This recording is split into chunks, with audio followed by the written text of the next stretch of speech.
Good morning, fellas. Good morning. Morning, Marlon Cruz, Jam Bear, Ready, Jimmo, Kid Poker, Amakre, good morning. How's everyone doing this fine Monday morning? The sun is out, and it didn't even snow this weekend. Feels bad.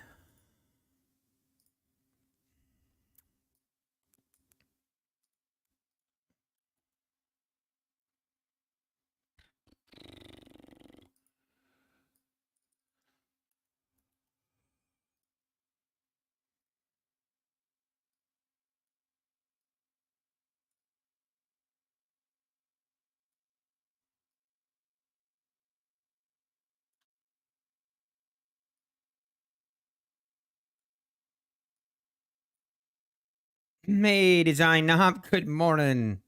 Get the 800 yet? Nope. I was doing my due diligence though on Twitter. Patrick asked me if I want to be exclusive, if I would be exclusive with him if he asked me if I would be exclusive with him if he could create his own prop firm. And I told him said maybe for $800. He's such a douchebag.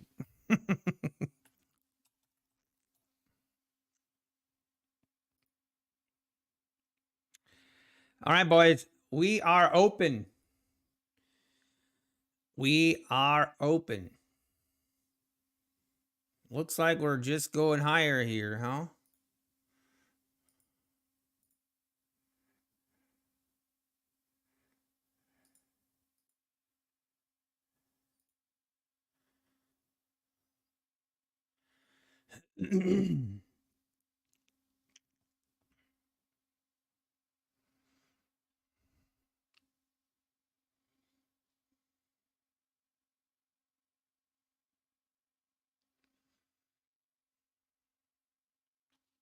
Trading the 150. We got Nanny. We have one more.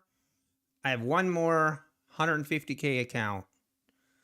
And we're going to be trading that one.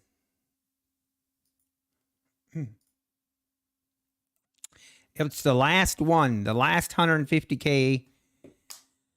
We're going to trade that one. And then we're going to switch to the 50Ks. I actually kind of wish I was trading the 50Ks. But it's all right.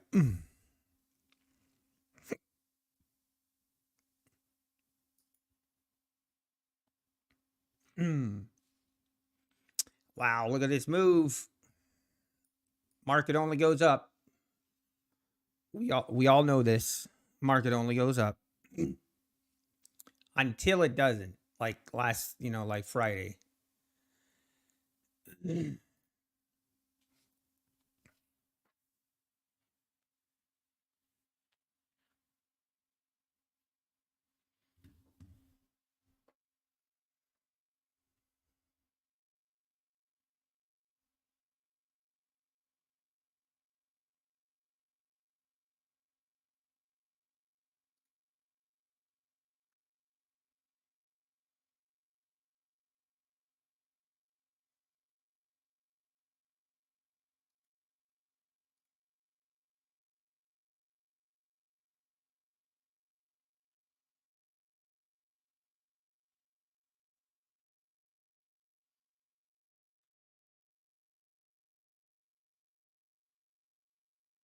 Damn.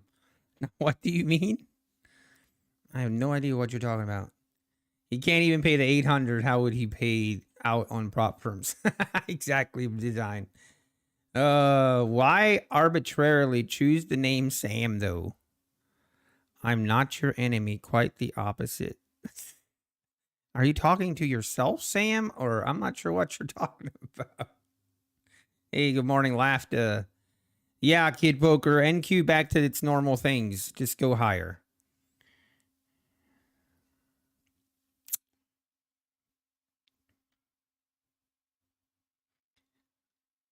Jiri, good morning.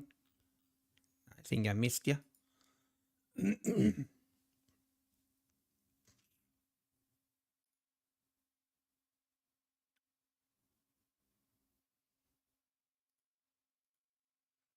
Man, are we just going straight up? Come on. Wow.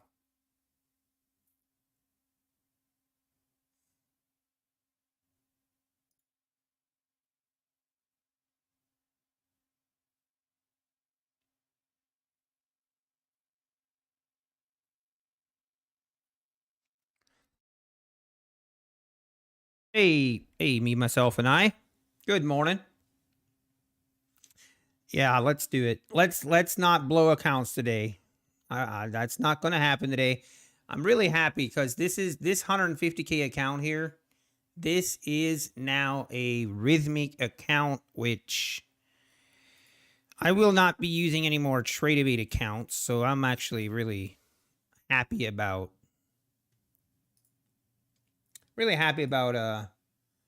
That I'm now only on only on the rhythmic accounts. We're gonna try and keep it that way.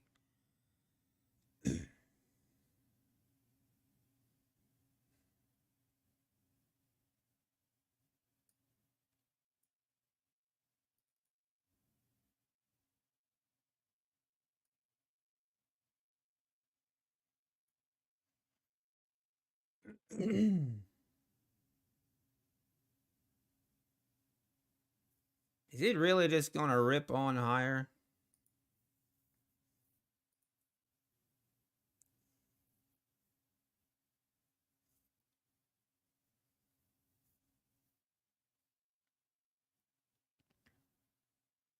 Also, Take Profit Trader, you still can get that 50% off and you get a free account if you pass. They're still running that promo, so I don't know. They said it ends this weekend, but it still works, so I don't know how long that's gonna last. But or I didn't see any update. Hey, Nanny. Cannot disobey the Guardian this time. That's right. That's why I like the rhythmic. We shall obey. We were a bad boy on Friday. We were a bad boy. And we got spanked. And I did not like it. But how about that, guys? On Friday, right here, getting stopped out literally 2 ticks from the low. Like, what is that? What are the odds of that happening? Good morning, Black Coffee Trader. If I go by Nutty, yep, just call me Nutty. I answer to Nutty.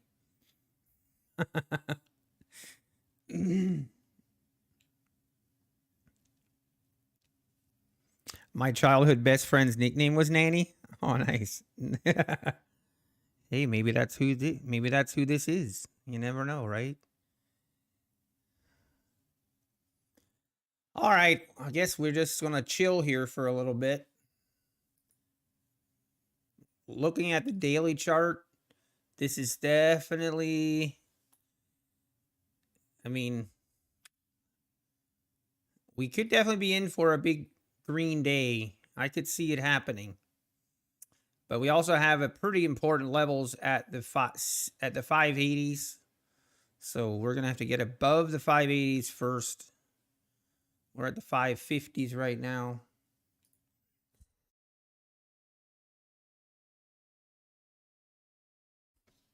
Oh, it's pronounced Nani?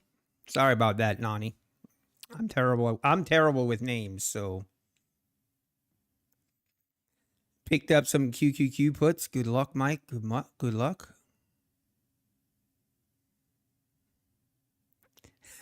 Justice, yet a bouncing baby boy. He's going to be a futures trader. Let's go. Got to teach him young, right? Nice. Black Coffee Trader. Love it. Love it. Yep. I mean, the opening range trade I've been watching would have worked to a T.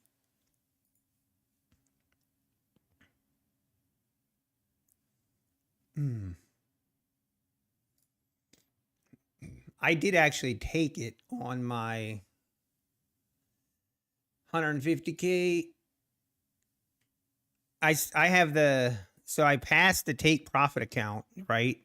So I got the free 150K eval, and currently I'm at about 4,800 in profit on that eval. So be pretty sweet if I could pass. It'd be pretty sweet if I could pass that free 150K eval. That'd be pretty sweet. Then I would have actually 250K take profit funded accounts, but not quite sure yet what I'm like. I've really been thinking about taking only one trade and one very specific trade on that take profit funded account, and only one trade per day. That's it. It's a very specific trade. So I guess I don't know what I'm going to do. Hey, good morning, John. Good morning. How are we doing?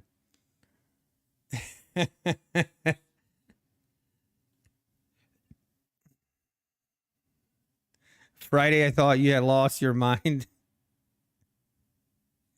Okay. I kind of lost my mind. I'm not saying that it was the right decision. I mean, I'm not saying what I did Friday was like the right decision. Probably in terms of discipline and trading, you know, how you should trade, it wasn't the right decision, but I did have a reason for doing it. I felt like it was justified, or I at least was okay with it. I was totally okay with the results too. And it is what it is. It was unfortunate though how it happened. Like, I mean, 2 ticks from the bottom we get stopped out, and then it rips 70 points. We would have been up like $1,000. We would have ended the day green by $1,000 if we didn't get stopped out by that 2 ticks. Crazy. All right, we did make it right up to the 78s, which is going to be that important level. Let's see if we get a pullback here. It always makes me nervous when we just go straight up right at the open. It's so hard to trust because you know a pullback's coming. And then you also, I've just seen too many reversals, so it's kind of hard to buy the pullback too. Also, news, let me look. I did terrible Friday trying to make sure I'm on top of the news. But I do not see any news, so we should be good.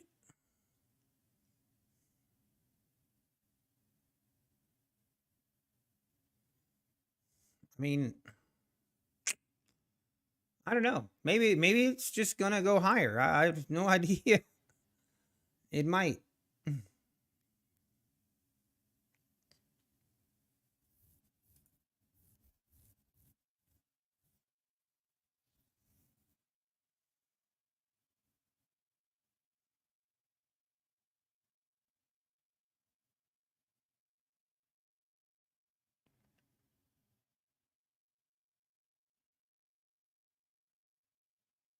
If I wanted to be really risky, right here you would short. I don't really like that, but the risk to reward would probably justify it, but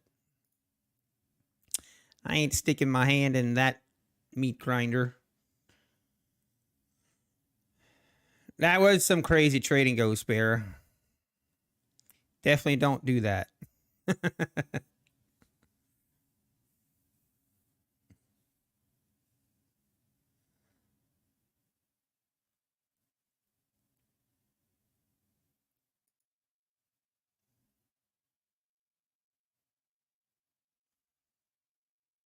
All right, let's get a pullback here, and then we just need to decide on if we want to pull the trigger.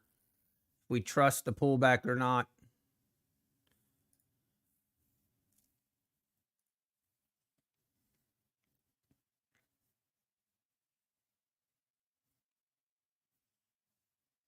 Is it really just gonna rip?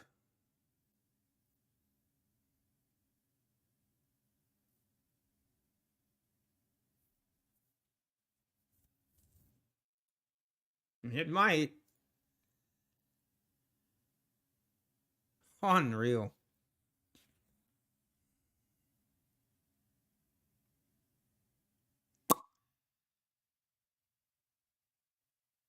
Straight up ripping it.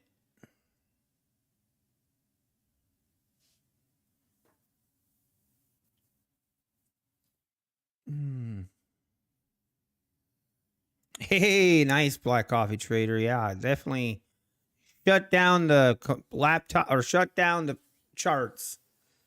Shut them down. 16,584 as well. Yeah, that's, yep. And there we go. Just ripping straight through the 80s. Unbelievable. Hold on, folks. It's going to be a wild ride today.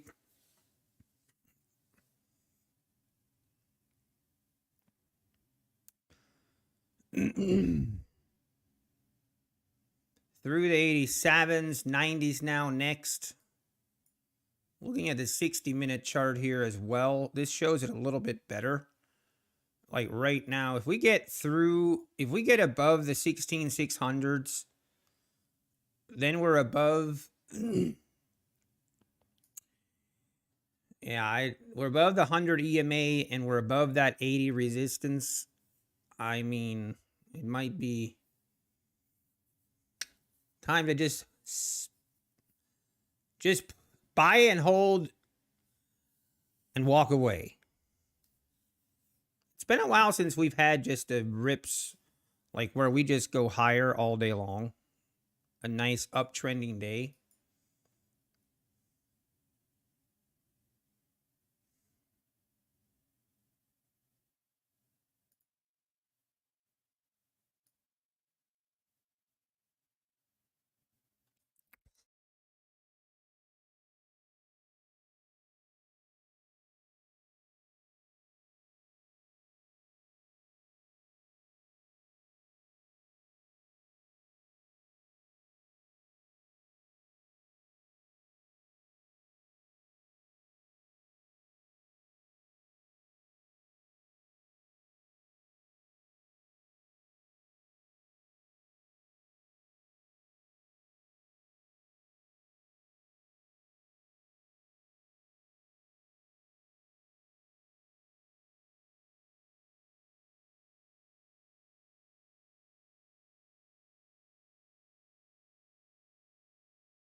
Sorry, I was.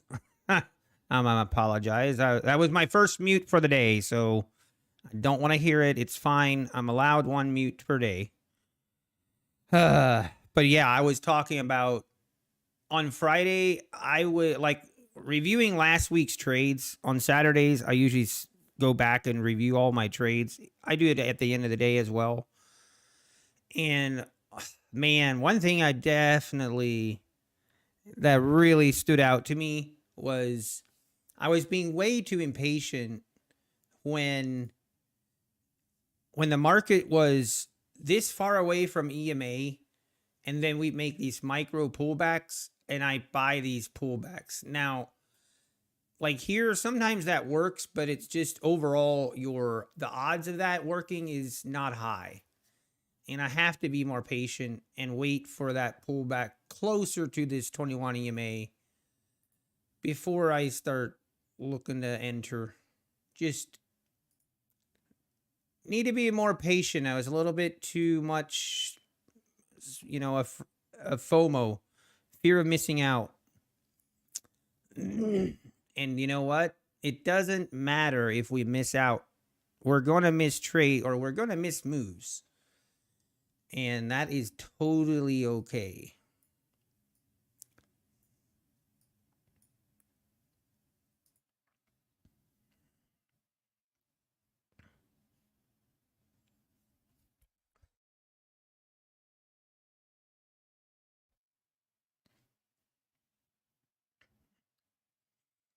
Trying to decide on the 100 or 150K. Yeah, I feel like the 100. I was actually, if I failed the 150K, this last round, John, I was going to buy the 100K. I don't know. It's just a big difference between a $9,000 profit target and a $6,000 profit target.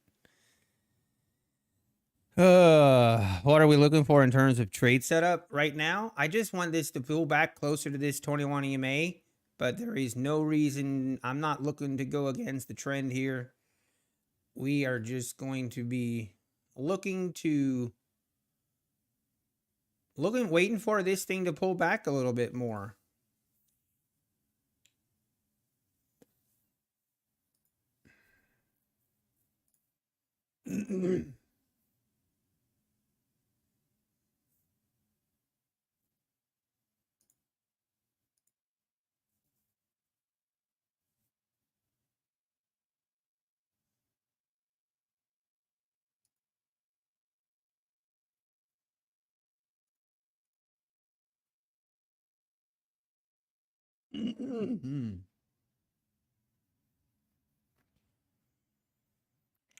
All right, we are done.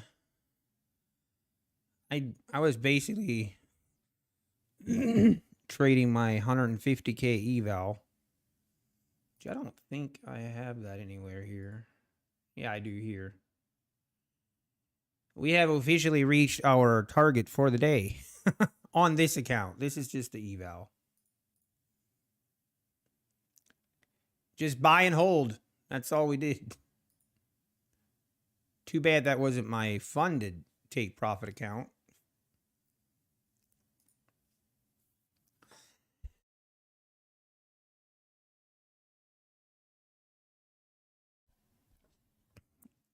So frustrating. Why is it so much easier to trade an eval than it is a funded account?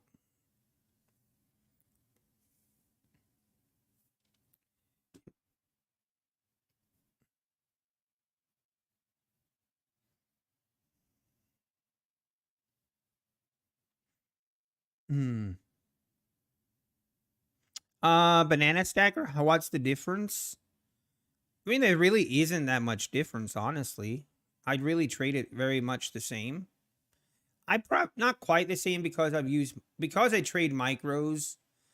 I have a lot bigger stops, and I'll try to allow a trade to kind of, especially like right now. As soon as we start pulling back, I'll enter, and my entries don't have to be quite as precise.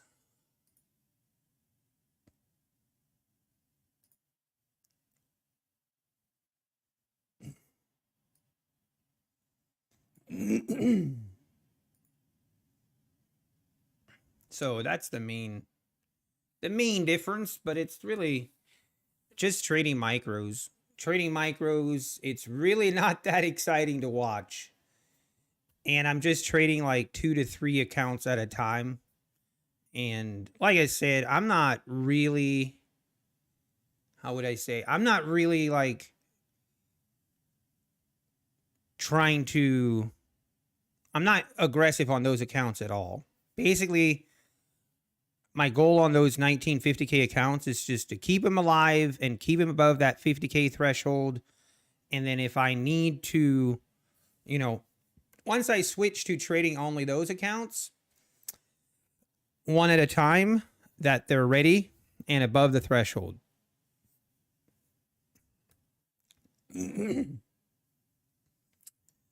Oh, we're just not.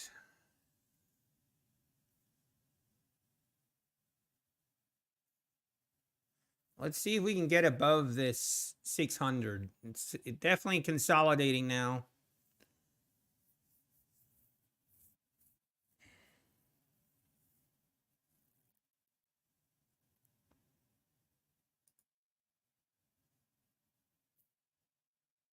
See if we.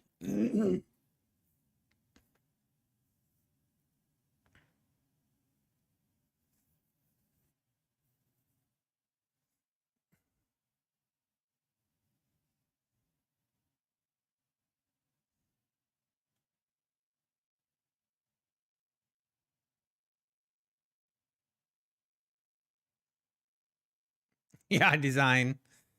We got some nice bands on Friday. Those two guys that.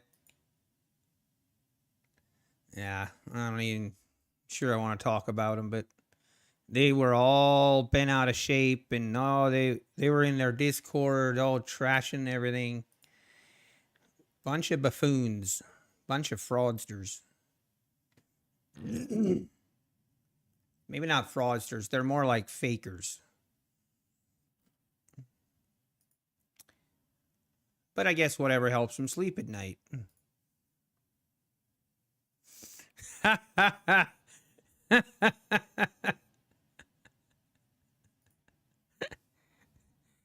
Patrick Whelan.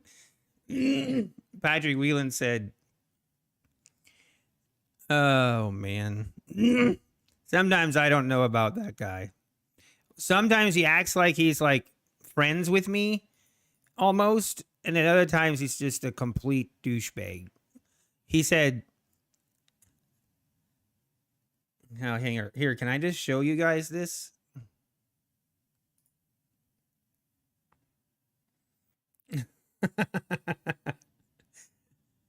And look at that, ripping higher, folks. Why not?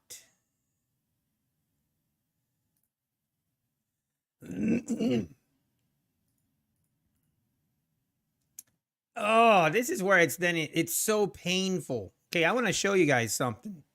Look at this consolidation, right? I'm being patient. I'm waiting for a little bit more of a pullback. Now, keep that in mind. Now, let's go here.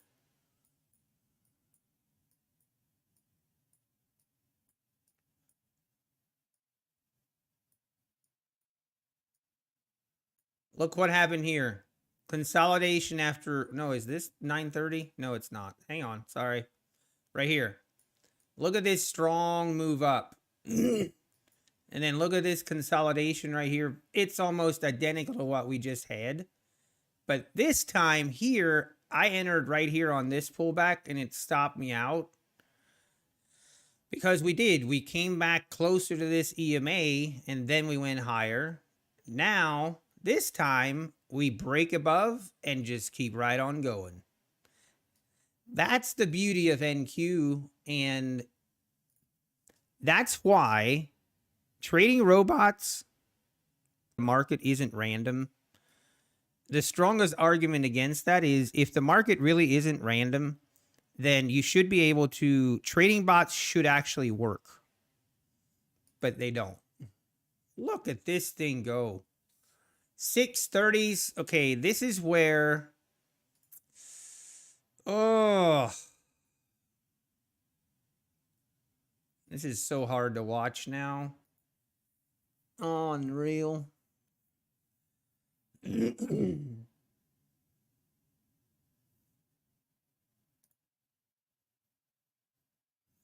But I'm not chasing it. What EMA is it? It's the 21 EMA here. Oh man. Hey, it is what it is. My thing is this week, my motto and what I learned last week. The main thing I learned last week is to not chase the price and to limit, like, not to have that FOMO where I feel like, oh, I gotta enter right now, I'm gonna miss a big move. Cannot have that mentality. Just gotta be patient and wait. What happens, happens.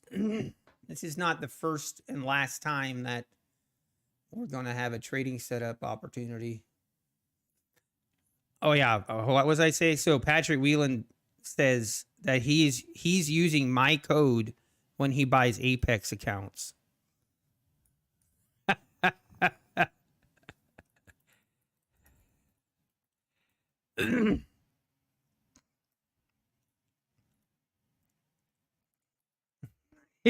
Like, I don't know why.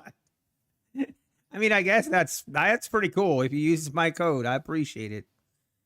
Hmm.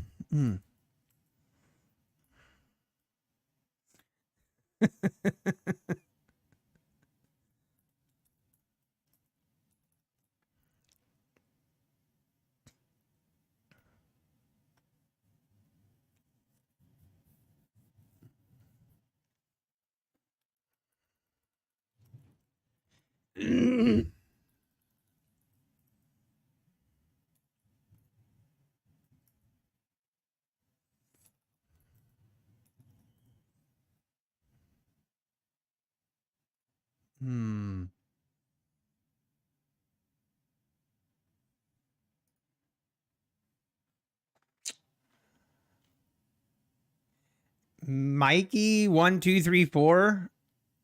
You kink, bro. What? Rise to alpha. How do you pass those 150k evals? I mean, usually, actually, rise to alpha. This is actually what I started doing, and I started using my 150k evals, and I will trade the open. I am getting like, I don't trade the open on my funded accounts, but I'm trying, and I am trading the open on my evals, and it's actually been going pretty good. um but they so it was, yeah, it was usually I go 5 contracts and I trade the open and I look for a pretty big move, at least right when I start trading that 150k eval, and it just kind of closes that gap. And if I can capture like a 100-point move, that not 100 points, 100 ticks, 100 to 120 ticks on that opening move is kind of what I had a little bit of success with. You need some opinions here, Matty Matt? That's what we have. We all have opinions. We all have opinions, and we usually don't mind sharing them on here.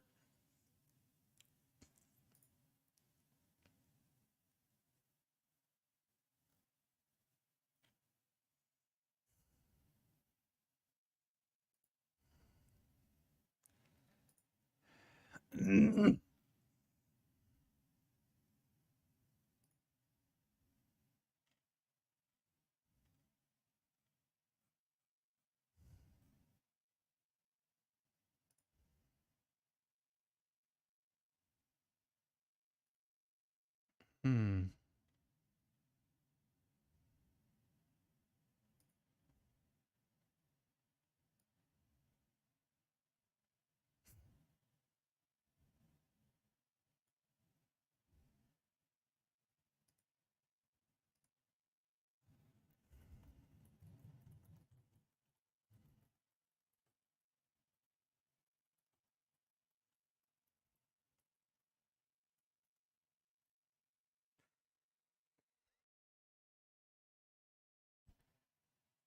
Hmm. Okay, I'm at 10 trading days. Okay. You're up 33 to 3,500 per account. How many accounts did you say? Do I try to get to 4,600 before requesting payout or just say F it and wait until the 15th with no more trades and get a payout? How many accounts is it, Matty Matt?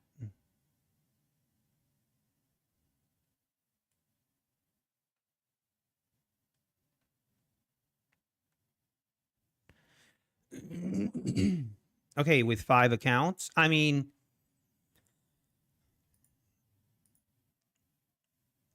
here's what I would do. Well, I mean, there's so many variables, I feel like. Man, we're just keep going higher. Unreal. One of the things, I mean, obviously your financial situation would be something to consider as well, but I would probably take the payouts. If it was me in that situation, I would take the payouts. Pay yourself.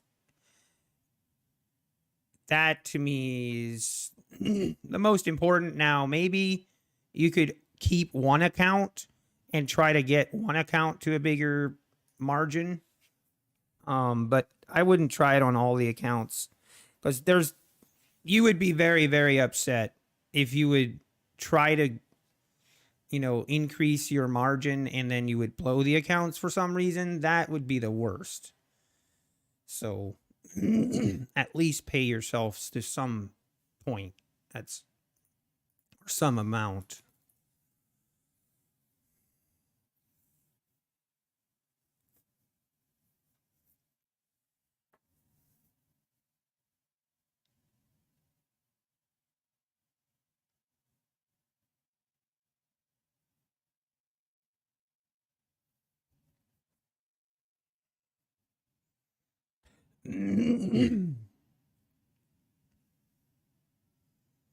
Or you could just request like a $1,500 payout instead of 2,000. That would also be an option. You'd still be paying yourself, but you'd still be having a little bit more cushion. As long as you're okay with possibly leaving a $5,000 on the table. If you're okay with that, then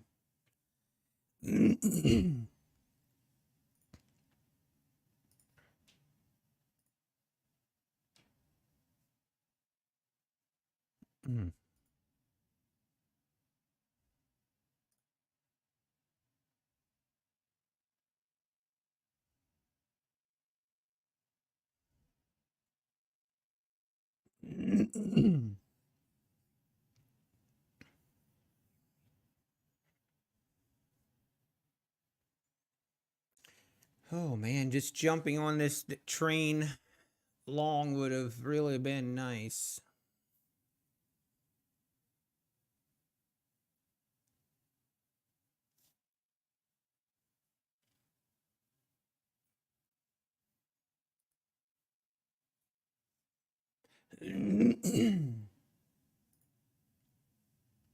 Yeah, Kid Poker, I know, right?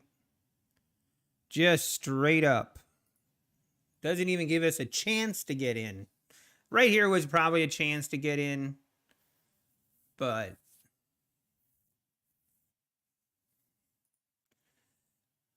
again, I was waiting for it to pull back a little bit more. Trying not to chase.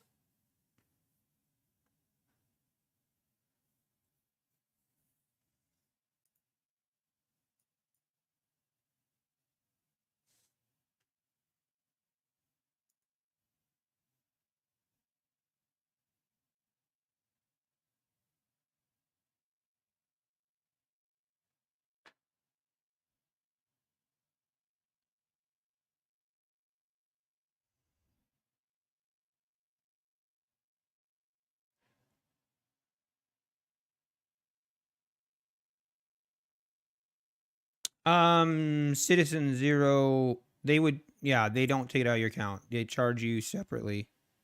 Yep. I need to use the restroom. I'll be right back.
And we're back.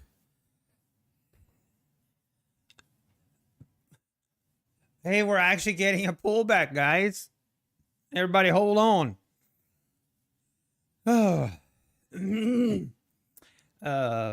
Citizen Zero, I wanted to ask you, I had to run to the restroom, but I'm curious. So regards to a funded account, now you do understand that you have an option to do the monthly fee or just a one-time fee. If you pick the one-time fee, there is no monthly charges at all.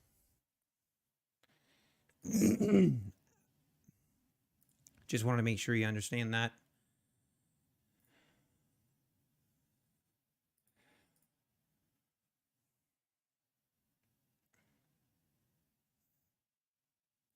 Okay.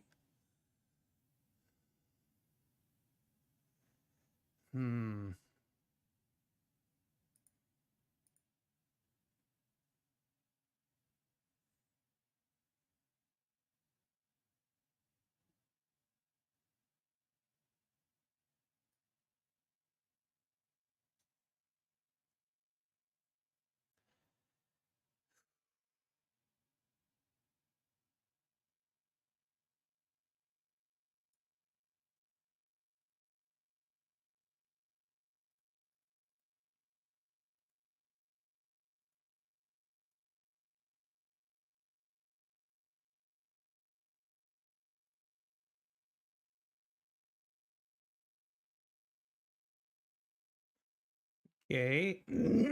See if this is a fake out. Doesn't look like it.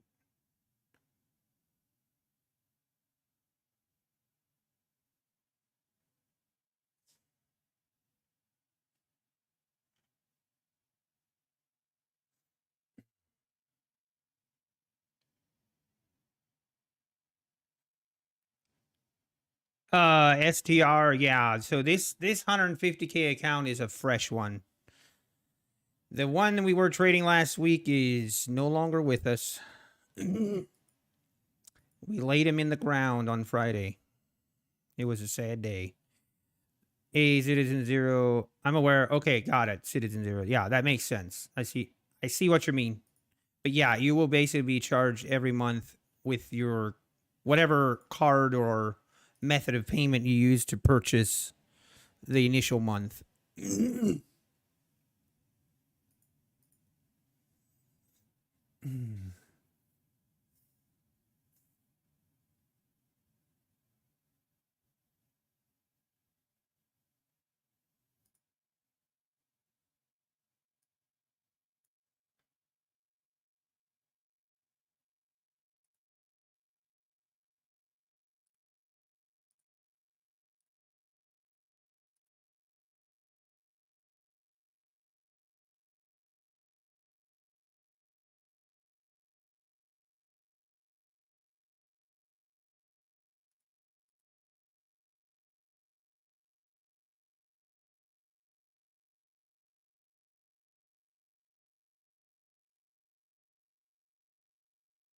Getting a little bit of a fake out here.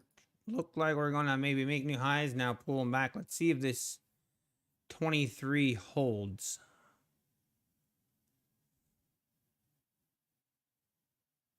Oof.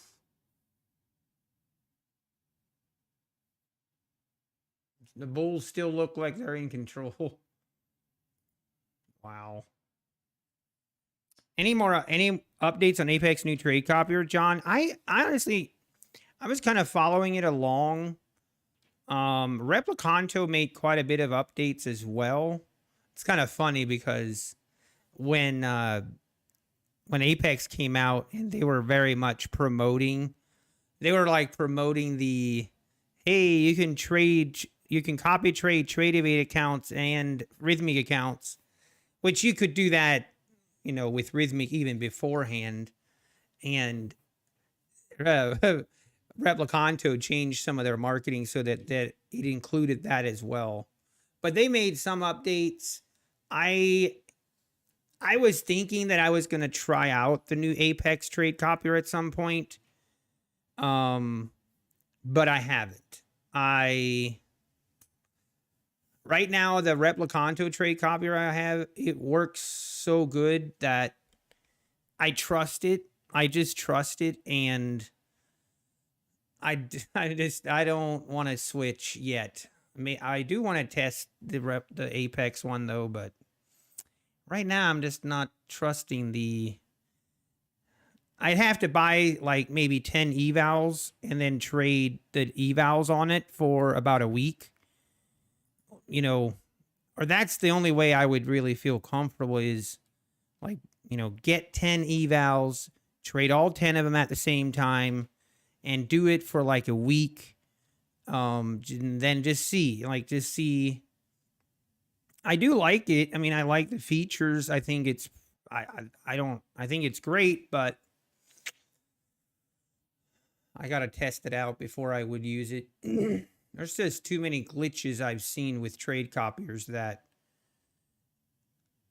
I'm not just going to blindly go in. The flatten all button. Yep. Which Replicanto has that too. I mean, honestly, the difference between Replicanto and the Apex one, very, very similar. It is. It looks the same. I am suspicious. I don't know this for sure, so I don't want to say, but I am suspicious that Replicanto actually is the one that created the Apex trade copier and just reskinned it, but I don't know that. But yeah, there's a flatten all button on the Replicanto one as well. There's a option now where it will close your accounts if the ones that didn't get filled, it'll automatically close like that position so it doesn't put you in a reverse position when your take profit or stop loss hits. So it's very similar. It's minus 20 degrees Fahrenheit outside. That's crazy, Banana Stacker. You have both, Bobby C? Okay. Okay, that's cool. I was having a problem updating my Apex one. For some reason, I could not get it to work. And I think it's because I have Guardian Angel Trader installed, and that's causing issues to update the Apex one. And that's kind of why I haven't done it. I just haven't taken the time to go through that process. So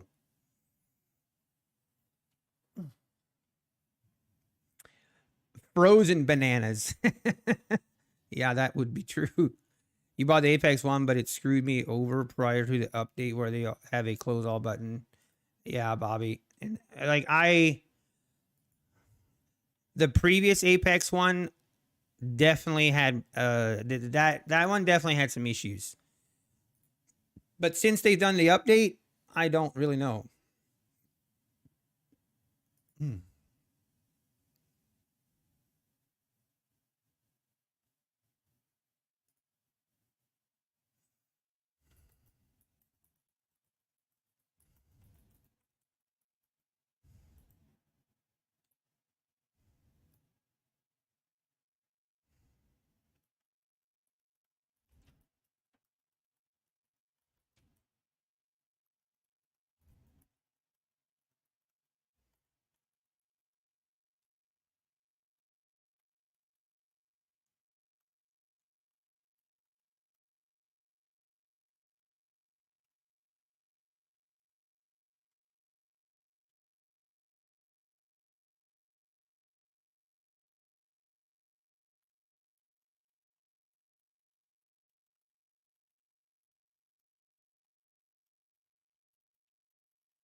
We are kind of consolidating now.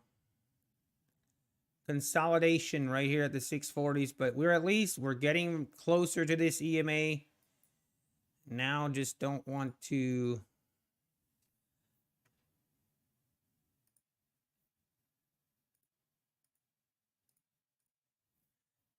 get too impatient here.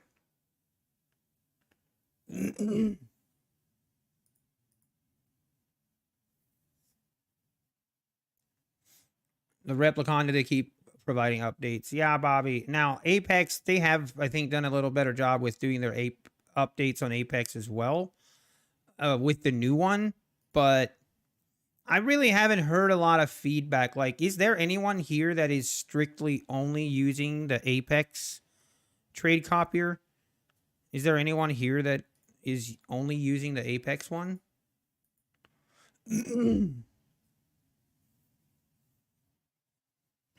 Oh. Hmm.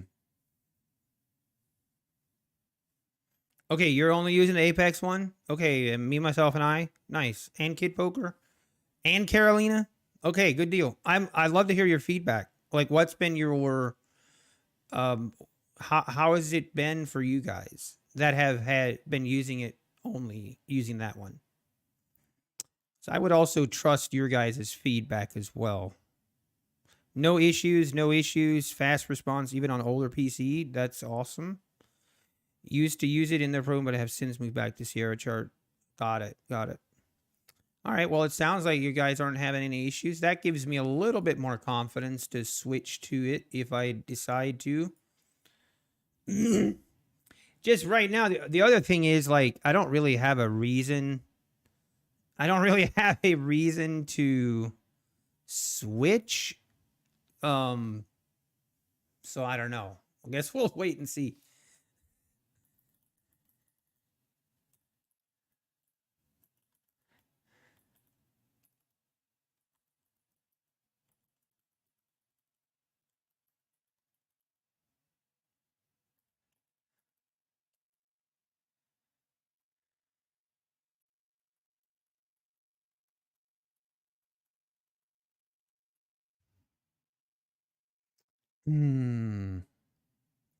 Sometimes delays the open close by a tick or two. I mean, that's normal though. That is normal. Like, you're never going to have a trade copier with, you're trading X amount. It's never that much where it's like precisely accurate, especially when you use market orders. If you're using a market order in the very volatile time, it's that's par for the course.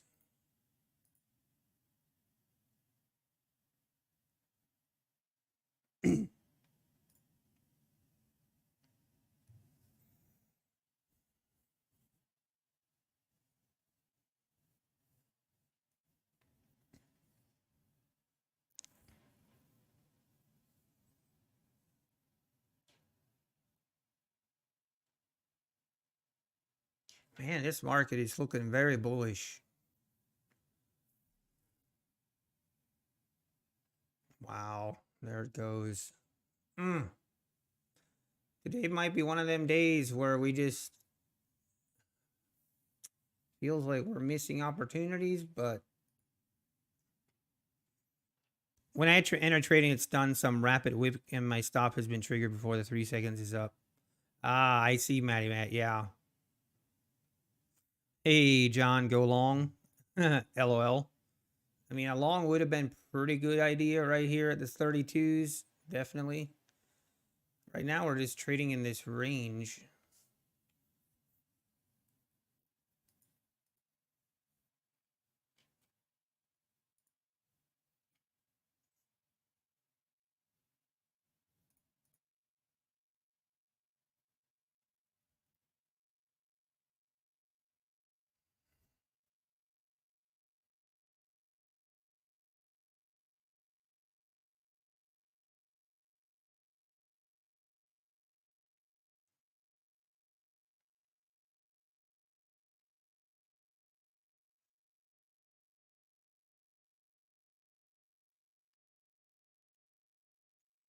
Right now, we're struggling to get above the 644s here.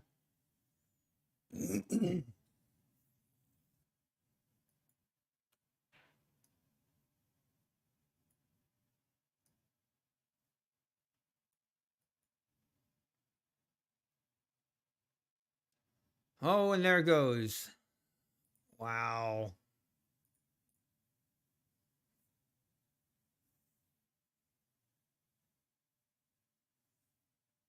See, maybe we get a fake out. Ugh.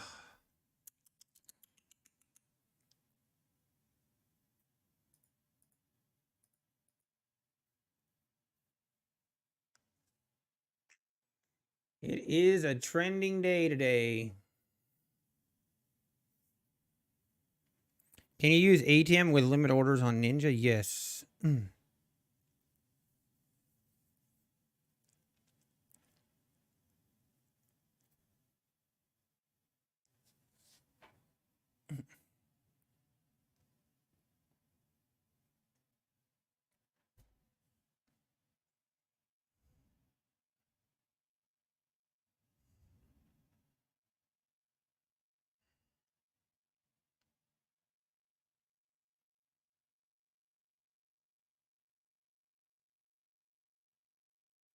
We're about to tank, says Felix. I mean, you might be right. I'm not sure I'd want to put my money on that, but hey, to each his own. Hey, Op Man, how we doing? Good to see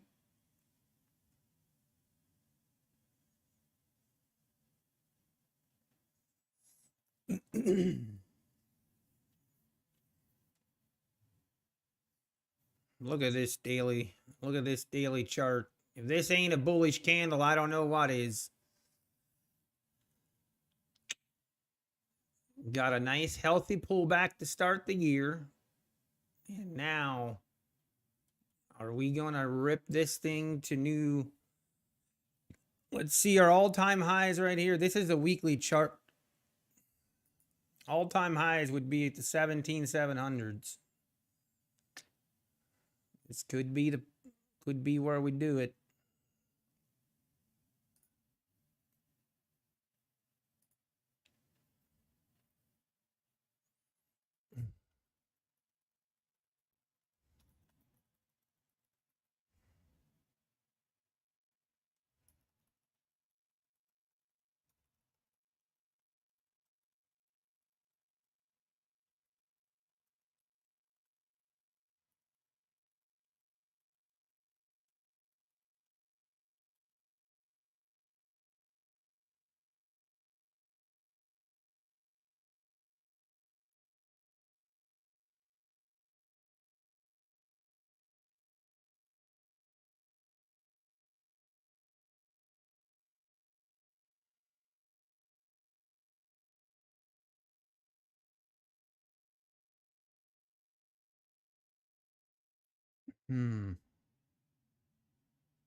Hey, let's go, Kid Poker. Up 1,000 on your eval. Let's go.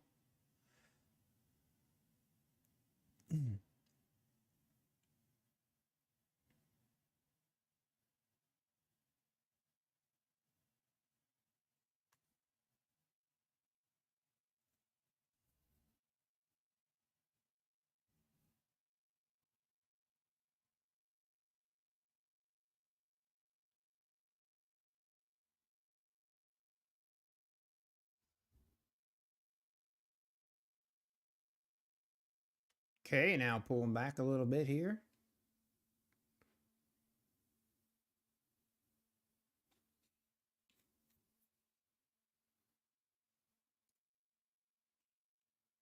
Hey, Lorello Forecasting, good morning.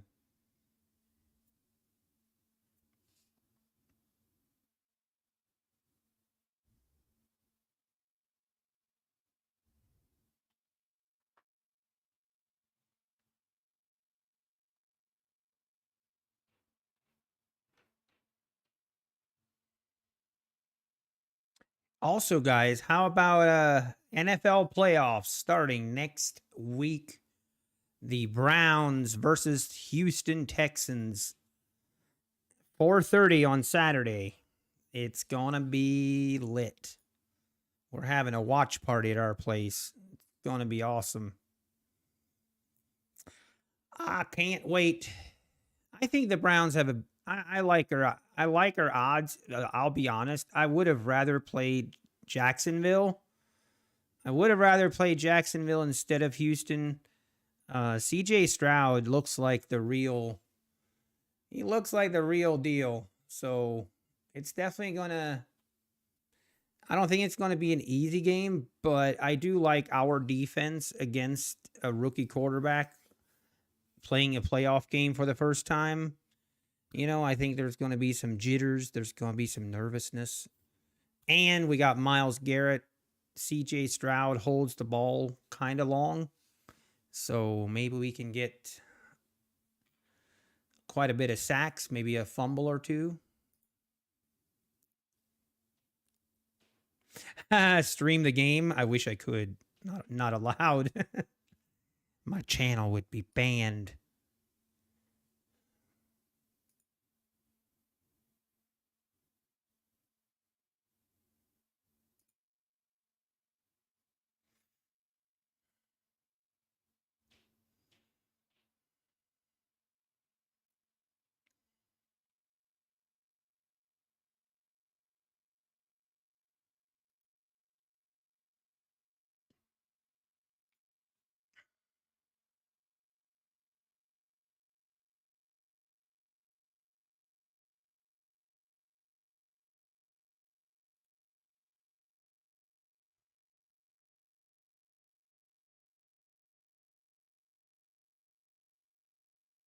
All your net worth till tomorrow.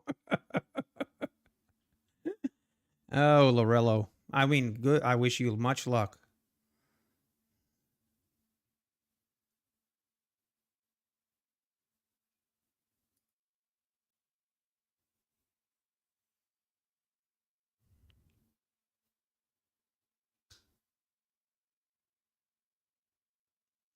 Hey, Hard Hat Trading. Thank you. Appreciate that.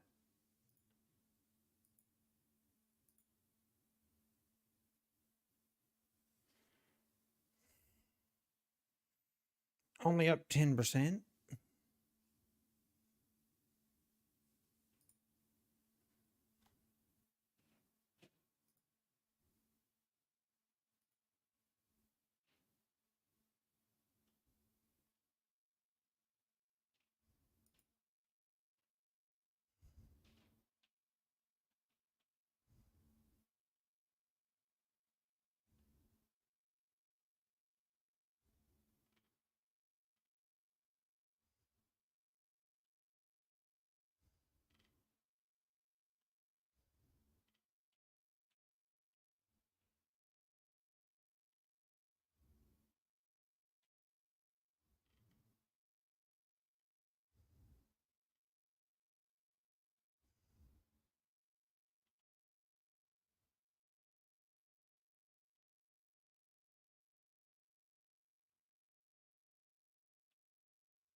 Hmm.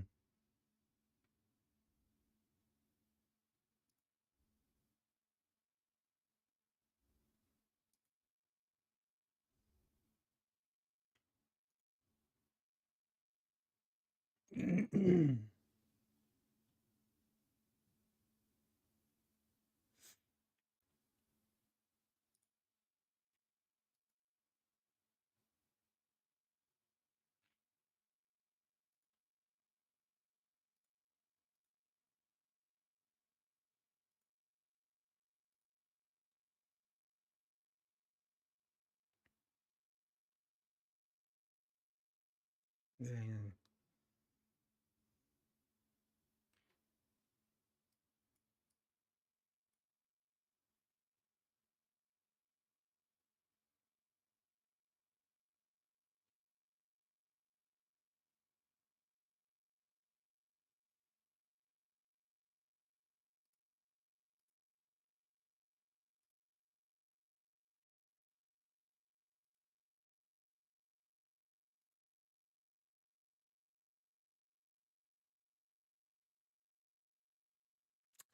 kind of at that lunchtime grind where the market's just going to be slow.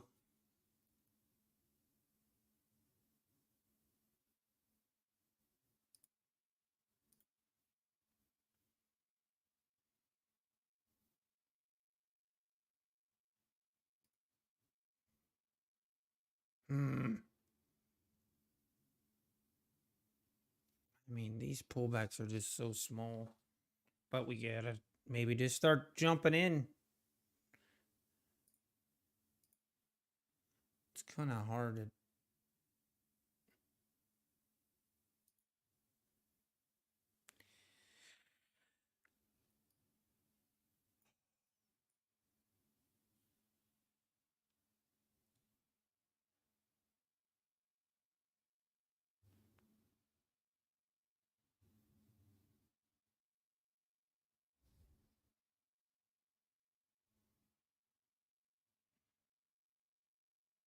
Yeah, can't stop, won't stop. It does feel like it's like everyone is just like, okay, this is where we're gonna see a pullback. Oh, nope, never mind, just going higher.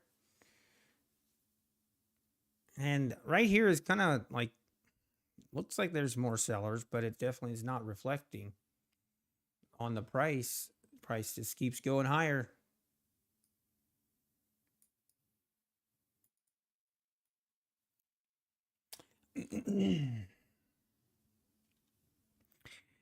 uh, one last push up.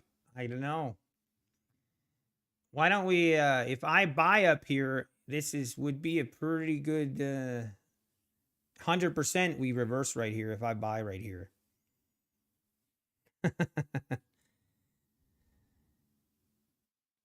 Oh, little Millie trades. I'm sorry. Look, sounds like it got trapped short. I've been there. Sorry to hear, little Millie. I know the feeling. We just have to live and learn. So what I tried doing over the weekend is just, okay, what did I do wrong last week? And make sure we don't do it again.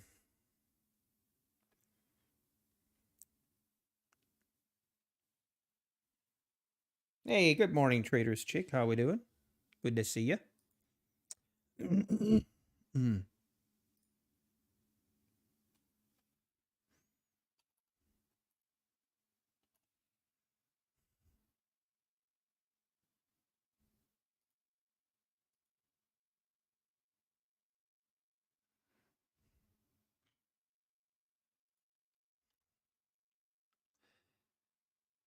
All right, maybe we get a bigger pullback. Our data, yeah, there's no real news. It's just how do you get trapped short on a day like this, Ghost Bear? I mean, if it's never happened to you, I mean, I guess that's great, but it's pretty easy to happen. It's pretty easy. If I could explain it, it would be like this. Very likely, like right here at this 580s, there was obvious previous resistance, and we were right at the 100 EMA. So probably a lot of people got short right there at the 580s. And next thing you know, we're at the 650s with very little opportunity to get out. I mean, you can obviously get out at any point, but that's how you get trapped is it's just that's how it happens. It's not fun. Oh, little Millie, I know. Go back and watch my trades on Friday, and I have the exact same question.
Hey, little Millie, at least you got a payout on it. That's great. Design. It's way too extended. It can't keep going higher. And I know what you're saying, Ghost Bear. I'm just saying, like, that's how it happens. But obviously, people, the beauty of the market is people see different things. You might see that you're not going to short, that's very fair. Other people might be like, oh, yeah, this is a short. That's just how the trading works. And, I'll be honest, this is pretty crazy. Like, we are just not seeing any pullback at all. These are micro pullbacks here. We haven't even touched the EMA since 9:12 this morning. So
there it goes. New highs, 16,660s.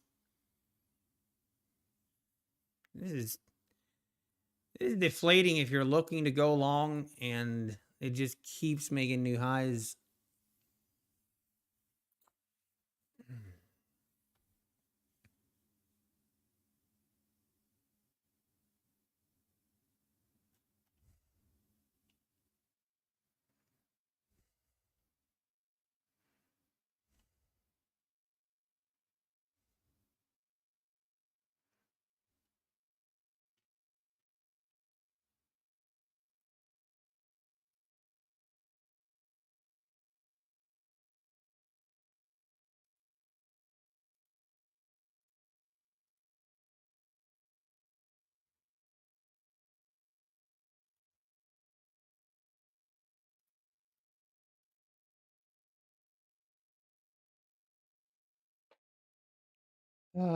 664s, 65s.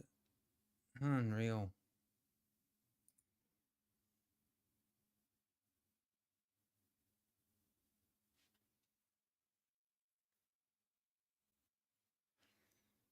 Don't worry about E-Cross. That is true, design. When you have the time, can you show us how to set up ATM with limit orders? So boy, I'd have to go. I think it's just here, and you have a limit. It's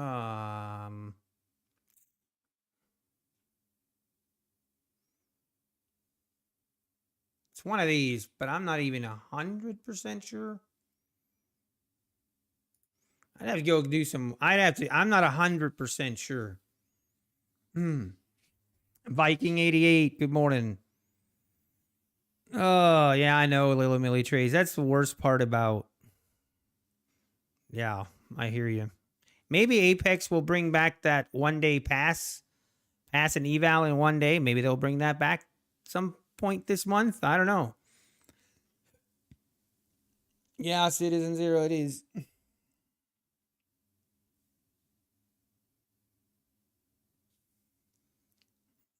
All right, let's see the 60-minute chart. Man, I talked about it and it just could not get in on it. As soon as we broke above this 600, 590, 600 area right here, it's just been, we haven't even looked back.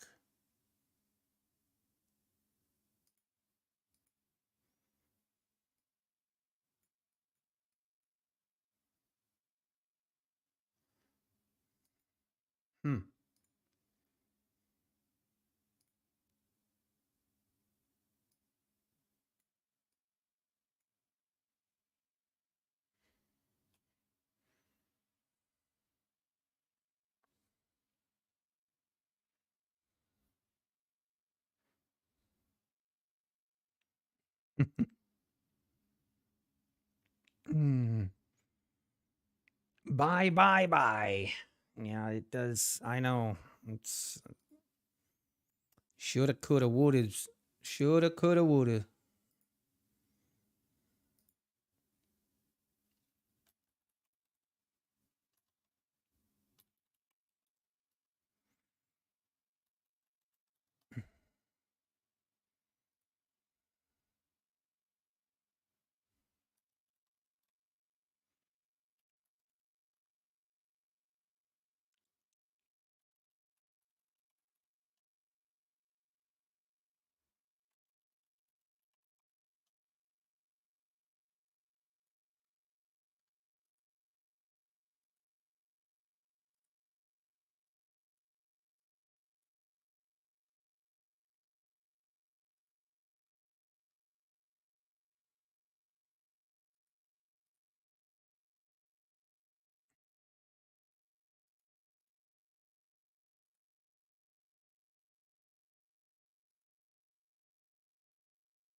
Take 2 micros and call you in the morning.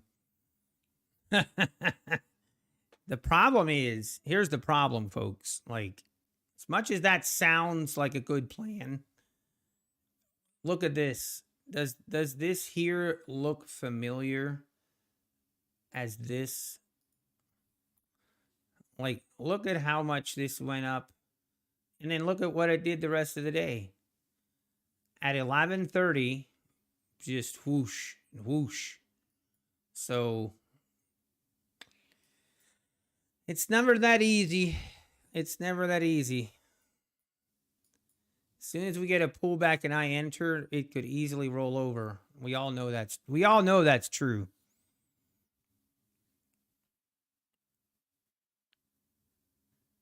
It's okay, Little Millie Trades. If you need to vent, that's what we're here for. Get it off your chest. I'm comparing a doji day to a trend day, Ghost Bear. Well, let me rephrase.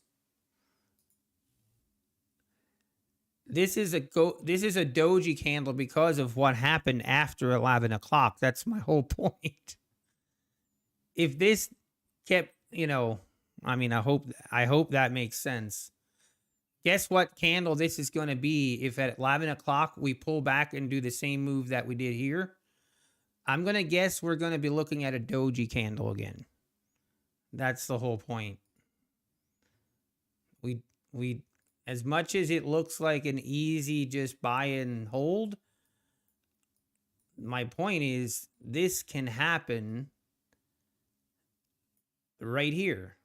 Same thing happened, and we ended up with a doji. So it's kind of my point. It will be higher, Ghost Bear.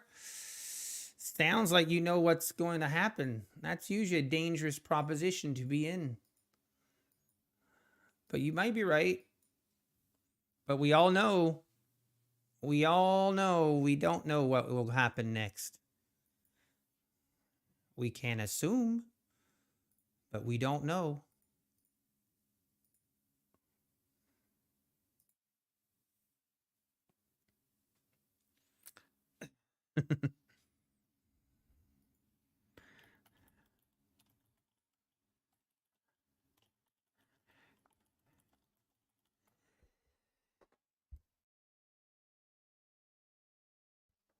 It's a trend day. Ghost Bear, it's 10-4. It's 11 o'clock. It's 11 o'clock. You don't know if it's going to be, by the end of the day, it might not be a trend day. It might be a doji. That's all I'm saying.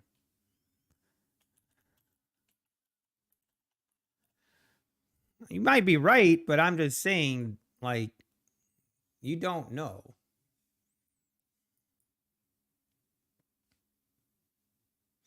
I'm not saying short is the answer, Ghost Bear. I'm just saying, how do you explain, like, what I was just saying?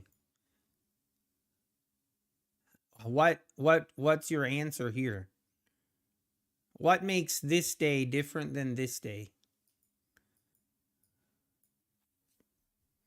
That makes you certain that it's going to be an uptrending day all day long.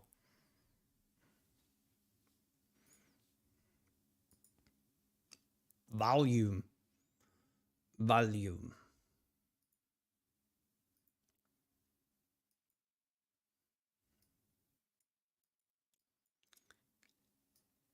Hey, I hope you're long and you get rewarded.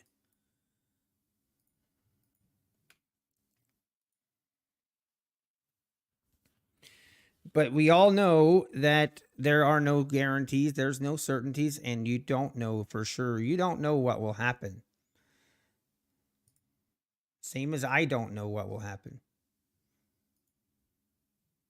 All I know is there is definitely a possibility that we roll over. I'm not saying it'll happen, but there's definitely a possibility that it will happen.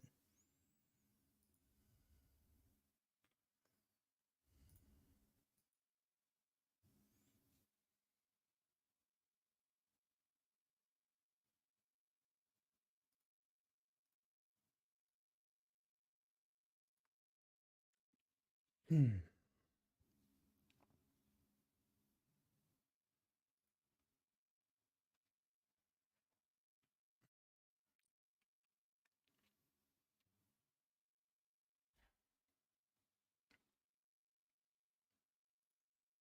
You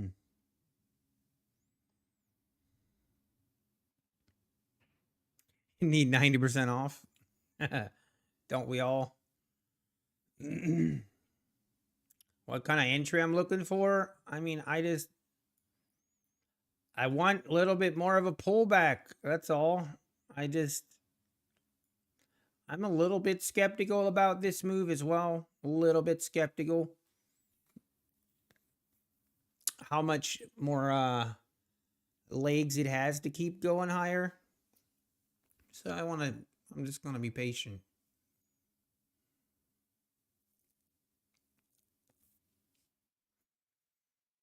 Nvidia is bringing the market up. Oh, really? It doesn't Nvidia or is it Netflix? Do they not have earnings here soon? I think.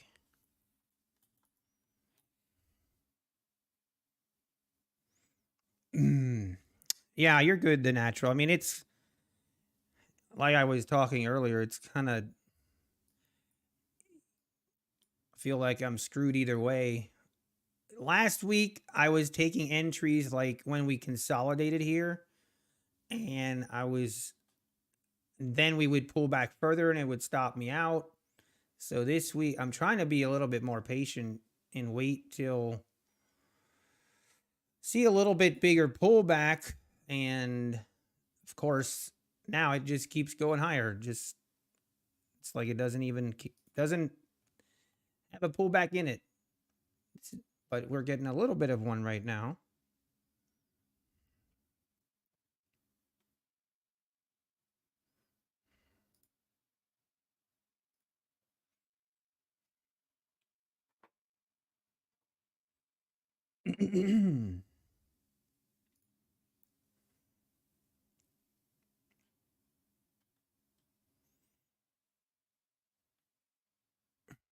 Yeah, TK.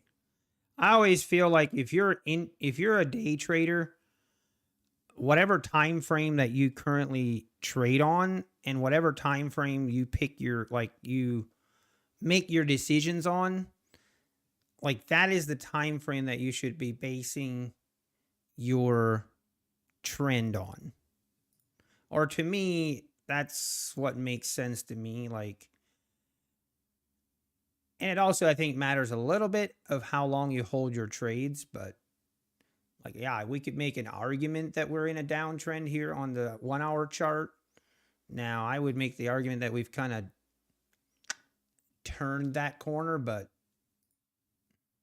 obviously this is an uptrend on the 2-minute chart.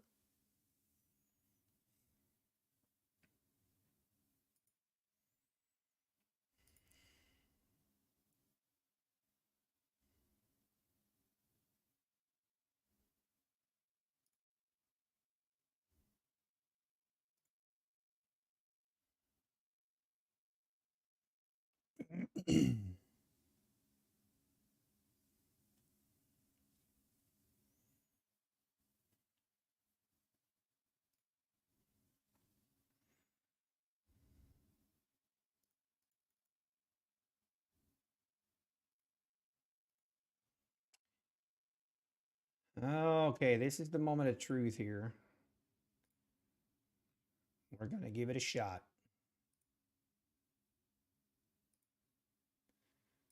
This is the pullback we've been waiting for. If it works, it works. If it don't, it don't. Why are we... There we go.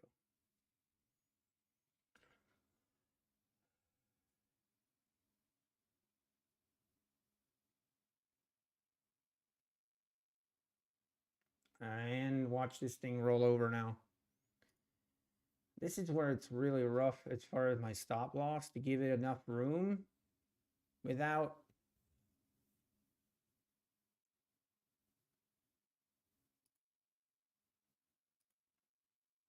taking a crazy...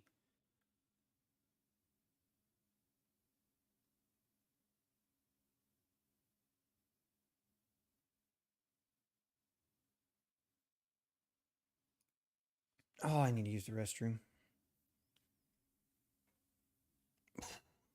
Hey, Indie Scalper, how we doing? Jin. If I'm in profit, not currently. I just took my first trade.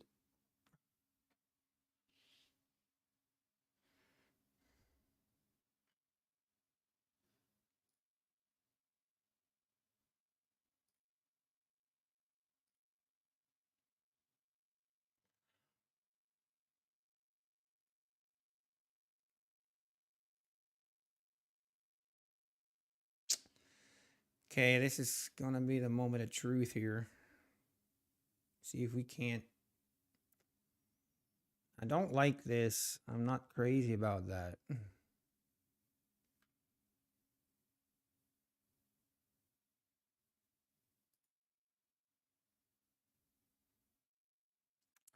But I'm trying to go with the trend, you know? Trend is your friend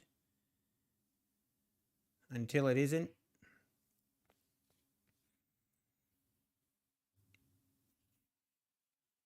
Oh, really? The 400 tick chart? Nice. For scalping, I could see that working.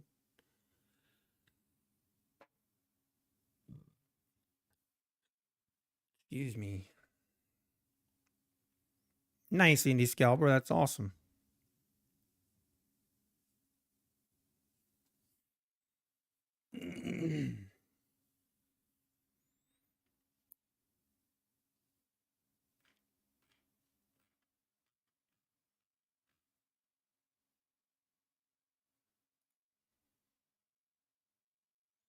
All right, need to break. Need to get a rip higher right here.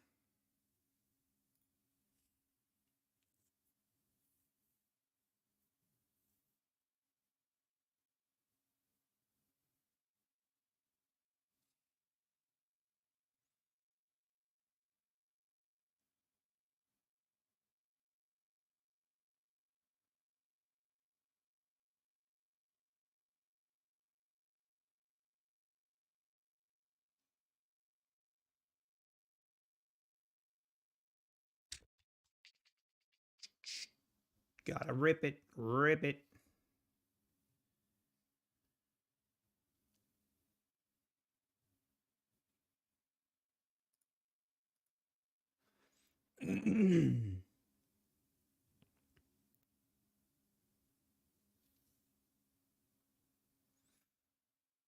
All right, now I just want to get a runner going.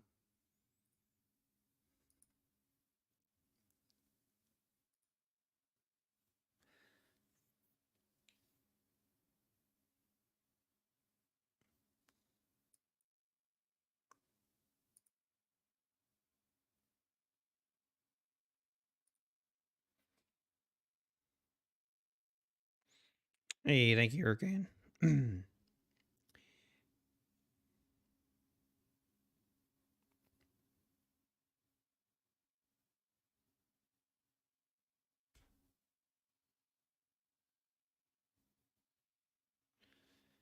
right. I don't know. I forgot that I have this trailing. I don't really want this.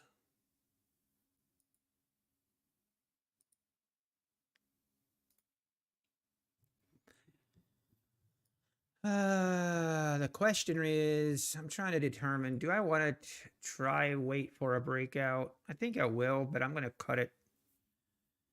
If it looks like we're going to pull back, I'm going to get out. Not really in the mood to just let this thing go against me.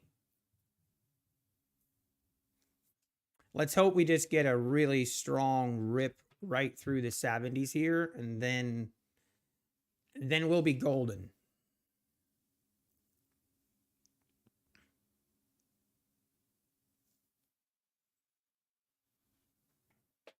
Gotta get breakthrough right here. This is the important level right here.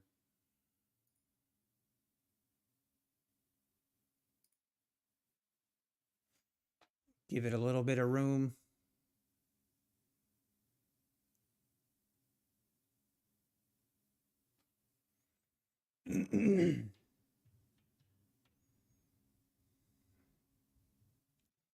Really do want to see this thing rip through here very soon, or I'm going to take it off.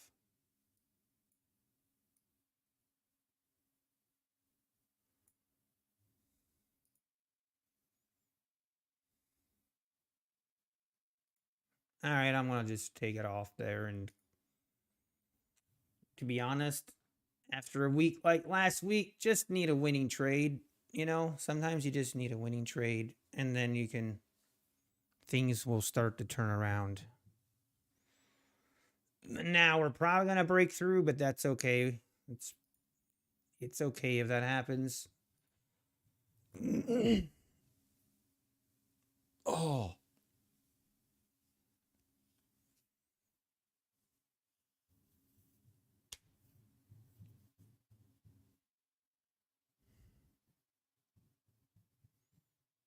Kind of making a double top here. If we fail and we make new lows here, so that's my rule. Like if we make new rules on this pullback, then I no longer want to look for longs until we break above these highs and then pull back. I've gotten trapped way too many times trying to keep catching a pullback entry, and then it just keeps rolling over. I ain't doing it. Yeah, DL, I agree. It definitely has a lot more room to keep running. But right here is kind of the, let's see if we make new lows here. Right here is the important level.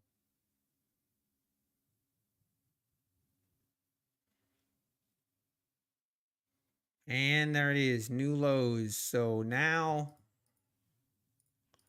I'm just going to be very cautious.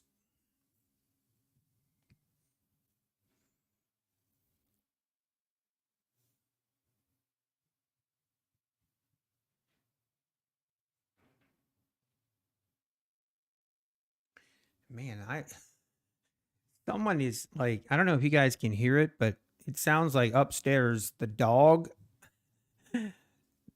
our dog and our youngest son must be having some kind of chasing session upstairs.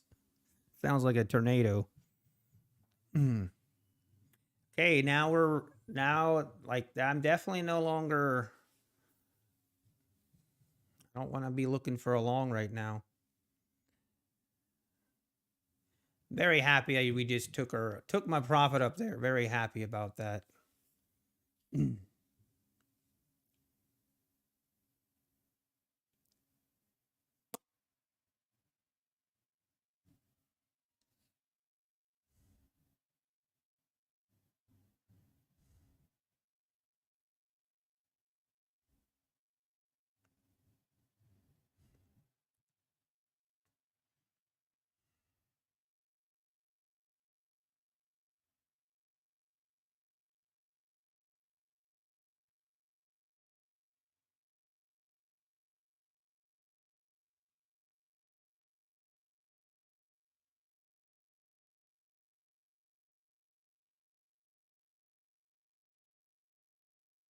Okay, so just got an email that the take profit promotion officially ends tomorrow night at midnight.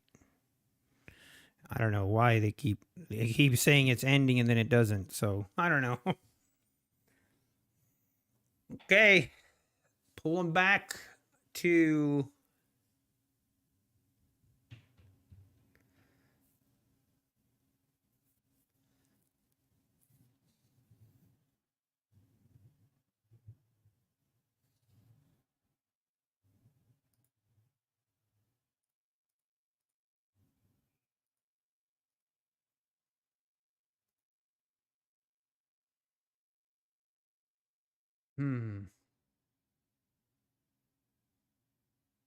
like this here though. This water like is kind of a, I don't know. It was a red flag here, where like how we're.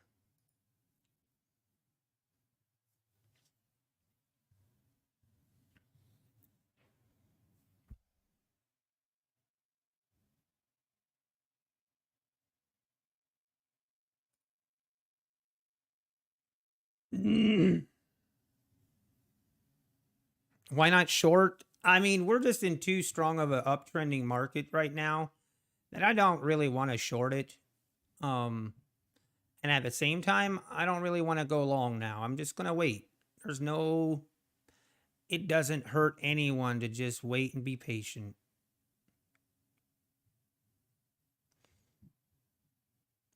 As much as I don't want to look for a long here, I just equally hate shorting in this big of a uptrending market.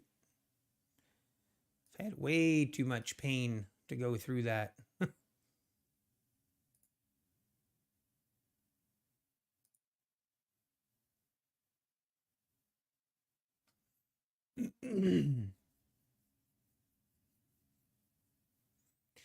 Now, this is going to be key. Like you could definitely justify a long entry right here. I could. But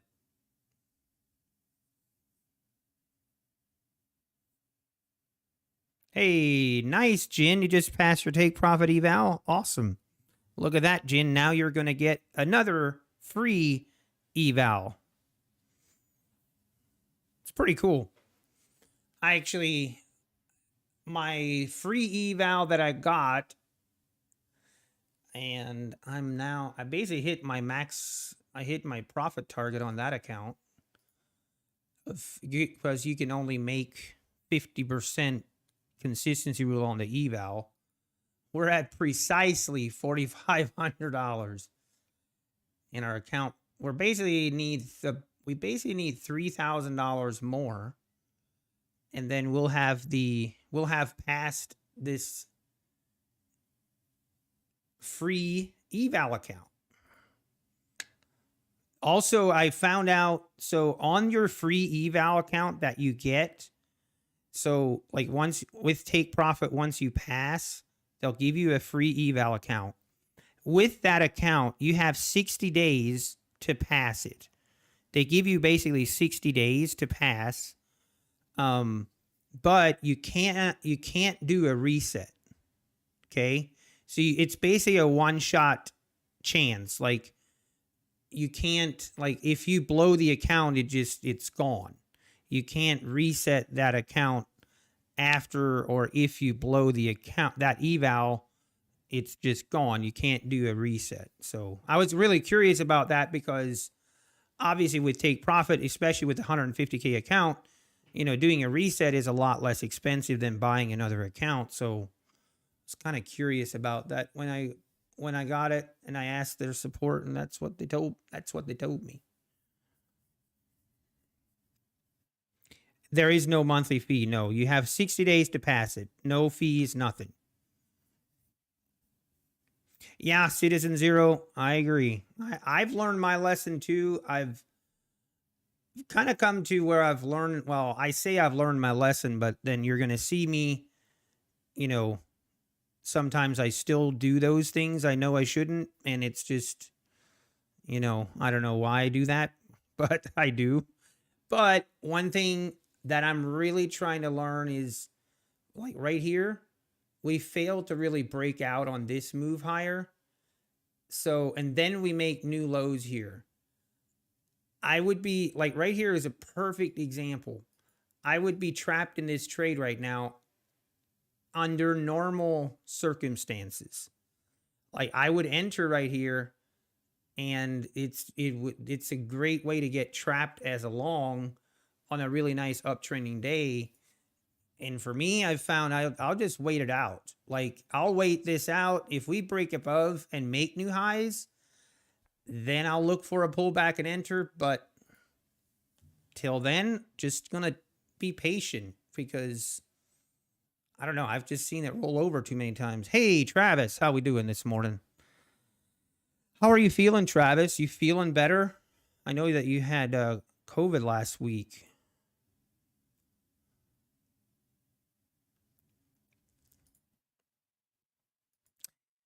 Travis, a fellow Take Profit trader promoter. I love it.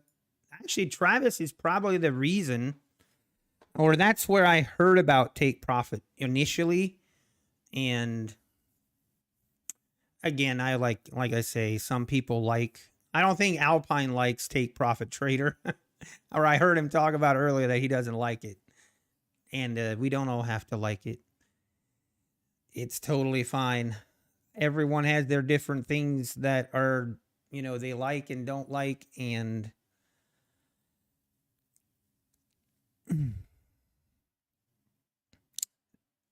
oh, okay.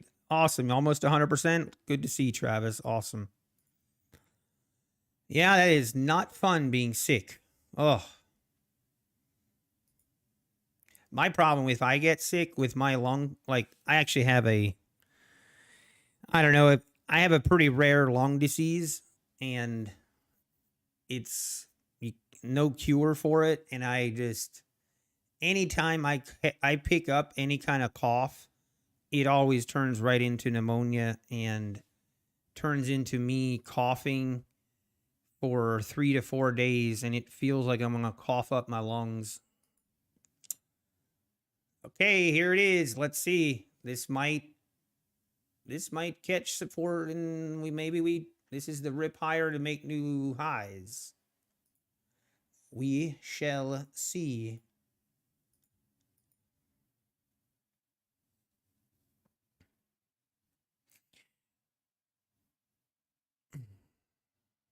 You can only have 3 funded accounts with them, yes.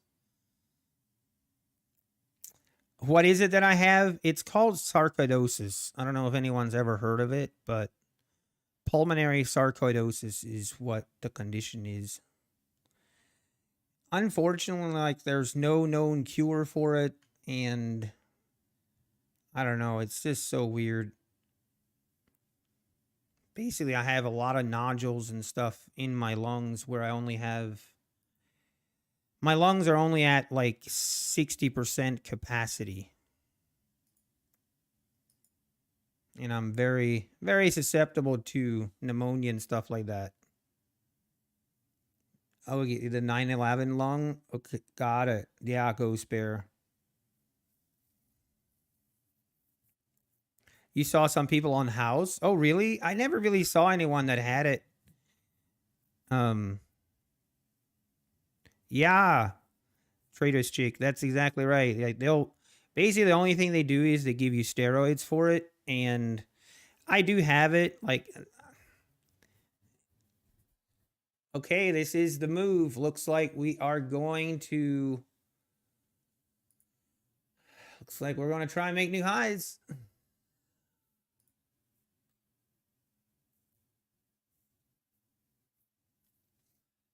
Let's see if we push through it. If we do, then we can get back on the train of going long. If we get a nice little pullback and just jump on board.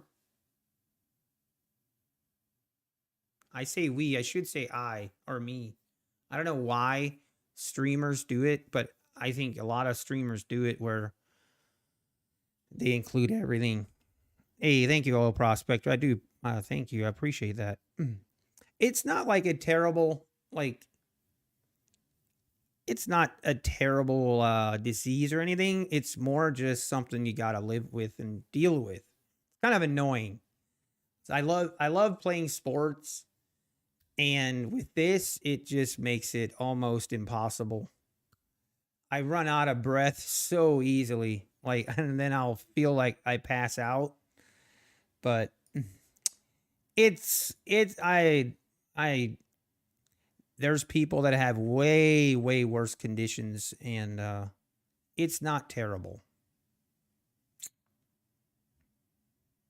Okay, now we did not make new highs here, so very interesting.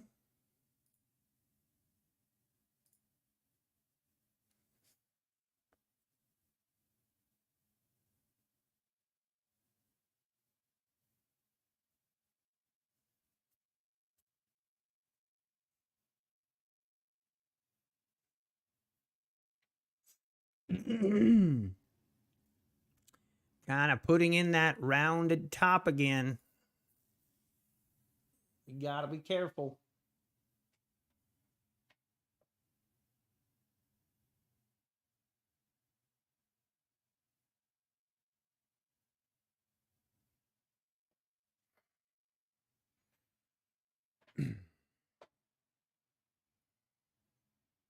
The crows have made an appearance.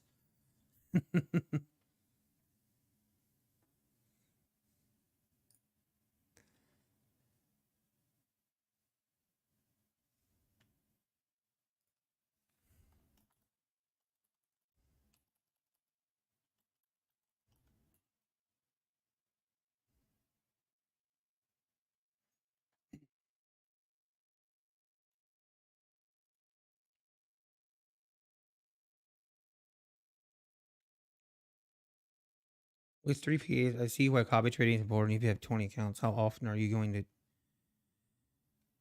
write little milli trades? That's always was kind of my concern, or like, and I've kind of been, how would I say, pretty stubborn.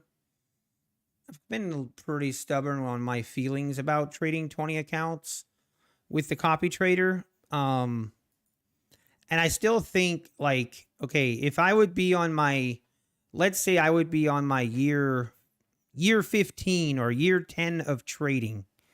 Like, I've been trading for 10 years, and I have like 3 or 4 years where I'm trading consistently profitable trade. I'm consistently profitable for 3 to 4 years. And then I think it would make sense to copy trade, all 20 accounts. But doing it like in my position where I'm not consistently profitable, I'm still learning, then trading 20 accounts at one time, not a good idea. So that's kind of the grips that I came to, the acceptance that I came to.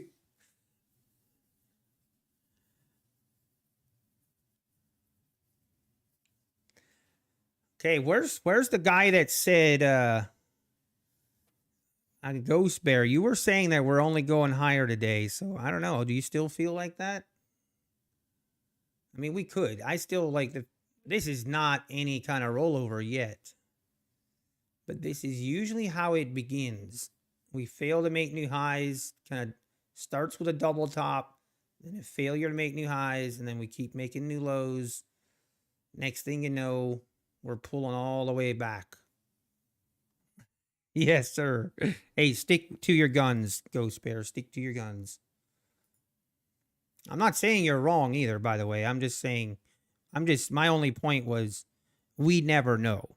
Like, I hate when I see traders make claims of like absolution, like, oh, it's definitely going to close, we're definitely going higher today, or like making, I don't know, I just like that to me is anyone that's been trading for a while, just I seldom see do that.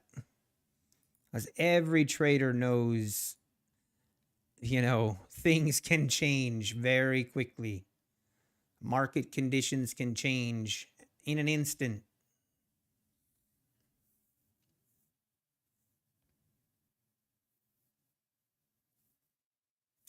All right, pull them back to the 45s.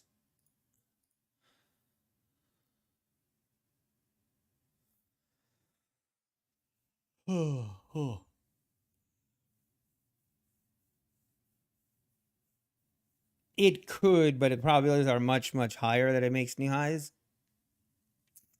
Yeah, I would agree that the probabilities, I would definitely, that's why I'm not looking to short. I'm looking to go long. I would agree. I would agree with that.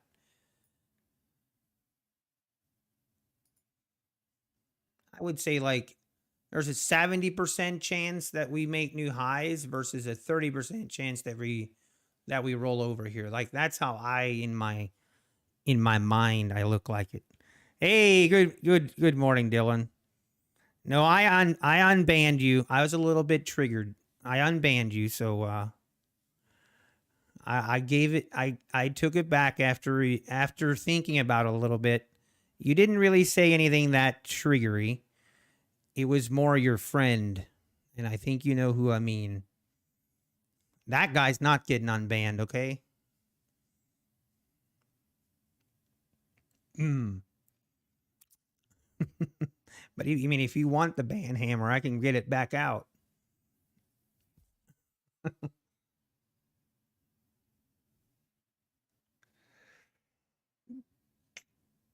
All right, let's see. It's gonna be important. Let's see if this 640 holds. If this holds or not. Let's see.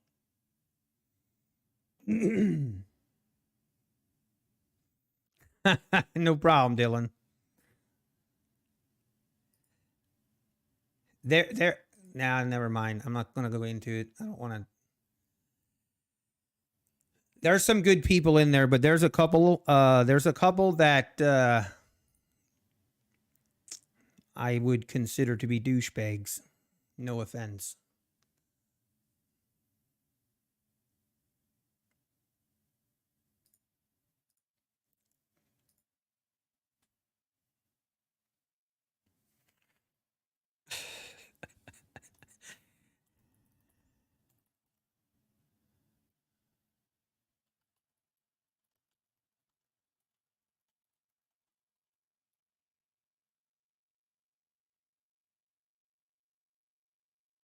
$60% chance we turn over. Really, Alex? I mean, maybe, but that's like exactly my point. One person is gonna see this, the other person's gonna see this, and we could both be right.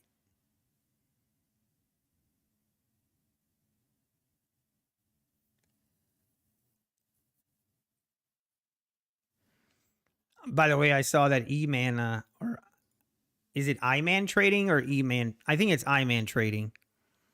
Kind of want to hold him. I want to kind of. I'm gonna. He released another video yesterday. I'm sure some of you saw it, and it was basically just about the one channel that he went after on his latest video about furus, and it was, oh man,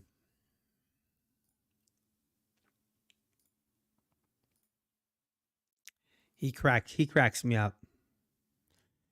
Majority of chat says go short. You know what that means? Exactly, Dylan. I'm telling you, 87-point bounce. Like what are like I it's that like I know people will be like, "Oh, again, it wasn't a great trade. It wasn't." But the fact that we bounced 87 points after to the almost to the tick that it takes me out, you will have a difficult time convincing me that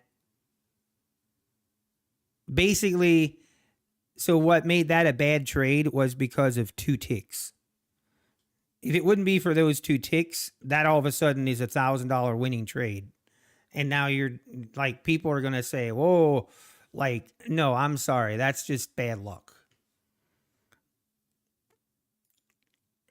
And that's just the way that cookie crumbles sometimes. Oh, I went as soon as I got stopped out, and then I went ended stream, whatever, and then I went upstairs and I forget what I was doing. But anyway, I came back and I looked at a chart, and you should have heard what I said. It wasn't, I'm not proud of how I acted, but I was like, typical, typical. You know, and the thing is, I wasn't even surprised. I wasn't even shocked. I came back and looked at the chart fully expecting at least a 50-point rip higher. You know, and there I go. I look at it, and I literally was looking at it when it was 70 points higher. Absolutely insane.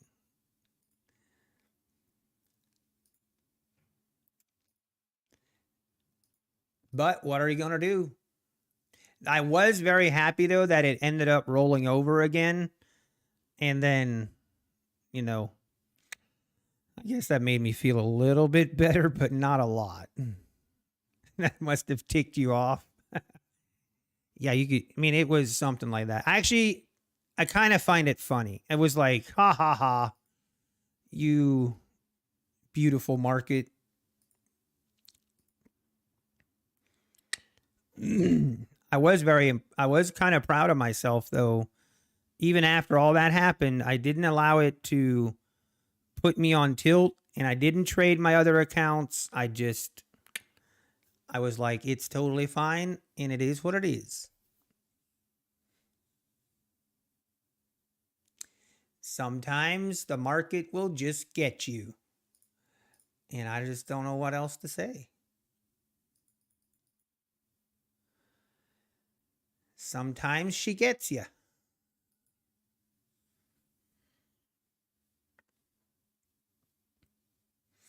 But man, that would be sweet if one of you actually, because remember beforehand, I kept telling chat, I kept telling you guys, as soon as I get stopped out, that's your long entry. Like I kept saying that. And if anyone actually did that, that would be insane. But of course, this is not trading advice. JPM was following your stream. It seems like someone is. Hey, Adrian, you made 8K. Nice, dude. This opening was just something else. We open, and I don't even think, like, it's kind of unusual to not have at least a little bit of a pullback. You know, at the open, it just opened and straight ripped higher. Didn't even hesitate.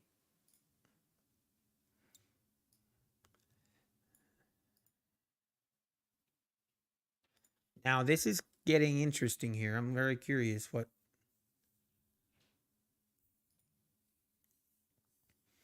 The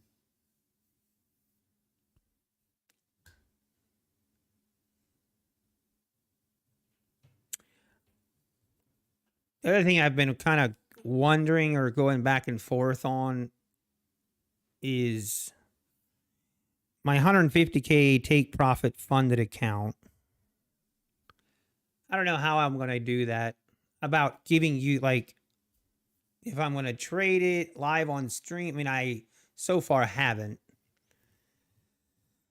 if I'm going to give daily updates on that account, or maybe I just completely keep it to myself. Don't give any updates. Don't do anything unless I blow it, or if I get a payout, then I'll share it.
Uh, we're back.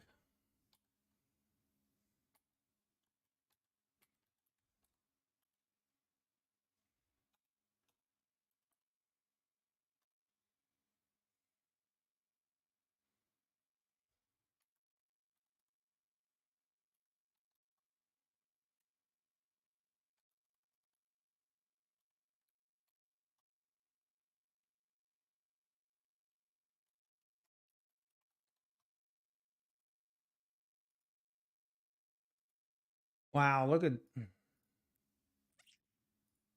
it is looking.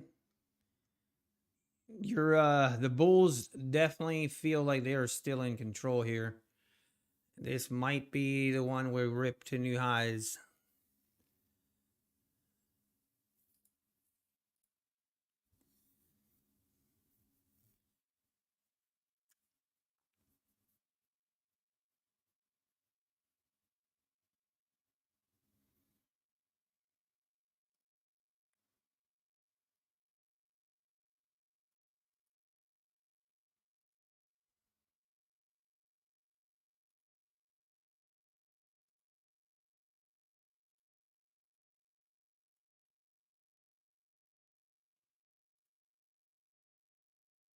Where's all the short people now? What goes up fast comes back fast. Less stress. Yeah, regarding the 150K. If I'm going to enter the Robbins Cup, no. No. I make a fool out of myself on YouTube the way it is. I do not need to do it more. I am really curious though. I find it interesting. I will be definitely, yeah. I'm very curious if ICT is actually going to enter. And is he going to share his account number right when he enters so that you can track his progress, make sure, things are on the uppity up and not, has 10 different accounts. And then he only shows you the best one that he had. I know that's asking kind of a lot, so I'm not expecting it.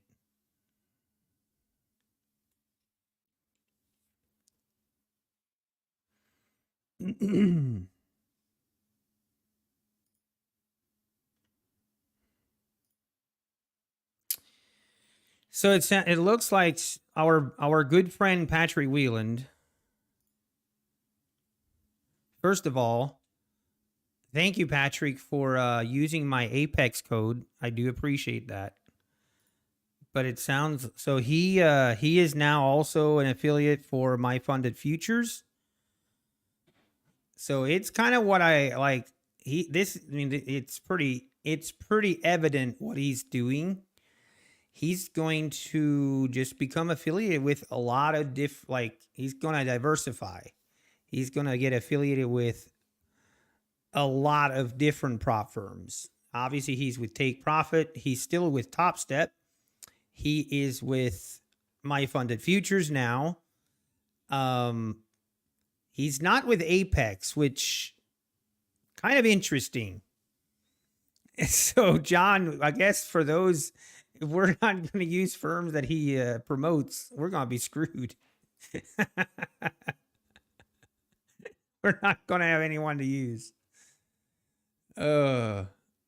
You're saying he is an affiliate with Apex? I know he traded with Apex, but I wasn't aware that he actually was an affiliate.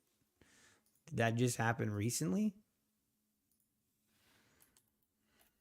I asked him on Twitter. He didn't respond.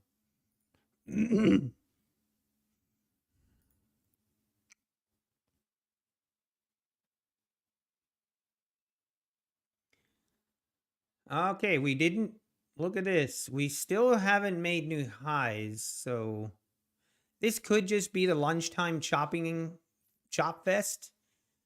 So the fact that we haven't pulled back even more here is, I would say, a pretty good sign for the bulls.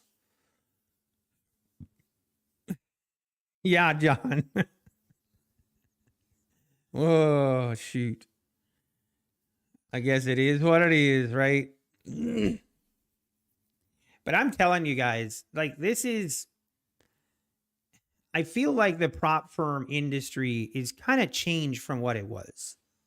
Let's take a little bit to talk about it. Did he really use your code? I don't know, Adrian. He said he did. He said that he used my code for buying the Apex accounts, but I can't tell. Like, I can't tell who used my code. I don't know. I don't have any way of knowing. But the whole prop firm industry, like, and I don't really know how I feel about this. One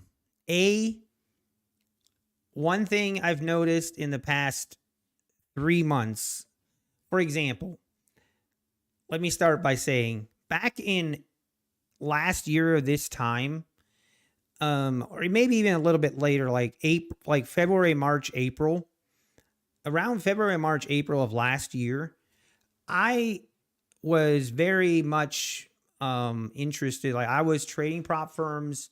I didn't have a YouTube channel yet. And I really enjoyed watching streamers. I really enjoyed it. I really enjoy watching streamers, but I had a really hard time finding streamers that were being transparent. And that's kind of like part of the reason that I started my channel. And the other part of my reason for starting my channel was just to document and journal and to trade live. So it keeps me more accountable and I don't do as many dumb things. Now, that has not always worked out, but that was the plan. But since then, in the past 3-4 months, and maybe it's just the YouTube algorithms, but I feel like there are just a ton of YouTube channels now that actually are transparent, and like there's just so many of them. And they're, obviously they're promoting affiliates, they're promoting prop firms, which nothing wrong with that. But with prop firms, one thing I'm seeing is they are really going, they're really trying to lock in people to be exclusive.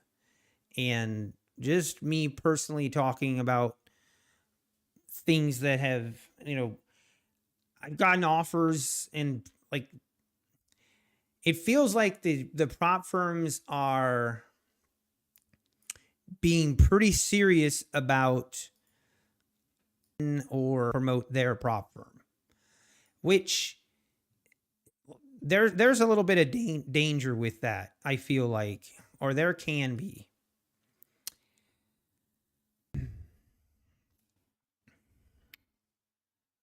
Because I don't know, it's a catch 22 kind of thing. Oh wow, look at, like, we keep dropping and then it keeps getting bought up almost immediately.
All right, sorry, I was responding to a message here. No, but it's, yeah, I forget what I was saying. Something about the prop firms. Yeah, what was I saying? Yeah, it's just like there's so many offers and opportunities being presented that it's honestly confusing. Or it's, I don't know. I think you have to be very careful. The Pakistani guy who can barely speak English and made millions on prop firms. Really? Aldo, like, who? I don't even know who that is. Hmm.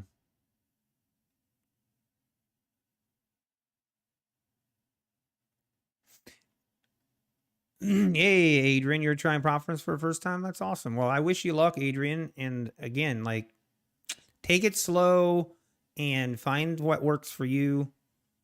And is it your first time trying trading or just the first time trying prop firms? Check the ban hammer.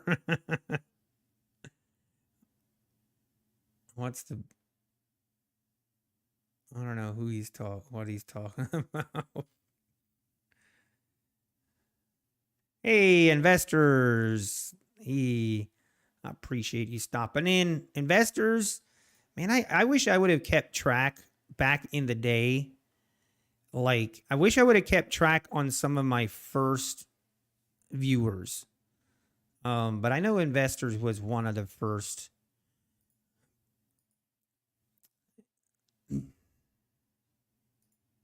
Raja Banks. Oh, LOL. Before 100 subs. Yep, investors. I remember. I definitely. Yep, you were one of the very first ones, and you've hung around, which is awesome. I really do appreciate that, because I've noticed, like, one thing I have noticed, and I think it's just people's personal preference, where, and I know how it is because I spend time in the live streaming environment. You know, I watch streamers, I watch gaming streamers and etc. And some people just prefer to watch people with lower viewers, where they have a little bit of a better interaction with the streamer. So I feel like a lot of my initial subscribers, or like the first couple, like I would say the first 5 to 10 viewers that were consistent in coming back, I don't see a lot of them anymore. But I'm not sure if it's just, maybe they're just silent now. Maybe they just don't like me anymore. That's a possibility. It's a possibility they gave up on me. So anyway, I do appreciate everyone that's here now. It was from the scratch, investors. It was. We are definitely not out of the woods yet. It's kind of crazy to think about it. This day trading it's not easy, man. At least it's not for me. Which I knew, like, going into it, I knew it wasn't easy. But I saw on YouTube, everyone seemed to make it look like it was easy. So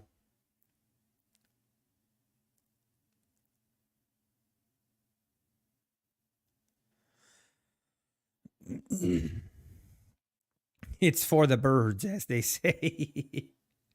Yeah, sometimes you when you have a bad day or you're in a big losing streak, you think to yourself, man, why do I do this? Why do I do this to myself?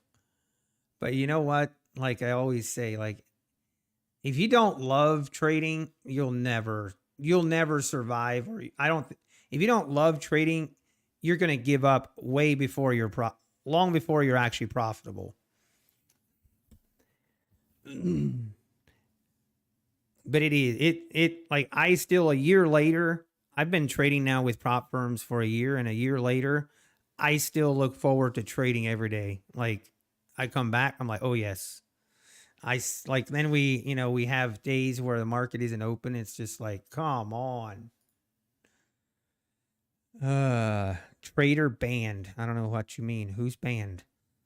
I'm one of the very early subs, Jiri. Okay, that's awesome. Well, thank you. The other thing I've noticed too, some people change their names, so it's hard to track people, or it's hard to remember people that subbed, way long ago. It's hard to remember if you change your names, then it's kind of gets lost in the muck a little bit. Not in the muck. I just forget who you were. Yeah, investors, it is. If it wouldn't be fun, like, there's too much pain involved. If you wouldn't enjoy it, you would never you wouldn't keep doing it. But it's those beautiful setups and those beautiful trades that you take and like, yes, that is what I was looking for, and everything just happens exactly like you wanted to. And that is definitely, and you're disciplined, you're just in a zone. Like the book says, trading in the zone. I think we've all experienced that when we're trading in the zone versus not trading in the zone, where everything you touch just immediately goes against you. Doesn't matter what you do. Okay, Indie Scalper, you changed your name. Okay, I see. Probably a lot of people change their name that I don't even know that changed their name. Not a lot of good sell setup on gold. Nice, nice. Well, this market just kind of going sideways now for the last hour. No, not quite.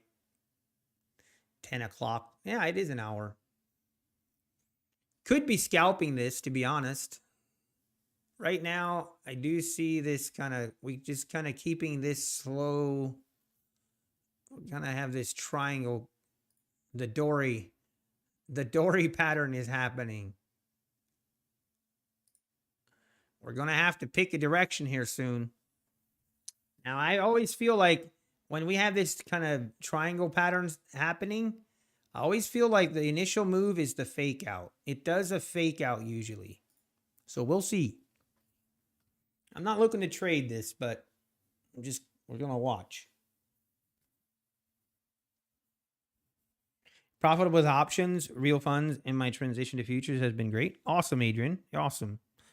I'm honestly, a lot of the same like setups and things apply with futures, and obviously the same mental aspect of it also is the same. So it's more just getting used to the tick size. And one great thing about coming to futures from options is you do not have to worry about the delta and the gamma and the theta and all that stuff. And like right now, if you bought a call or a put right here, you're losing money.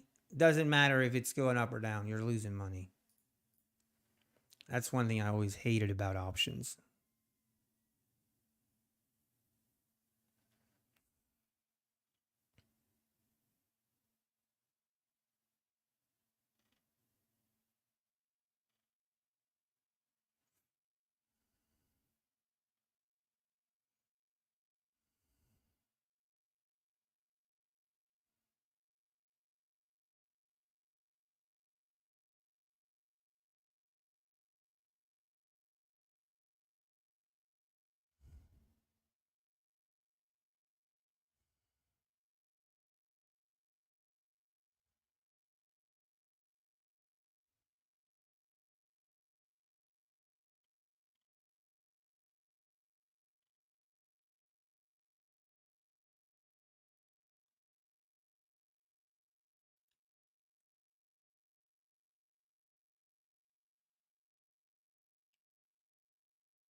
Oh, man.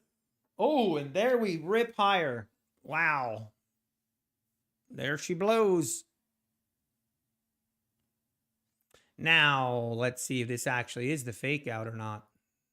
I kind of don't think it will.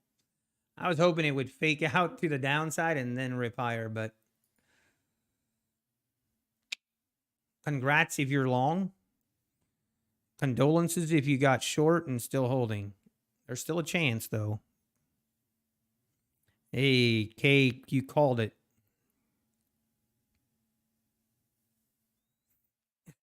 Adrian, my stream and Alpine stream are always on at the same time in the house.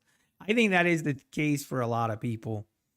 Obviously, Alpine has a way more viewers than I do. He has way more people, but I think there's a lot of my viewers that are in, or I see the same people in chat, which I think is awesome. Alpine is a great guy. He's actually, I've gotten to know him, and he's a great friend. So he is a real one.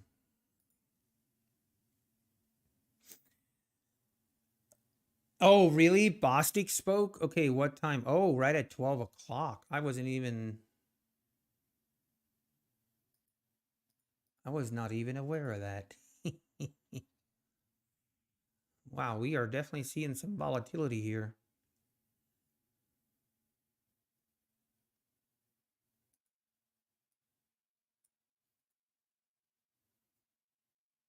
She gone crazy.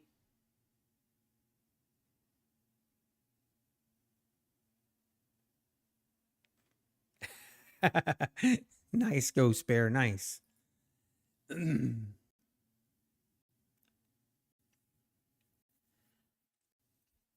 Oh man, I've I should be trading my 50Ks a little bit more. I'm not.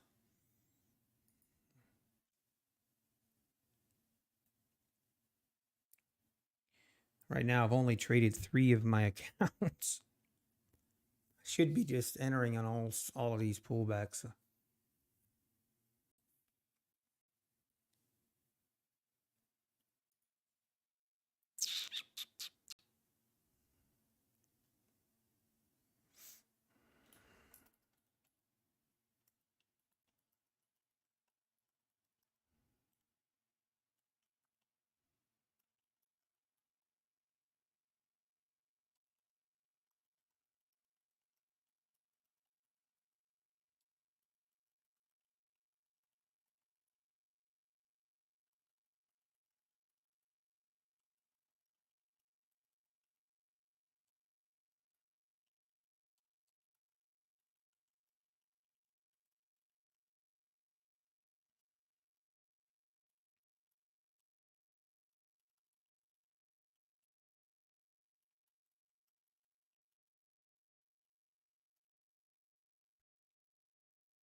And just buy here and go to bed. That sounds actually like a great idea.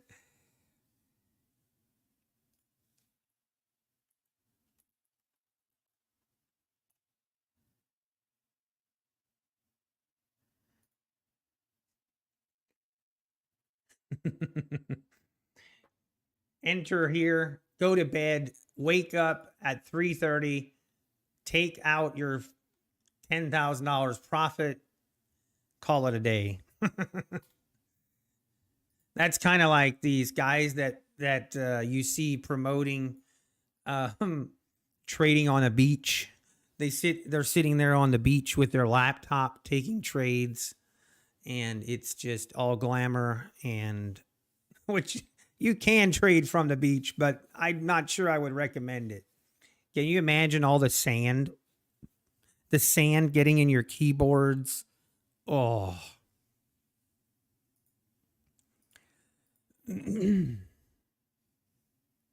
Hey, nicely done, Kay.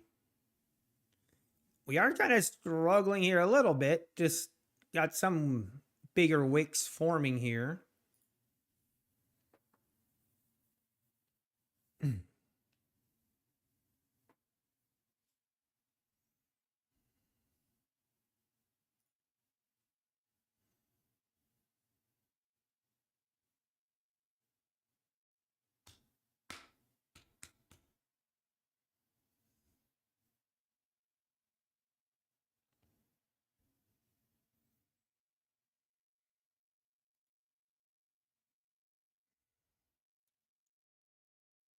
Need to do a screen stream all day.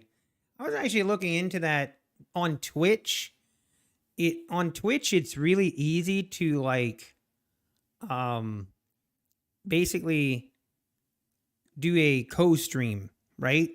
Like on Twitch, we can do a co-stream where we both like you it allows you to even on a phone, it allows you to have both streams up. But with YouTube, you can't do it. Hey, Ercan, I learned from my mistakes. Well, at least for now. No, I learned. I definitely learned. I definitely like on Saturday reviewing my trades that I took last week. Um, it was great. I had a great. I really helped. Just it was simple stuff, really. Like it was simple stuff that I was doing wrong, and just being kind of dumb, really. Like I have no idea what I was thinking on a couple of the trades. Like what just dumb stuff, which actually is a good feeling because you know you can fix it.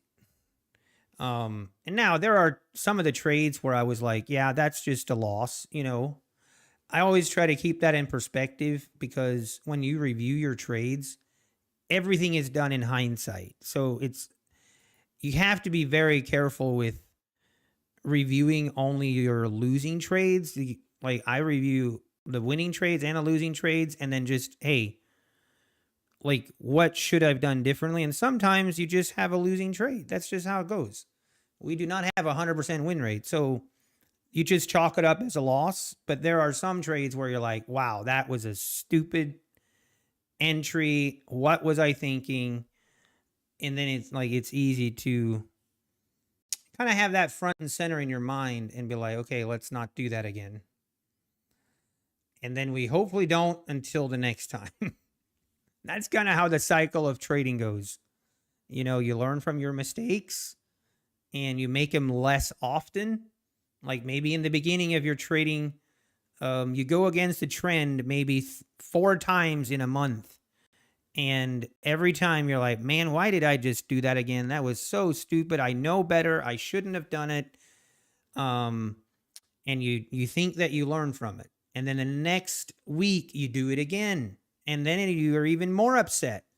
But then it goes 2 weeks before you do it again.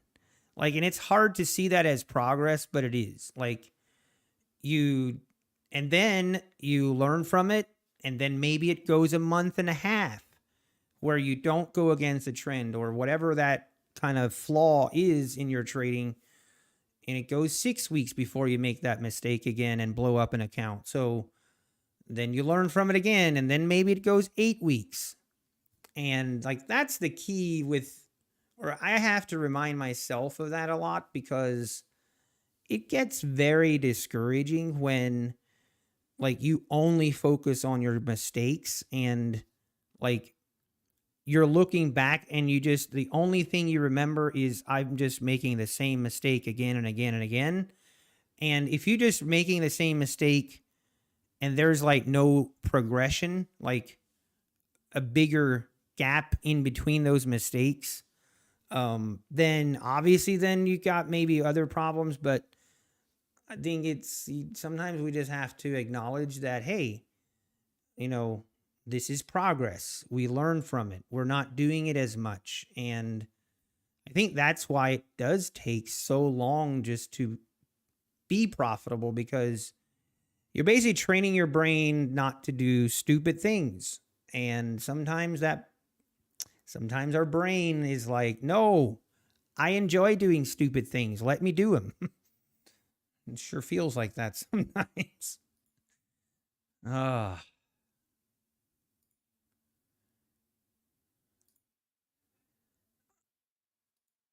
But this market, we're going to hit the 700s, are we not? We are at the 700s almost. Crazy. Hey, Alpine.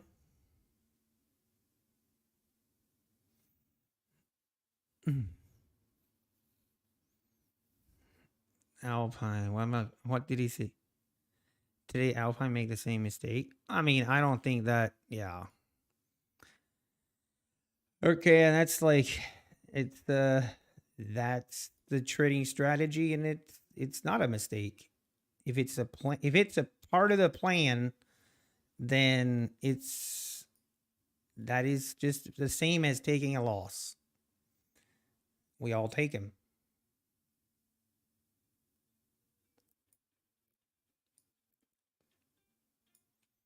Hang on, I got to take this call.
Okay, we are back. Oh, yeah. Yeah, Alpine. I would not. Alpine is killing it. He doesn't need to worry if he loses one account.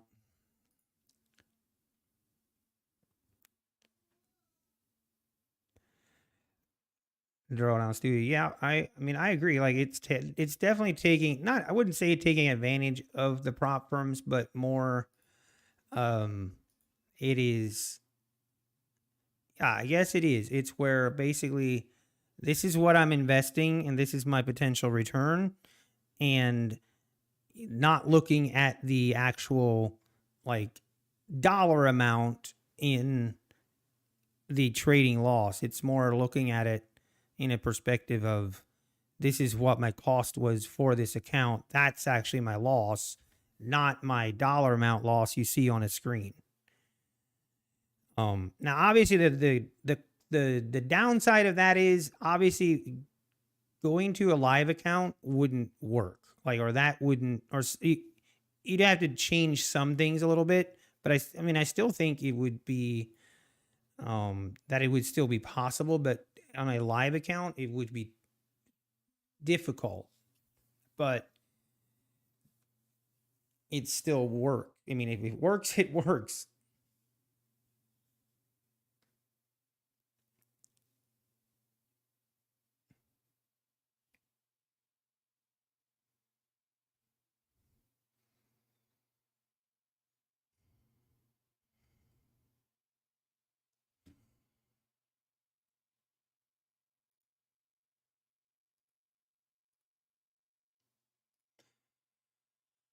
All right. Man, we have some issues at work. I have a guy making a delivery and his axle broke on the trailer. And he can only make a certain delivery at a certain time.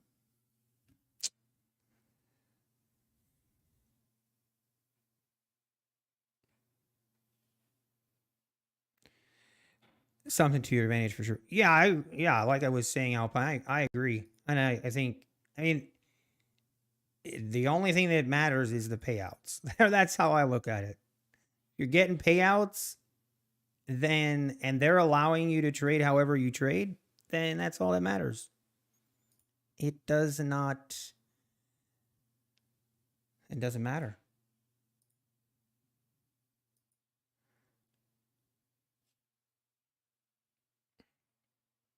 Yeah, drawdowns still. Same with, I mean, same with me. I am chilling. But it is, the market just doesn't. Every time I feel like it's going to pull back a little bit more, then it just doesn't.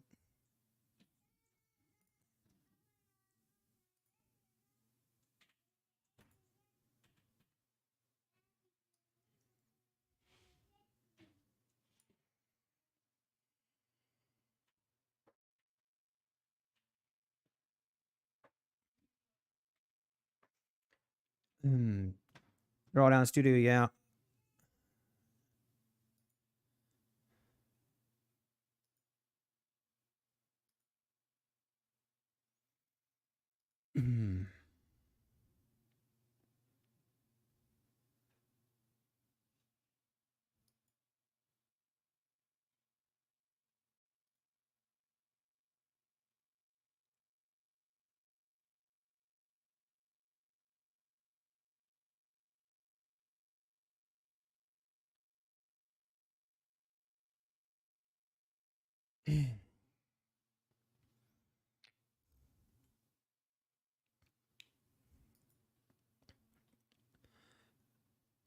Yeah, drawdown studio. And that's the thing, like with these prop firms, I know for me, like, or that's what I enjoy or appreciate about these prop firms. Like, there is no way that I would still be trading if I was trading my own money and I'm now a year in, like, and not being consistently profitable. Like, there's no way I would be, I would have survived this long. And I don't know. That is one thing that I just don't understand. For example, like Tom Haggard, he made this long post. I follow him on Tom Haggard. I follow him on his Telegram channel, and I don't really follow him that much. I usually just kind of use his Telegram channel to check how he did for the day. I don't listen to him when he's live. But it's like that's one thing I don't understand. Why not, like, he is so against prop firms. Like, he really he typed a huge long essay and saying how terrible prop firms are. And yeah, Tom Hogard, or whatever his name is. But and I always want, like, and he was basically, his argument was you shouldn't use prop firms because you're going to fail. Like, to me, and I even tried to actually have a discussion with him on it, and it was completely pointless. But I'm like, okay, like, you're already, like, are you saying that you won't fail if you don't, like, if you trade with your own money, that you won't fail?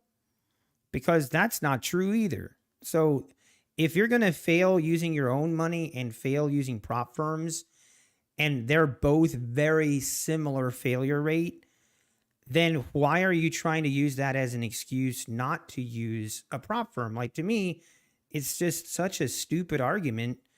And to me, it's very simple. If I know that there's a 95% failure rate for new traders, and I have option A here that's going to cost me $1,000, or option B here that's going to cost me $200, like, why would, like, it's very simple math that you would pick the one with the lowest cost. Why wouldn't you? Just doesn't, like, and I tried to, like, explain that or make that point, and it was just completely like I'm talking in a different language. Like, so I'm just like, I give up. I don't even care. Yeah,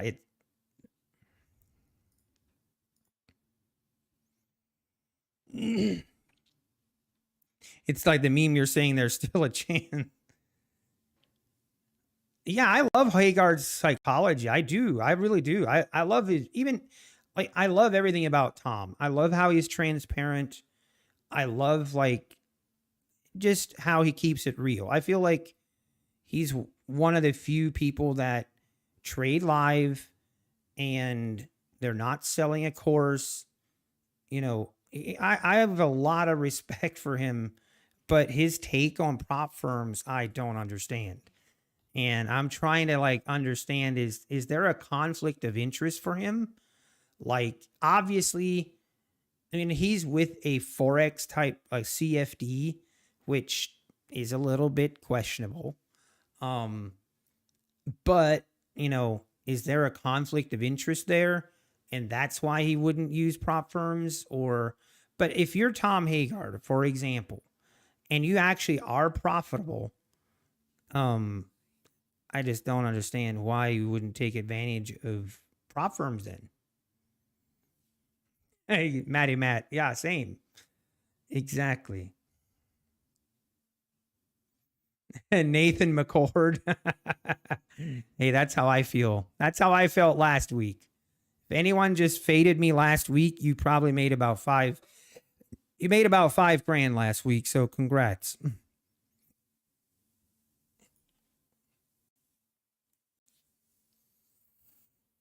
Oh.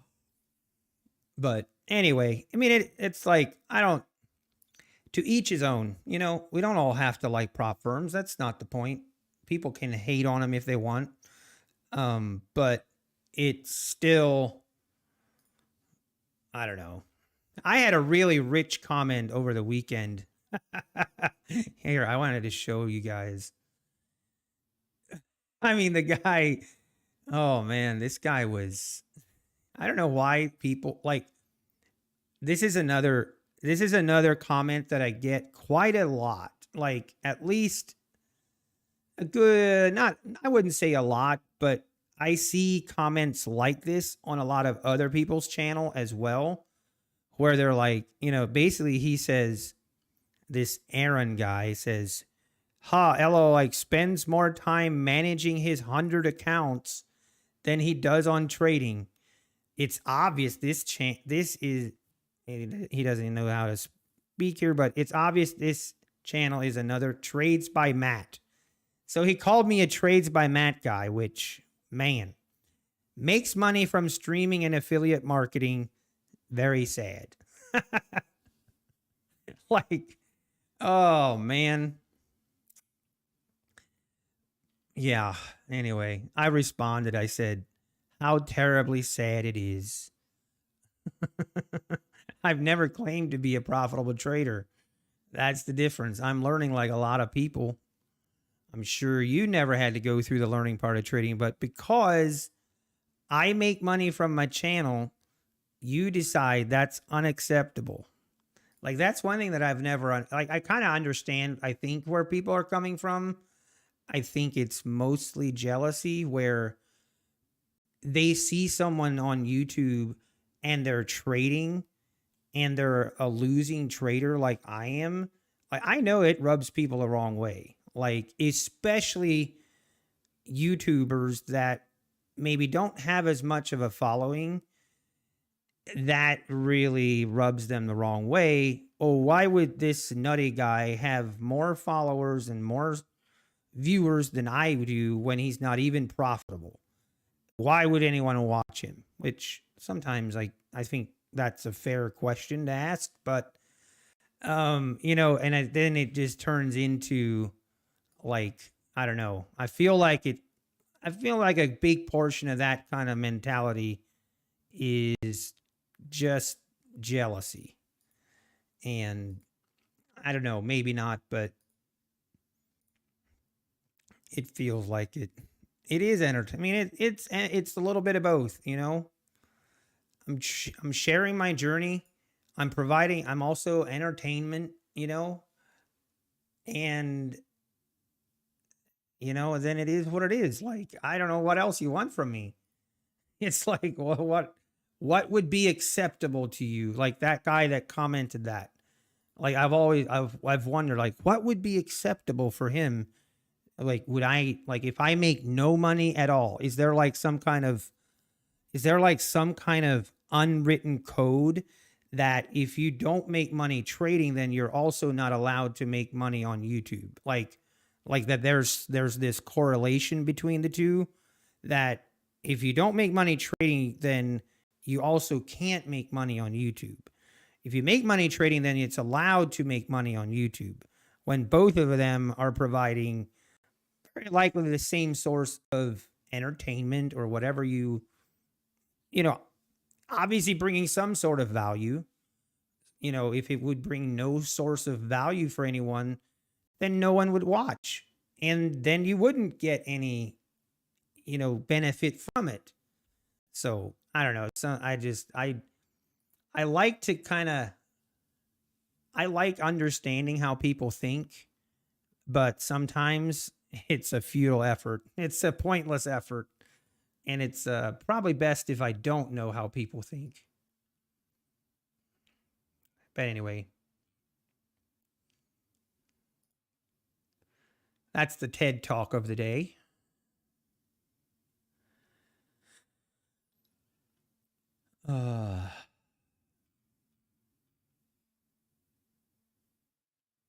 Should I get a payout this month? I'm trading good enough if I can keep emotions in check. That's awesome, Matt. You were saying earlier, having company while you do your own trading. Yeah, Mike, exactly. Like, it really is. Like, trading can be a very lonely profession. Trading can be a very lonely profession. I think that's why a lot of interactions, and me personally, I don't think most people that are watching other streamers,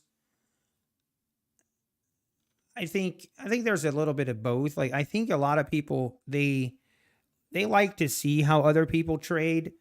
I think it's interesting. But I don't think most people are like going to YouTube or what I should say, most people aren't watching streamers to learn how to trade, or I hope not. Um, it probably is more than I think, but I hope not.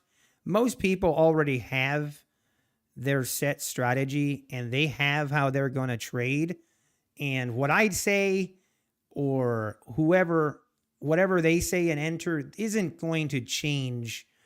Very likely they're not there to change their trading. They're just there to chill out with other fellow traders that kind of know what they're talking about, and they can connect with people, because in the real world, it's very difficult. It's very difficult to go out to anyone and start talking trading. It's like you get looked at like, what is wrong with you?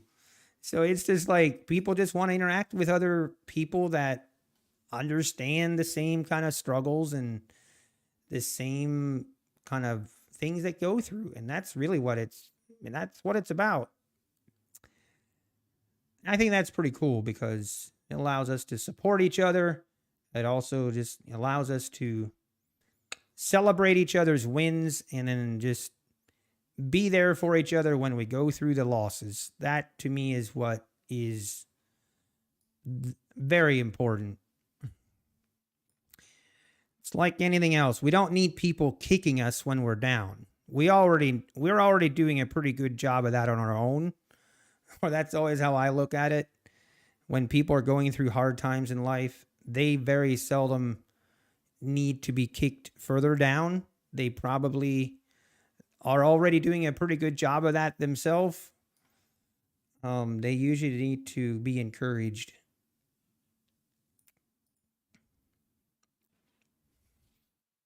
Yeah, Mike, exactly. As we make new highs. Look at this crazy market.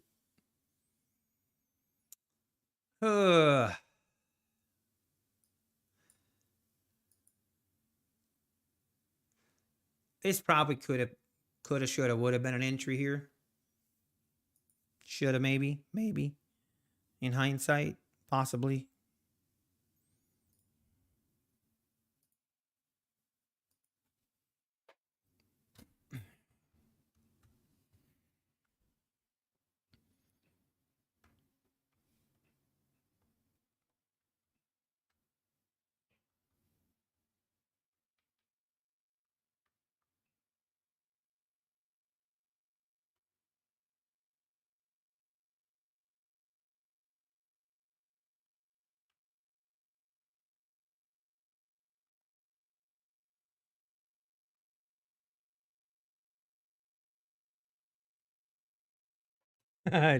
Johnny Yang, if you buy it, will dump. That's always how I feel sometimes. I mean, we've proven that to be true on this channel before.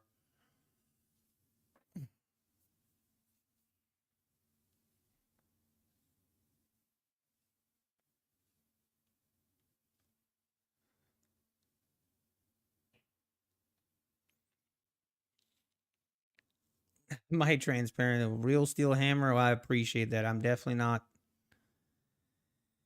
I appreciate it though.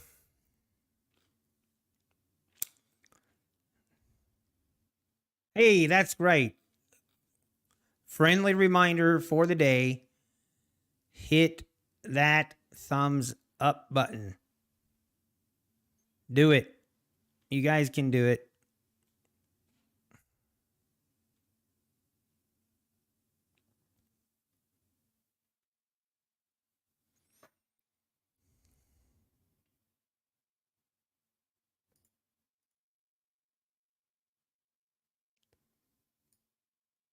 Hit that like button like that. There we go.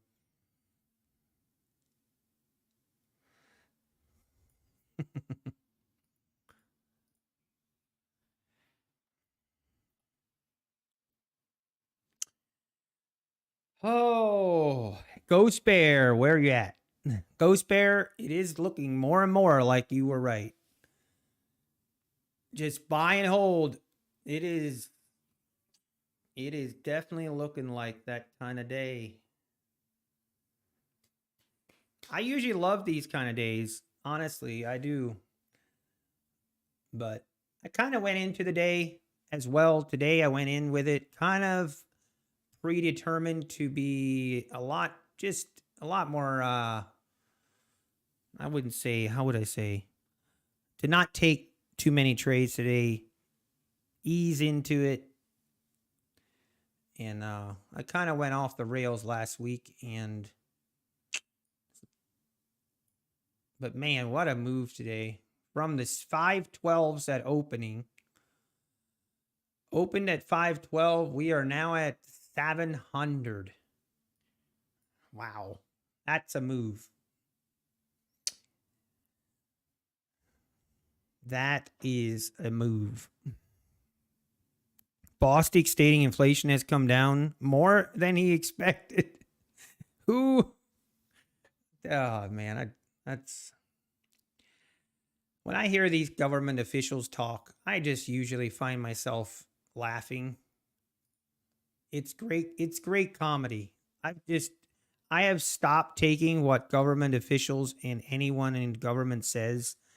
I have stopped taking them seriously, and I just kind of look at them as comedians. It's actually pretty. It's a lot of. It's kind of fun.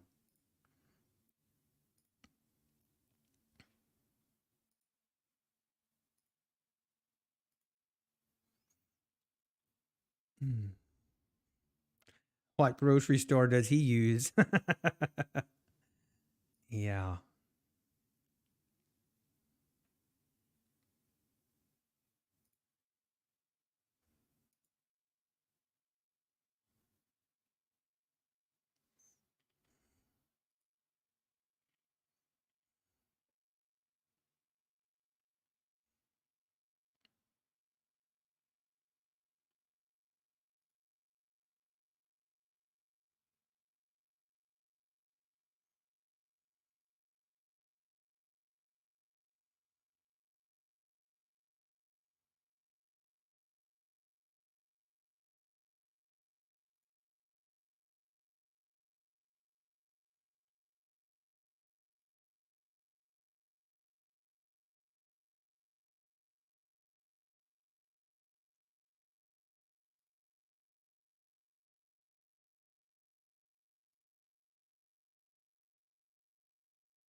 I mean, just look at that.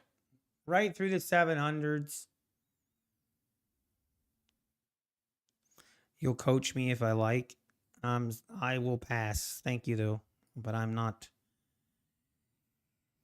looking for I know it probably seems like I could use it, and you're probably right, but one of my things this year is to not be switching as much between this and this and this and I didn't even share a lot of what I did last year. Like I was back testing like all kinds of different stuff that I didn't even really share on stream or with you guys. So I was a little bit all over the place on some of that. And I definitely want to just have it more, how would I say, just, yeah, needs to, I feel like that can be confusing.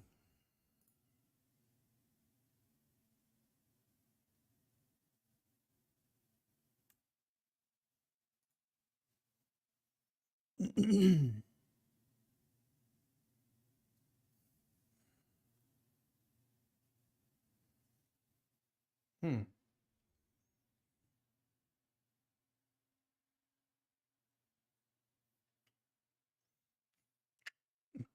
Hey, methodical man.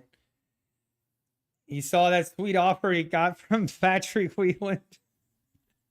Yeah, methodical man. Shoot.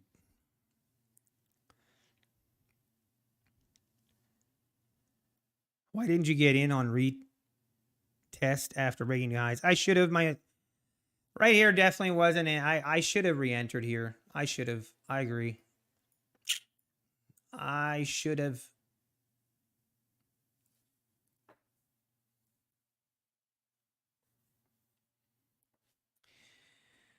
Yeah, that was pretty funny, methodical man. Sometimes, like I said, sometimes I do not understand Patrick Wheeland.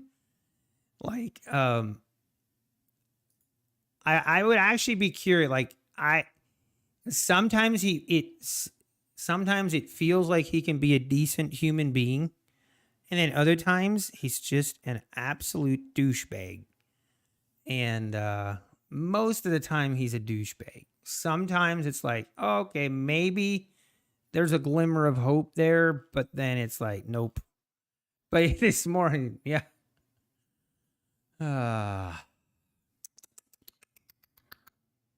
It was though, guys. Did you see? I was not aware of this. I was pretty offended. I was pretty offended by this. Let me find it. Let me find it.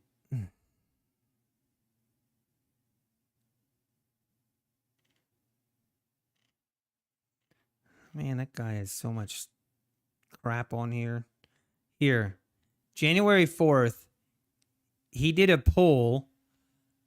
And I didn't even know. I was very disappointed. The guy didn't even at me. He made a poll and it said best day trading live stream on YouTube currently. Okay. And he has Nutty Bar as an option. He has Tanya Trades as an option. He has Patrick Wheeland as an option.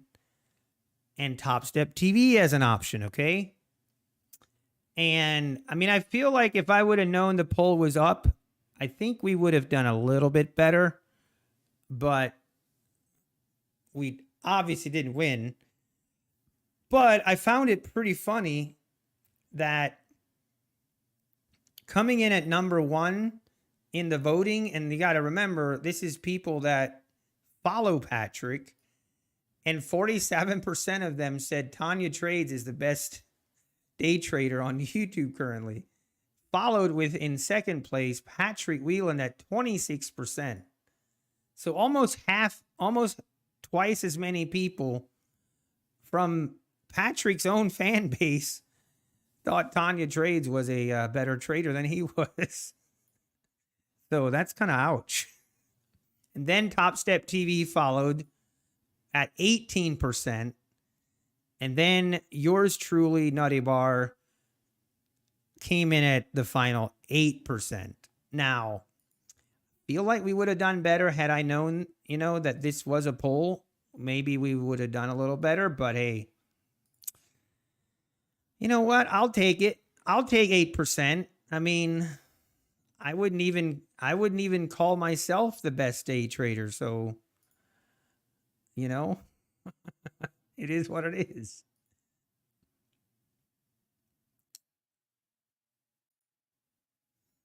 Not yet, but we're going to get there.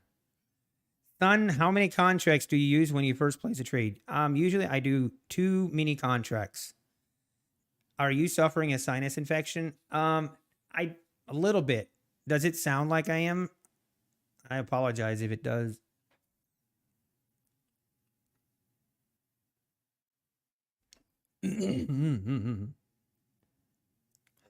Top Step TV is a grind. Yeah, I never really watched them. I don't have time. At least I made the poll. That is true, methodical man. And then this morning, Patrick was sharing that he used my code for buying his Apex accounts. So I'm like, nice. Maybe he actually does feel bad for not giving me the 800, and he's trying to make up for it. I told him in my tweet, I told him, Patrick, if you keep grinding, keep grinding, and I'm sure that you'll get to that $800.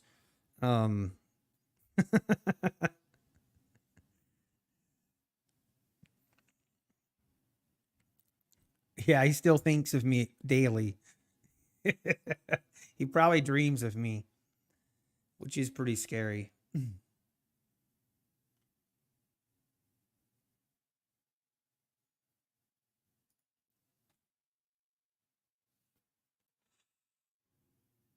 Oh.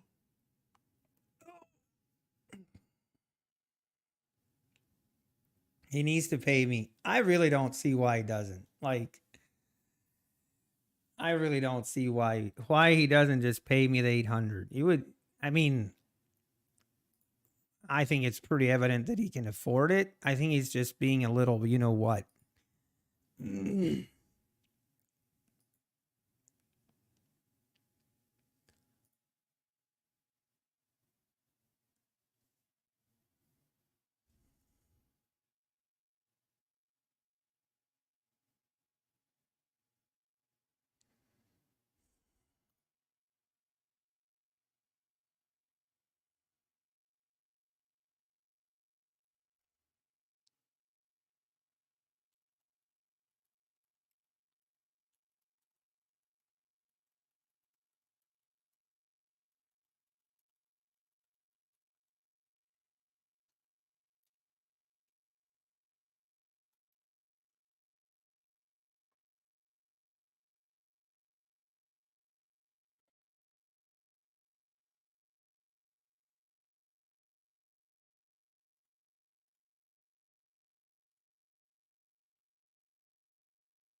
That is actually a very, very good point, TT Trader.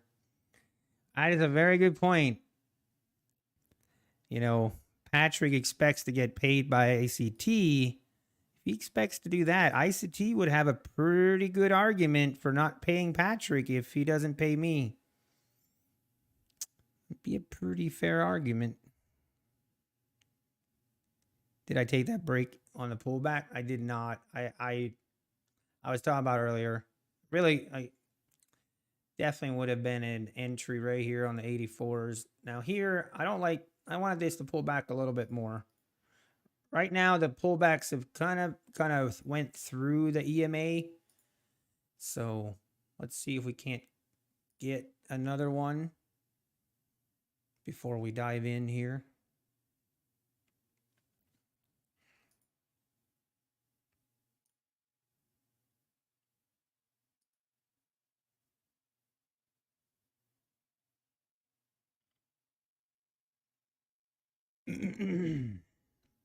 Why don't I use Quant Tower?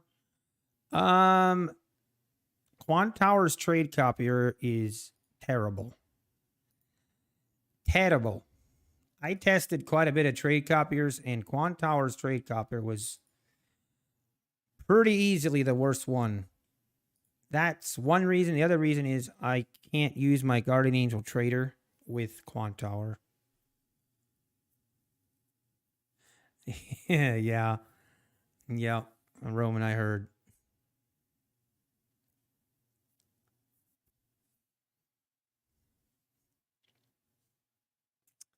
Wow. And we did not pull back more and now just ripping. Okay. It's okay. It is what it is. Man, oh man, this market is on something else.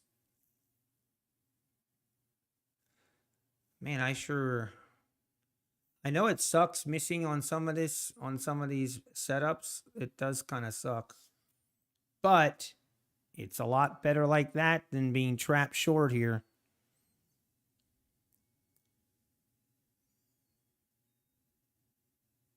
I mean, look at this daily chart now. This daily chart is looking pretty insane. I'm trying to look here. When is another? We kind of had a day like that right here. If we close at the highs here, man, you'd like to think we're in for another pretty nice rally the next couple of days. But you know how the market goes. This actually is the 21 EMA. This is not VWAP. VWAP is actually all the way down here. VWAP is down at the 580s. It's so far away, you can't even see it. But yeah, the 21 EMA, this is... should be taking more trades on a day like today, to be honest. Now, I am taking trades on... I'm taking a little bit more trades, but not much.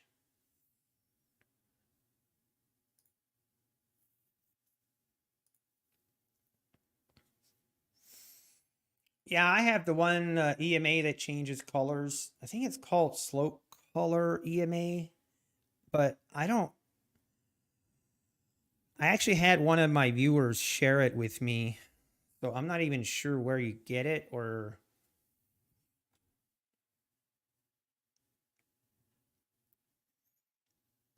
What happened to the HYPOTHETICAL swag? Joven Milk? I never used HYPOTHETICAL. Usually I trade 2 minis. 2 minis is my normal size.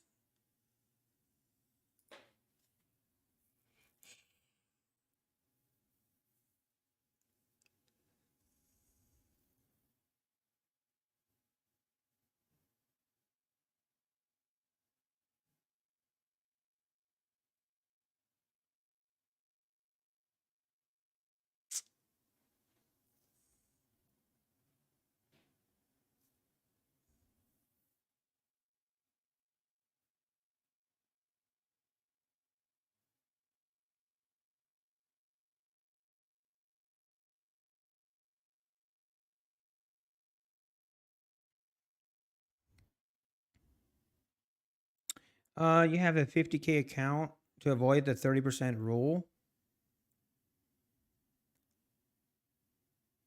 I mean, the 30% rule just, I mean, so first and foremost, make sure you understand how the 30% rule works. So the 30% rule, you almost have to kind of reverse think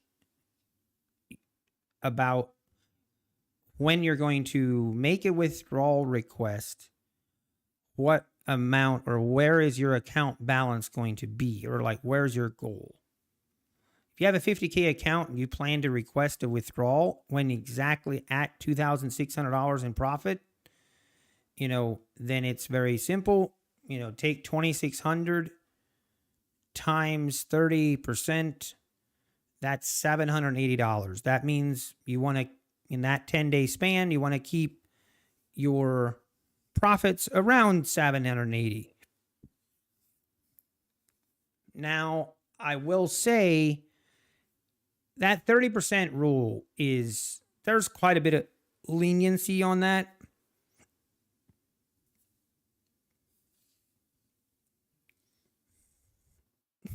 Yeah, design, that is true. But yeah, the 30%, there is quite a bit of flexibility on that. If you, I mean, if you enter for example, and you just have a really nice trade and it goes above the 800, 900 to 1,000, you're still going to get approved. The 30% is not a set amount and there's no exceptions. They have that rule to avoid the windfalls. And the main thing they look at is your contract size. If you're normally trading with two minis and then one trade, you have a $1,500 winner, but it was still with only two contracts, that's going to be fine. But if you have a $1,500 winner and you scaled up to 5 contracts, that's when you might have an issue. So it's more about the if you can consistently trade in the same size, I would almost say you don't have to worry about the consistency rule.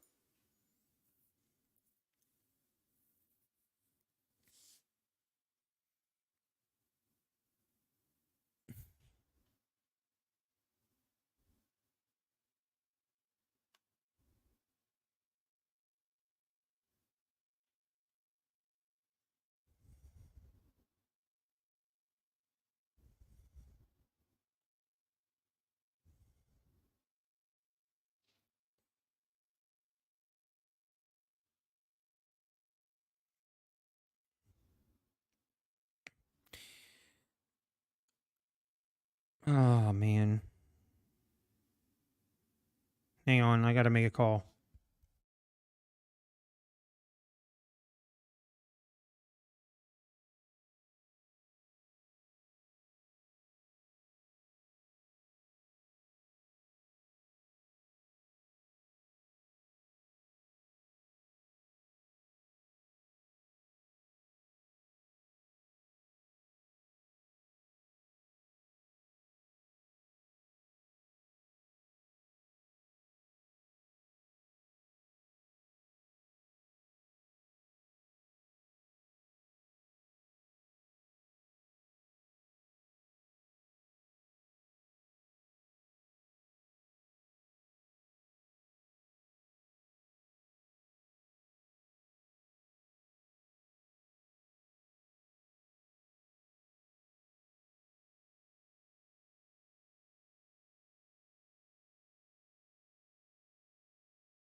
All right. I'm back. Yeah, I draw down exactly.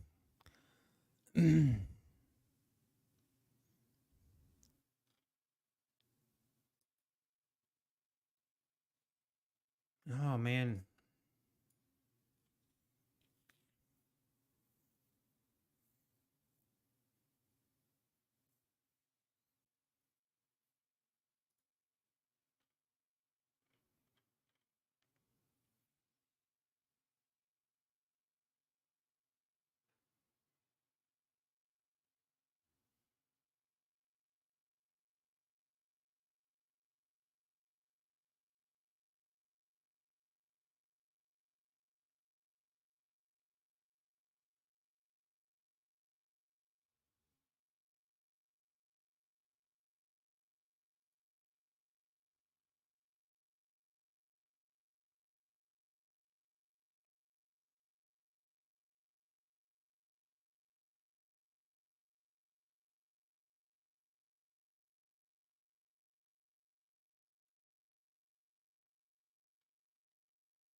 Hey, you passed two evals today? That's awesome. Congrats.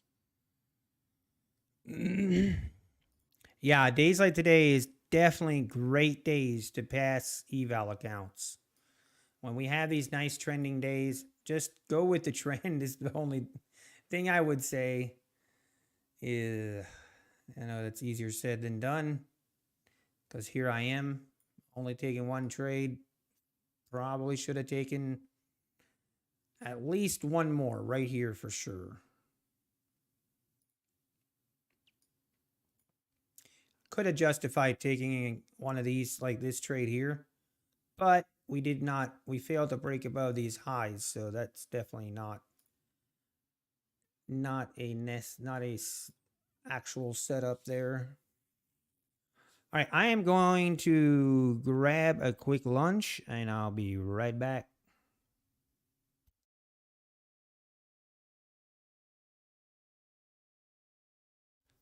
Here, I'm going to put on the bird feeder cam just in case there's some birds and you don't have to watch me eat.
All righty, boys and girls.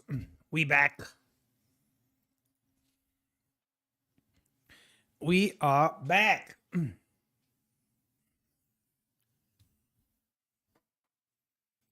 right, we are. What are we doing here, folks?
Oh man.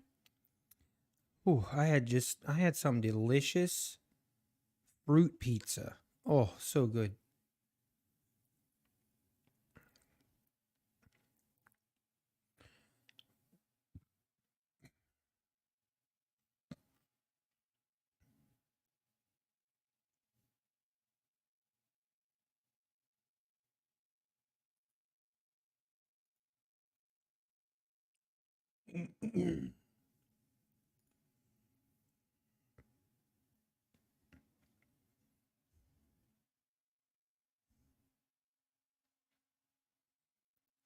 Hey, Alpine, you're about to go take a long nap. I'm jealous.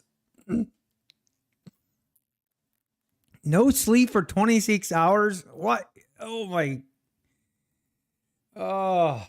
Yeah, you're going to be out. You are going to be out. If you're like me, then I usually sleep for like 5, 6 hours and then I'll wake up again.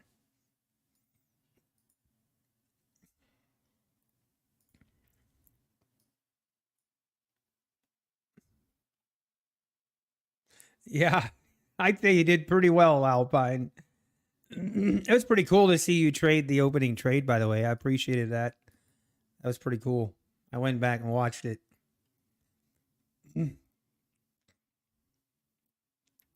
Market took you for the ride. Yeah. It took me for a ride on Friday. I know but man, today is crazy actually. Like just a slow grind higher. It's been a while since we've had a day like today.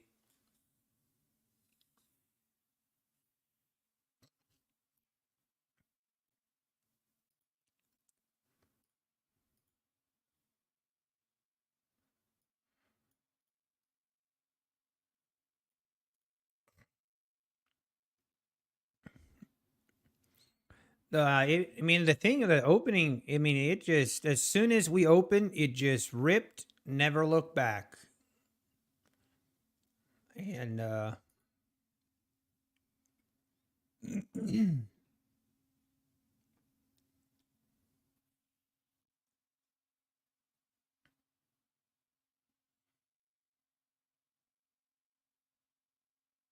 nice, Black Coffee Trader. Nice.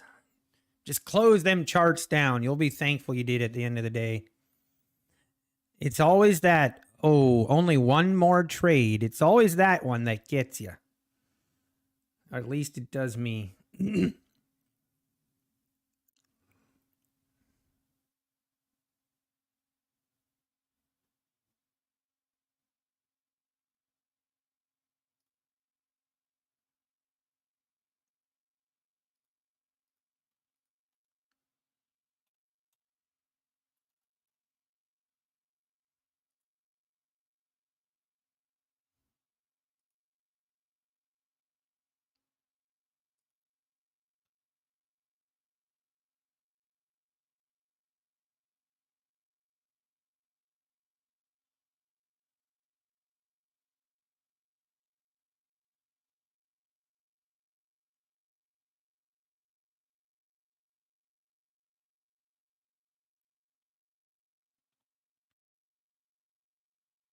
Hey,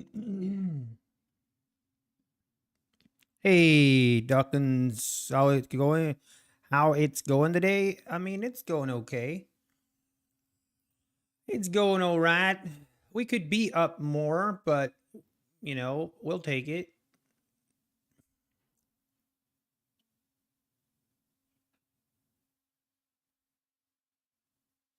Get distracted by chat a lot. Yeah, that does happen. I know.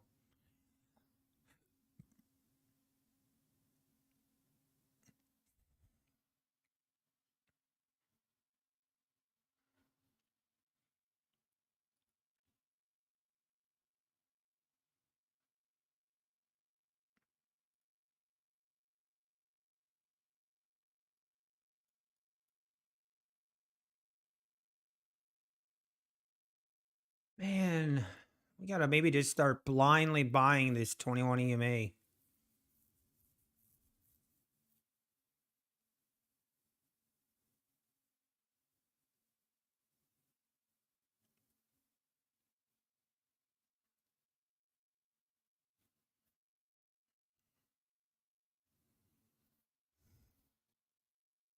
How many 150K accounts I have? This is the last one. The last one, Daryl. After this one, if we don't get to a payout, we'll be switching to our 50K accounts and trading that. Actually, kind of looking forward to that.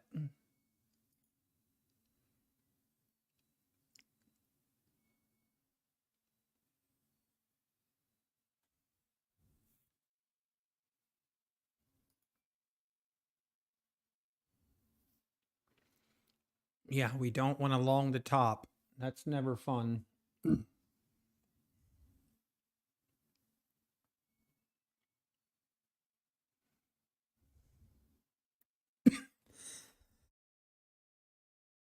Hmm.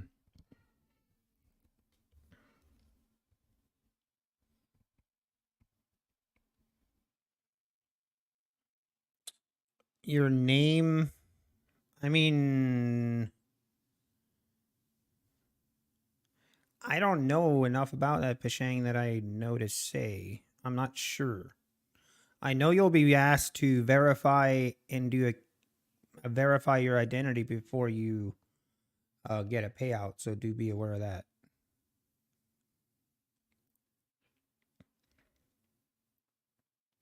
Next pivot point is 735. I mean, at this point, I wouldn't be surprised if we reach it. Let's look at the 60-minute chart again here. I mean, we have a little bit of, we could probably right here at the 735 that we could.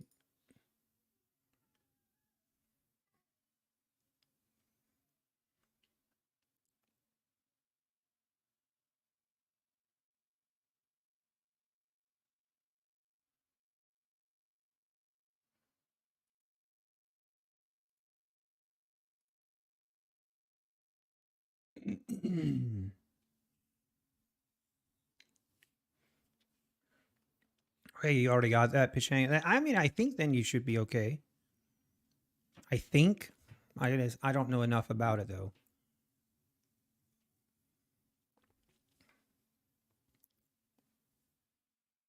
Hmm.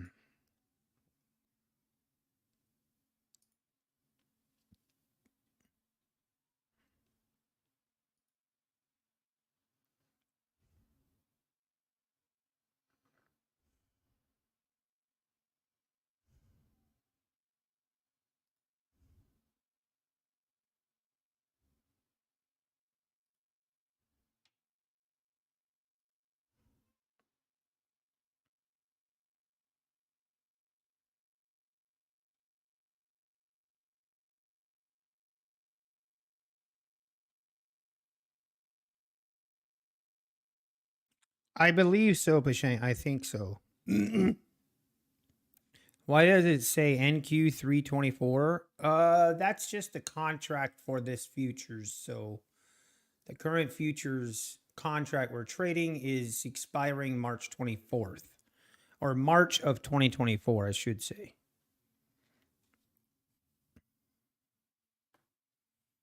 All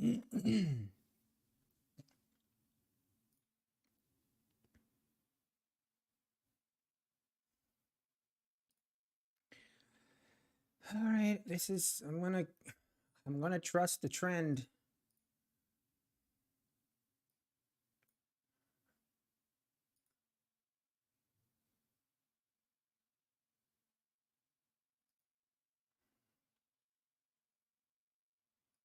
I will take my first one right here.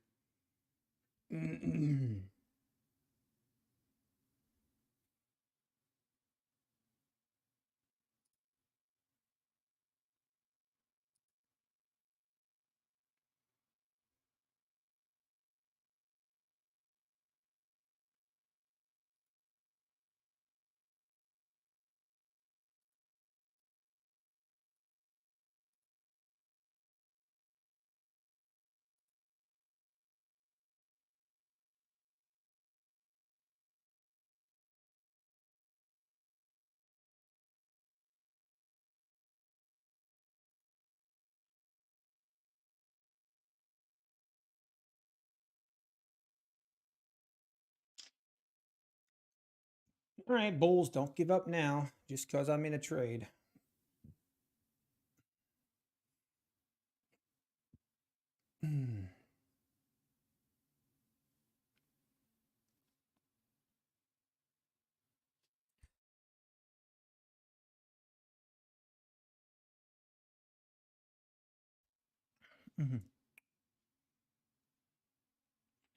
Thank you, Ivan. I mean, we'll see. We shall see what happens.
All right, let's go.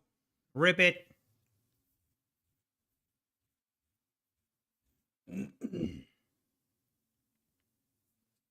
This one might take a while to materialize.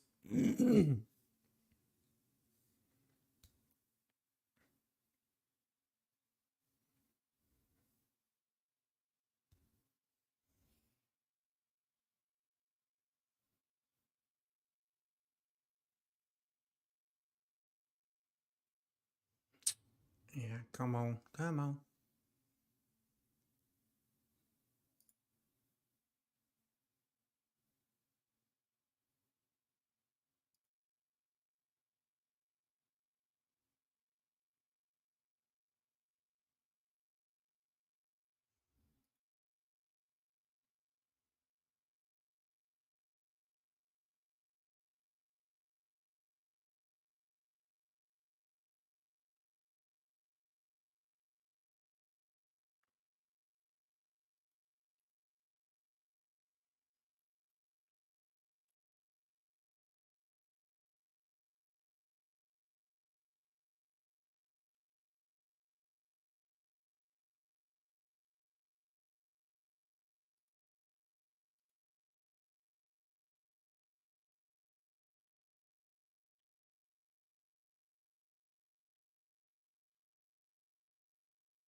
Yeah, it's right, Bob Bakerson. Rip it.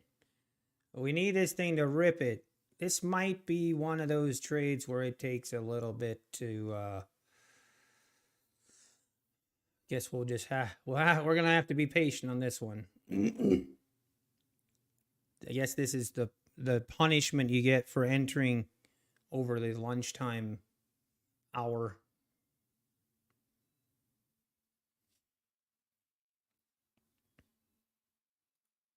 All right, there we go. Now we're talking. We like that. We like that. Now we're going to take our profit at the 730s if we get there. Now, and we're going to trail our stop on this.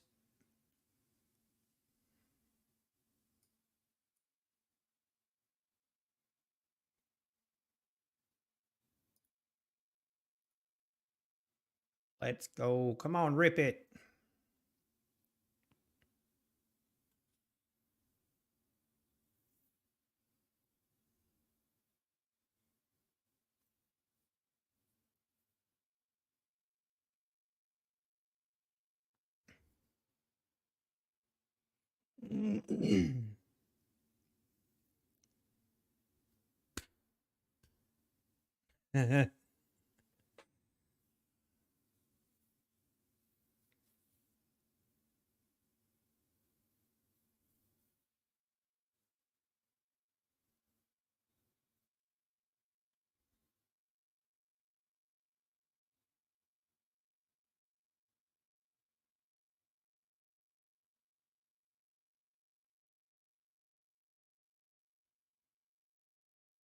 Come on, need this candle. No, where'd it go? Need this candle to close up so we can kind of trail our stop here.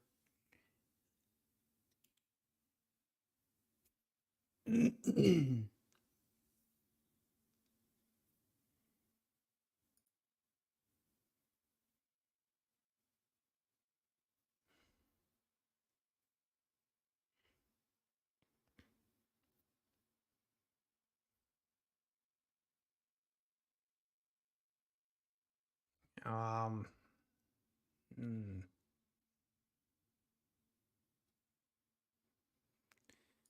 Well, all right, I'm going to put my stop, at least lock in a little bit of profit on this runner. Hopefully we rip this higher.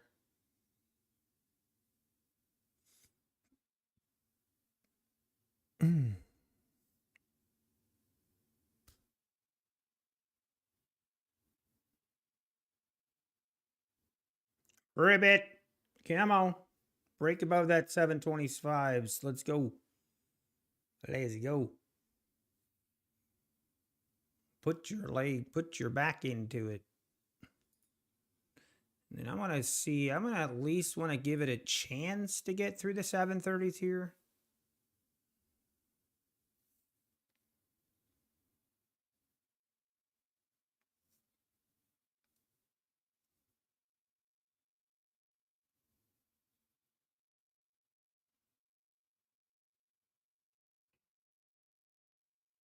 There we go. Come on, right here. Got to go. Ribbit.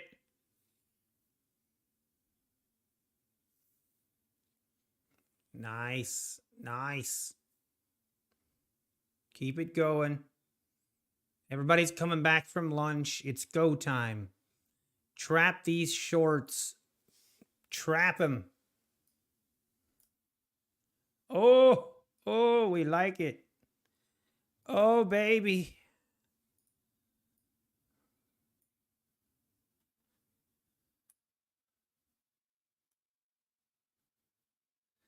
Now, here's where I'm going to keep.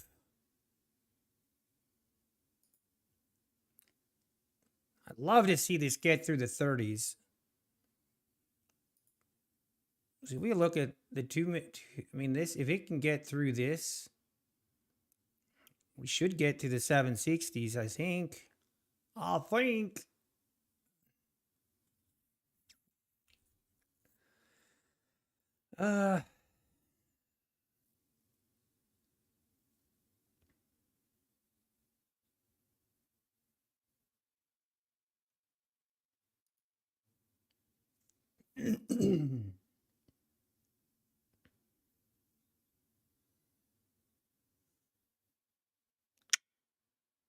Come on. Rip through these 33s. Do it. Do it.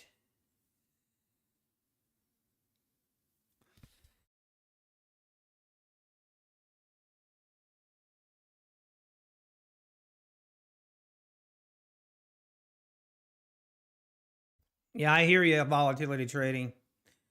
It's one of them days. Just go long at the open and then turn off your computer and come back around 3:30.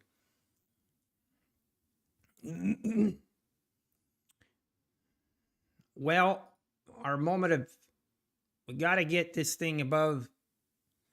We have we have 40 seconds to close this candle. Okay, I like it. I like it. Rip it. Come on, baby. Rip it.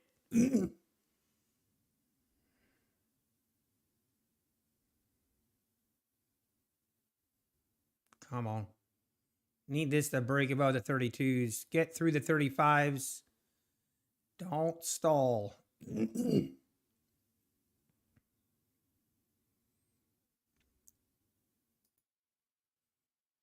Come on.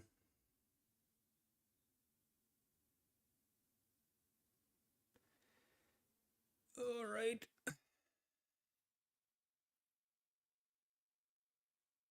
I got a feeling we're going to get taken out here, but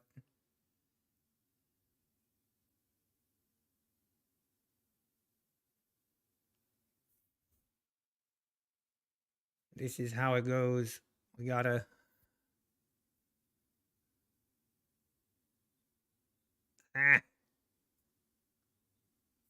Come on, Bulls.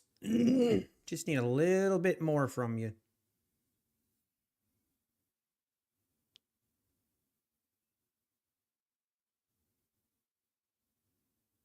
And there it got us. It's all right.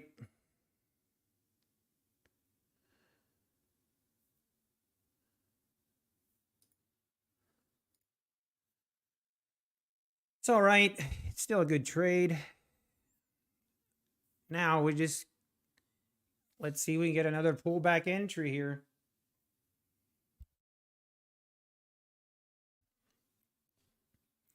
Nice ghost bear, nice.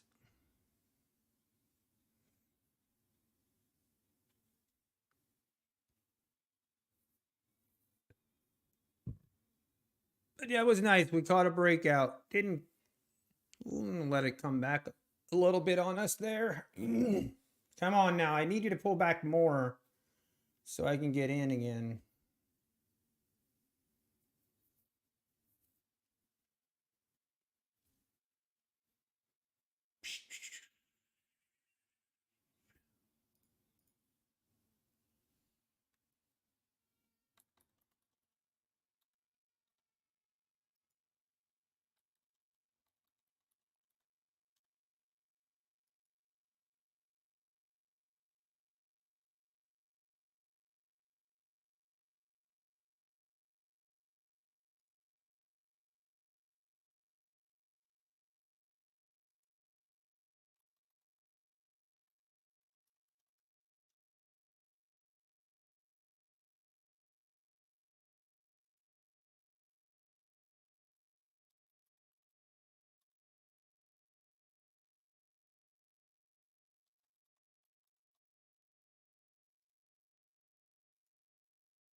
Is it really not even going to pull back more than this? Now I'm going to be a little bit.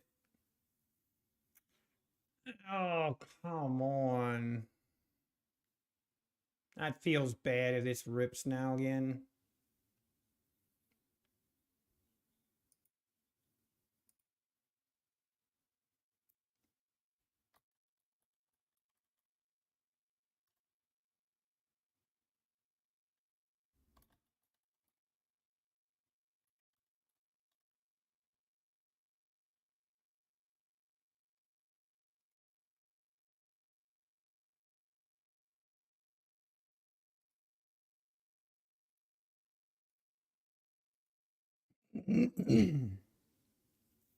Don't short. I got no plans to short this market.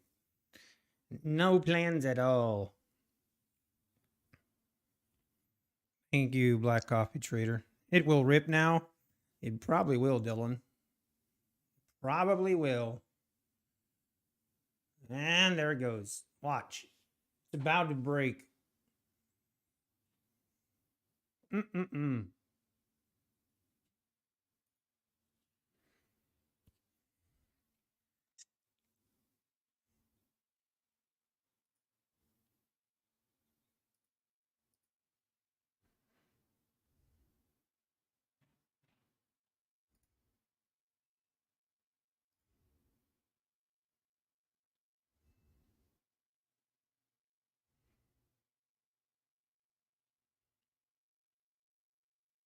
Let's see if we can get above. Can it get above this 734 or 735 area?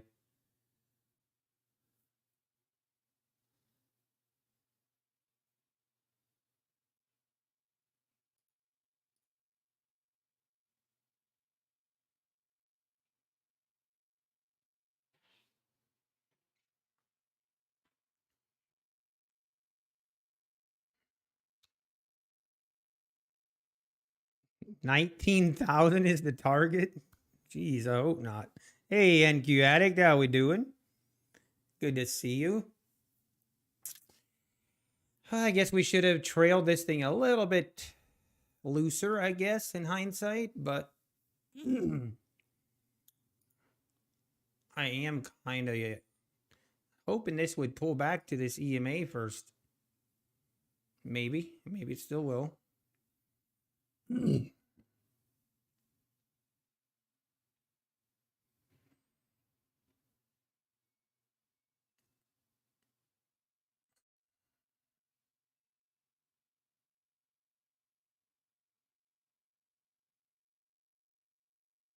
All right, hold on here. Let's see this thing about to break.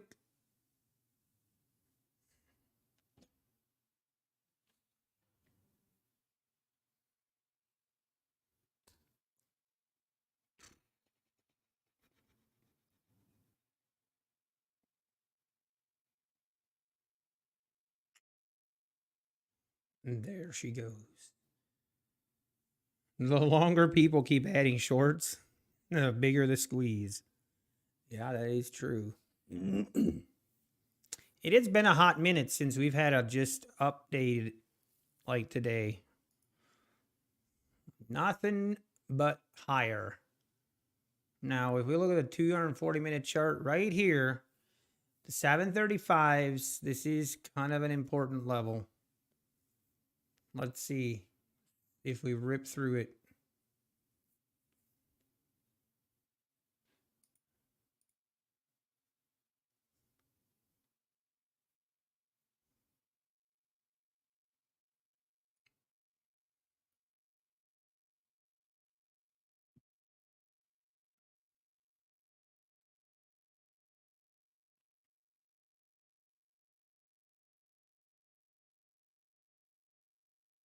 Oh, John. Yeah, last night was, we had a pretty big sell off last night, right? Yeah, right here. Just whoosh. And then ever since that, to think this morning at 4:30, we were at 380. We are currently at 730. Ay, ay, ay, ay, ay. It's a big move.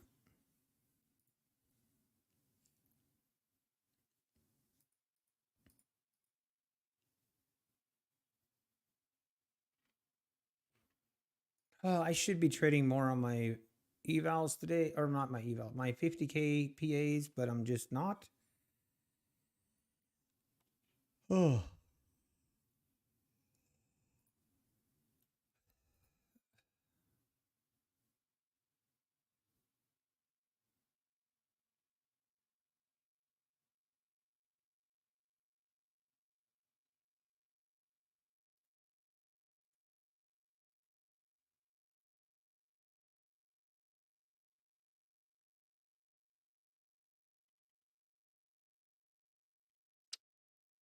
Your Cleveland Browns are playoff bound.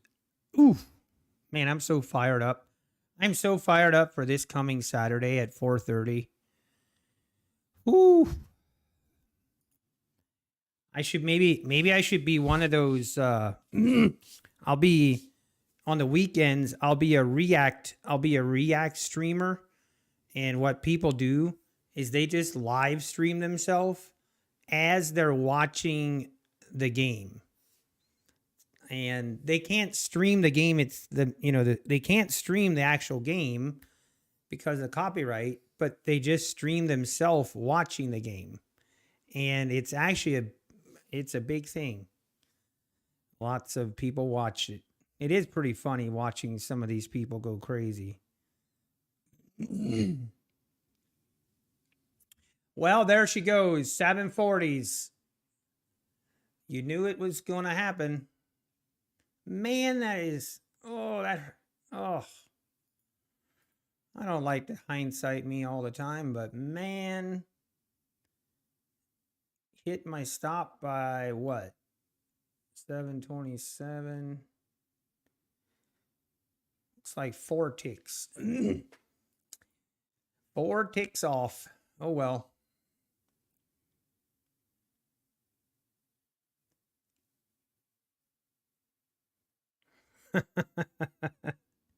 Get a football stream. Is he a Miami Dolphins fan, Patrick Wheeland? Thought I saw somewhere that he was at a game, but I don't think he's a big football fan, to be honest. But he's obviously from Miami. That design. How about the Giants pummeling the Eagles?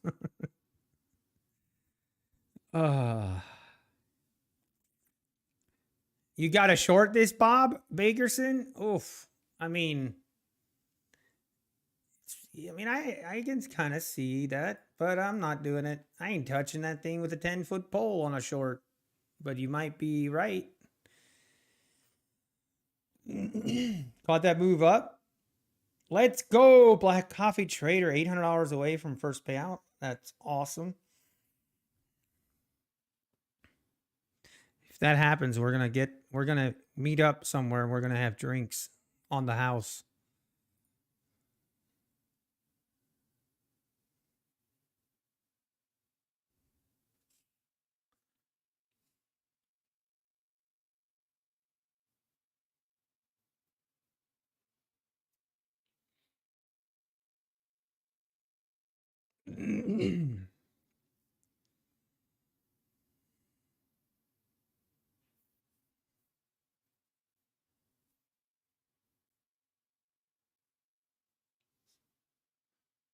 Man, oh man. Oh, I wish I would still be in that trade.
Yeah, man, that is very true. Sometimes all it takes is one good trade.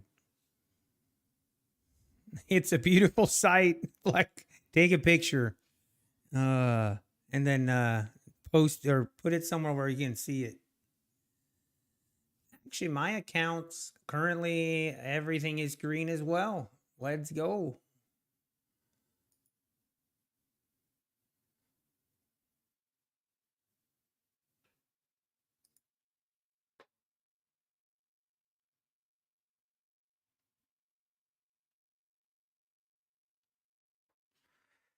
All right, let's see. Can we get a little bit of a pullback so we can ride this train again?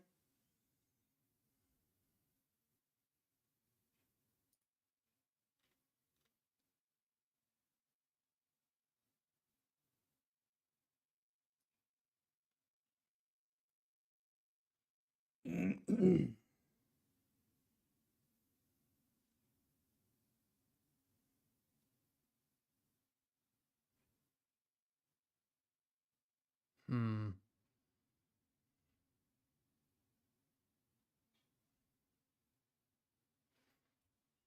So I feel like it's so dangerous to be buying up here, but hey, why not?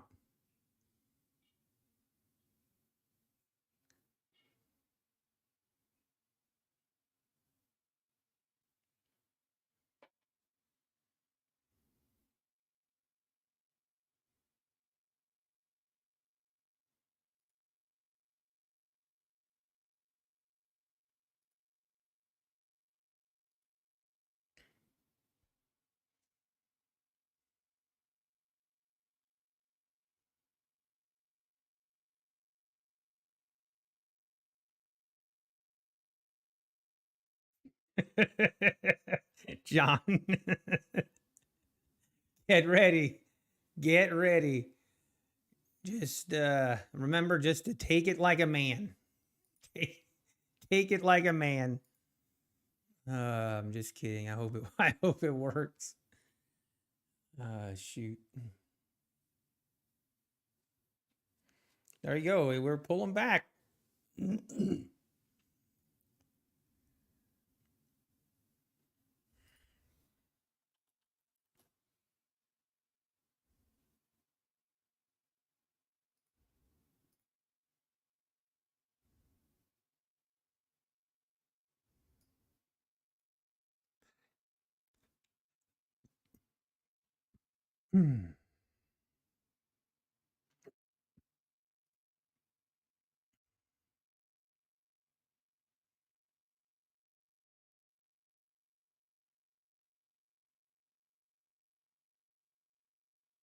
Man, this almost about to enter. It would feel like it's a little bit of a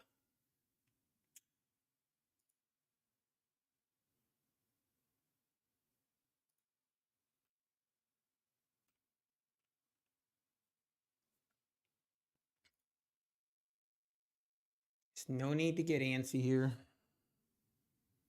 Just need to be patient. This is where I get in trouble. When I'm afraid I'm gonna miss a move.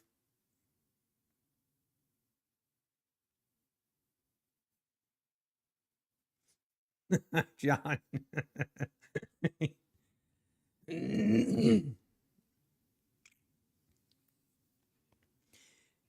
key is here. If we're gonna just pull back like this and then we rip to new highs, then I mean, and that tells us the bulls are not done yet. They are serious about. They are taking this. They're taking today very seriously. Excuse me.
Oh, look at that.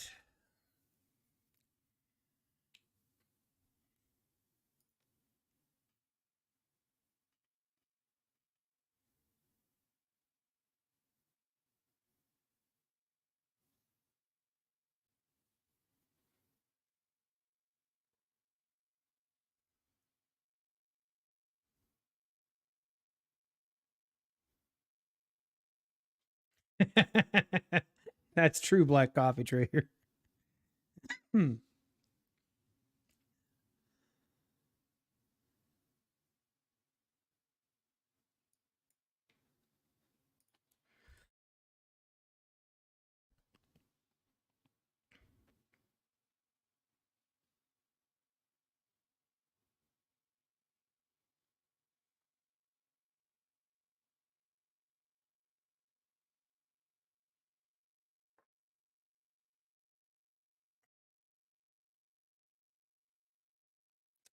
Thank you, John. I 100% agree.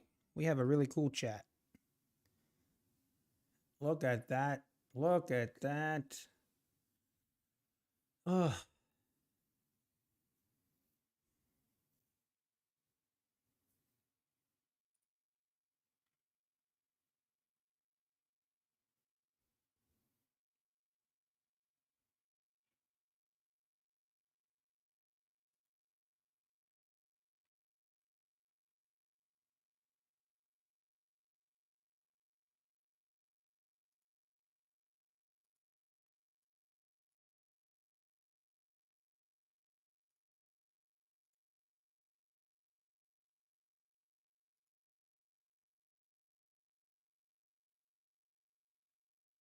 there it goes. New highs. Just like that. Just like that. I mean, we are ripping through the 50s. Do not get in the way of this train. You will be slaughtered. You will be slaughtered. Man, I could have right here. Coulda, shoulda, woulda, coulda.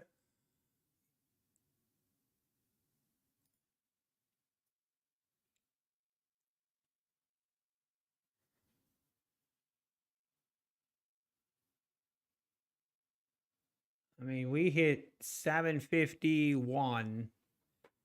Curious. Well, this is that what it's been looking for all day long?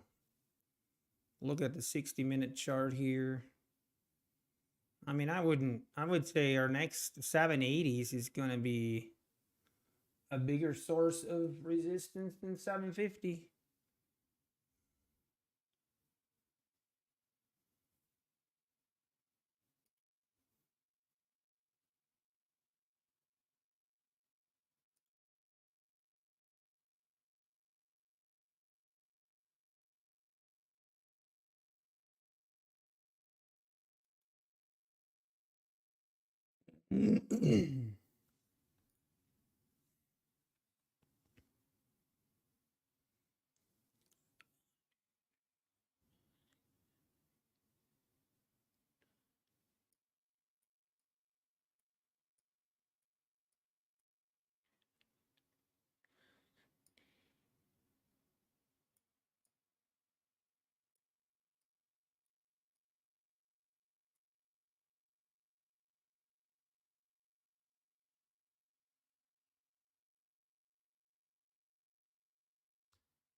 Wow, this thing.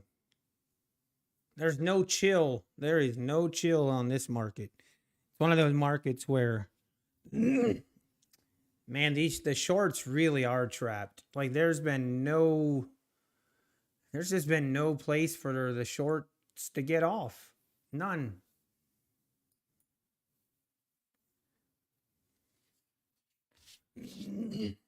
Yeah, I know, Banana Stagger, right?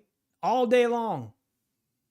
I mean, and at this point of the day is where for me it's more important just sit on my hands because I'm starting to even get skeptical that we're just going to keep going higher. Um so if I don't believe it's going to go higher then it's fine. I don't That's totally fine with me, but I am not going to short. Not doing it. And I also probably won't buy pullbacks because I won't trust them. But it's only 2:14 right now. It could. There's a lot of day left. John, my condolences, man.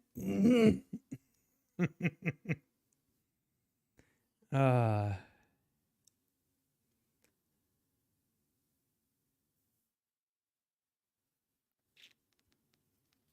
Okay, got out quick. Let's go. I feel much better now. I don't like seeing you I don't like seeing it like that, John.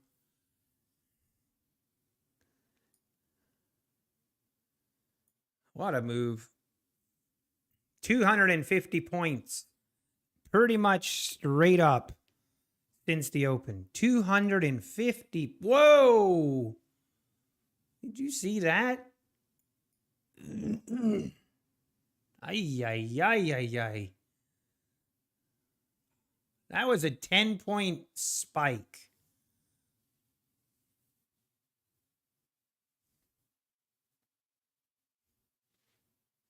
Wow.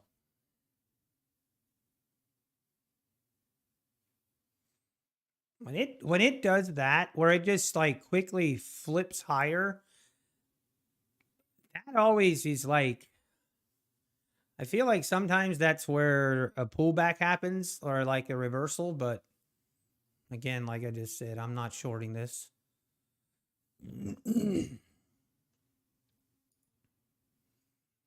Pretty big wick. Pretty big wick here.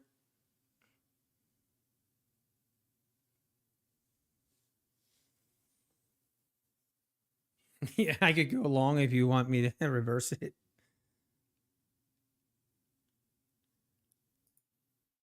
Man, I had a couple contracts down here on my micros.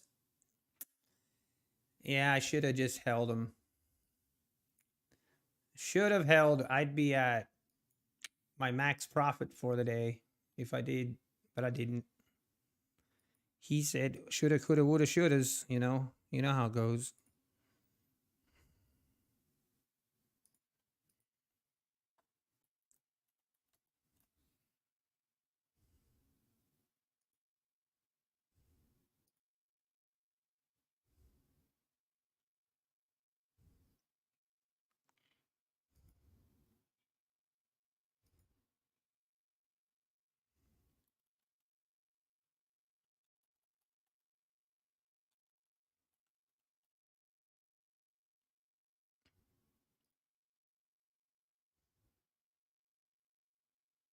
That's a big, long wicking doji right there.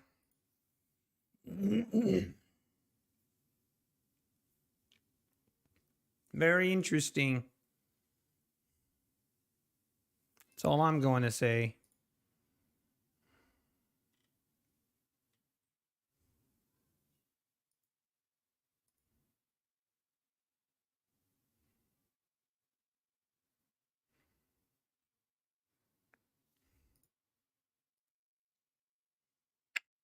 Very interesting indeed.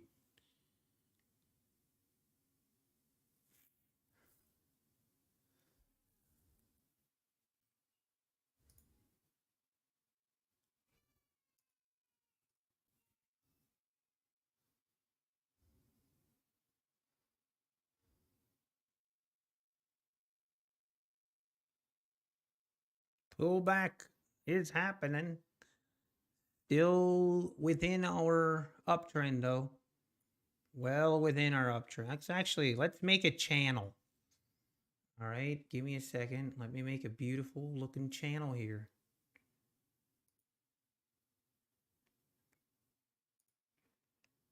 Something like this.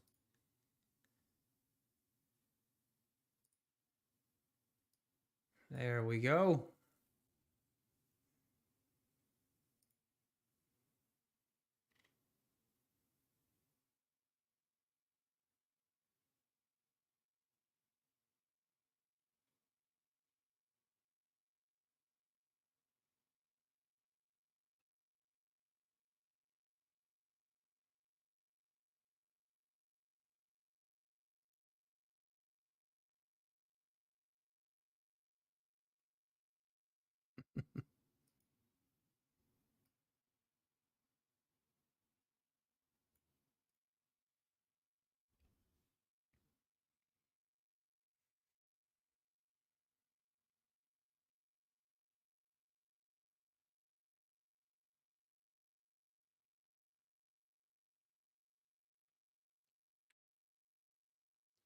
All right.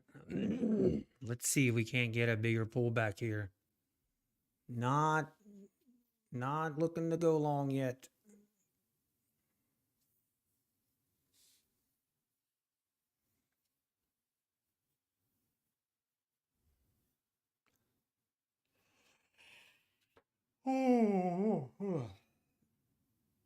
Sit back and not force things. Yep, agreed.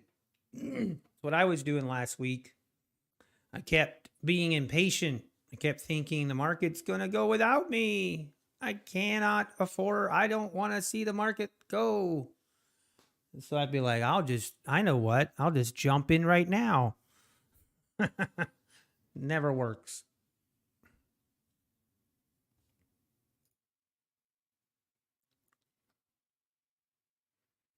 Doing stand up routines behind Wendy's.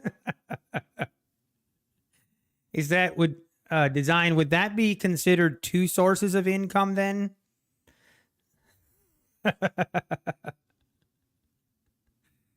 Oh, man. You could be considered as having a day job and maybe an evening/night job, if you know what I mean. Okay, my camera isn't focusing again.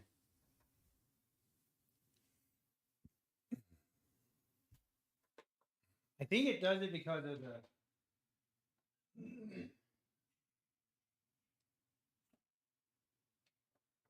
My room is getting too bright.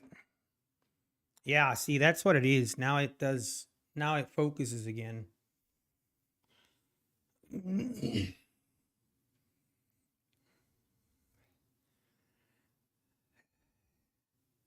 Days like these, I wish I didn't blow my accounts. These are get out of drawdown days. Yeah, it is.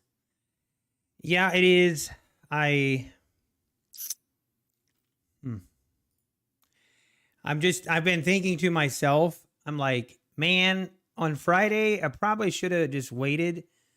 You know, I'm not even going to say it because it's stupid to even think that because it probably would have never happened.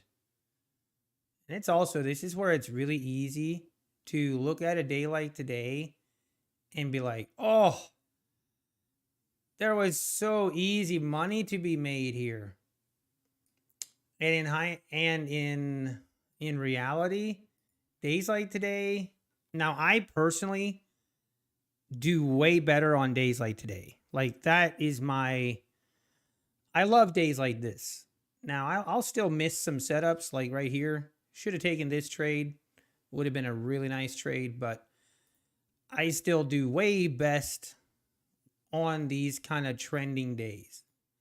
Even if it's a trending day lower, it's awesome. I usually do pretty well on days like today, but days I don't do well is those choppy, big wicks, big candles, big moves, but no actual trend. Hate those days. Or those V-shaped reversal moves. Oh, yeah, Novocaine. Oh, I know. Trust me, that is one thing about today. Like, this is the perfect scenario for a take profit funded account.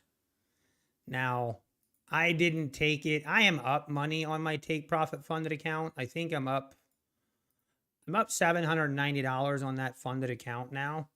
But like, this is where the kind of days that you look for on a take profit funded account, because there is zero consistency rules. You literally could make it to your profit threshold in one day.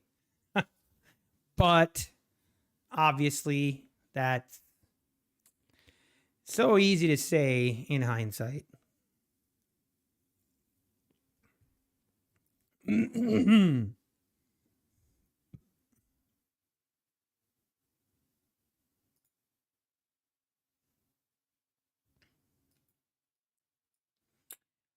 Okay, getting a pullback here.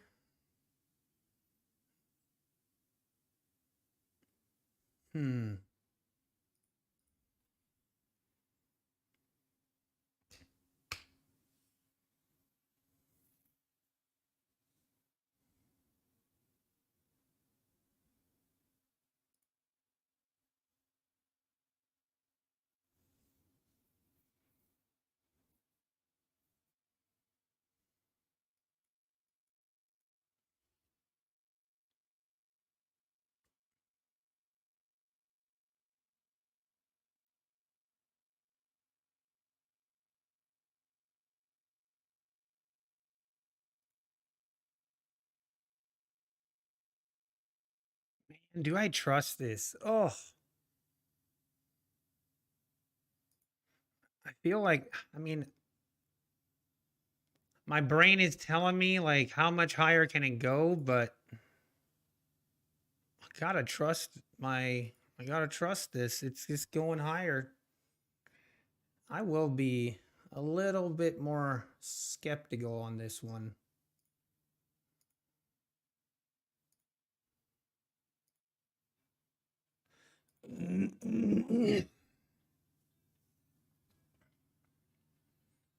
Hang on, I gotta take this call.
We're back.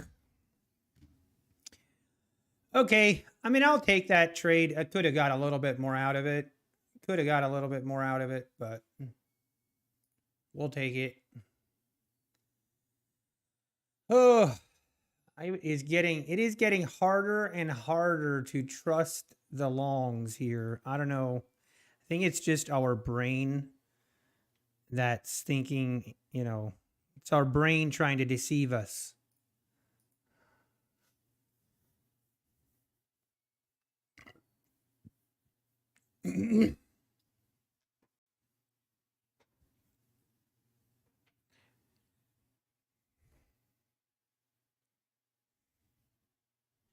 Hey, Rad Poker, how we doing?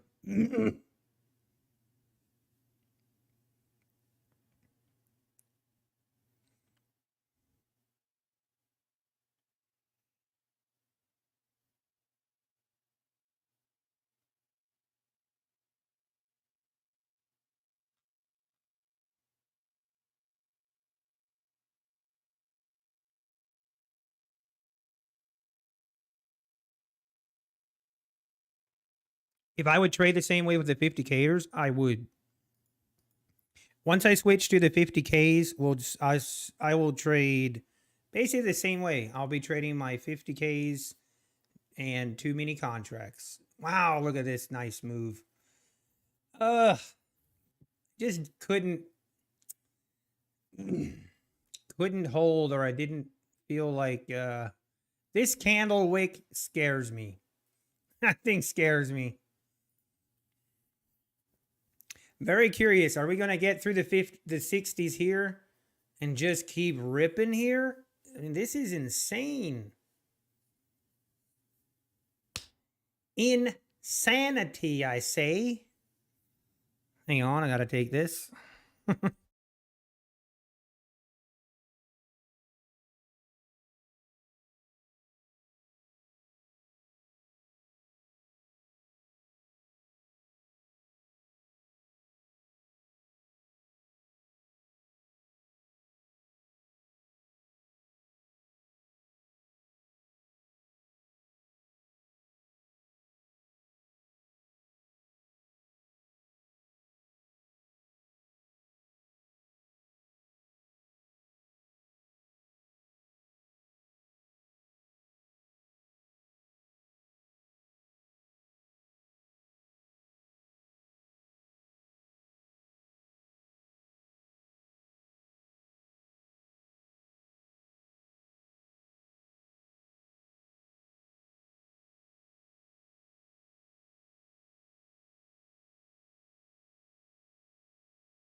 Hey, we're back.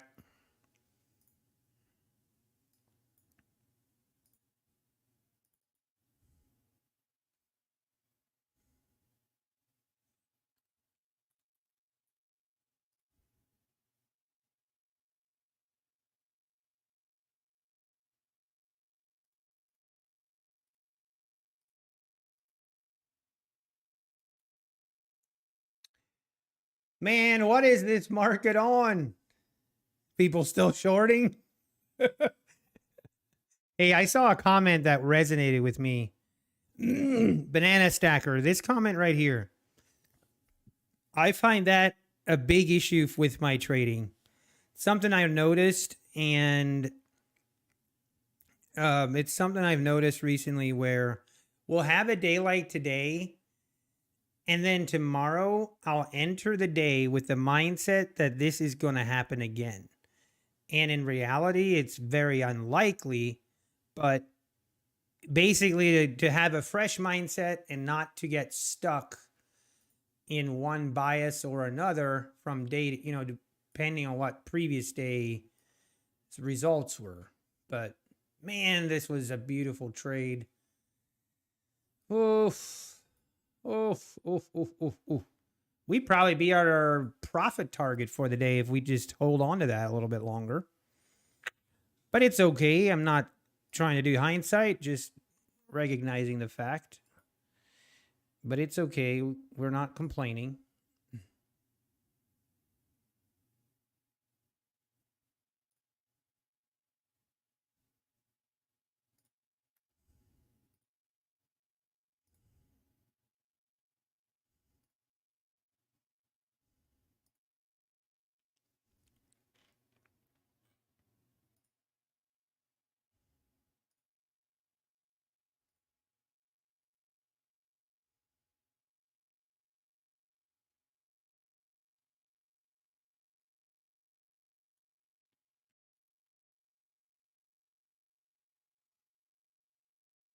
Do I trade up?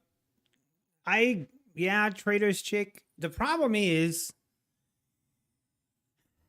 I mean, here's the problem.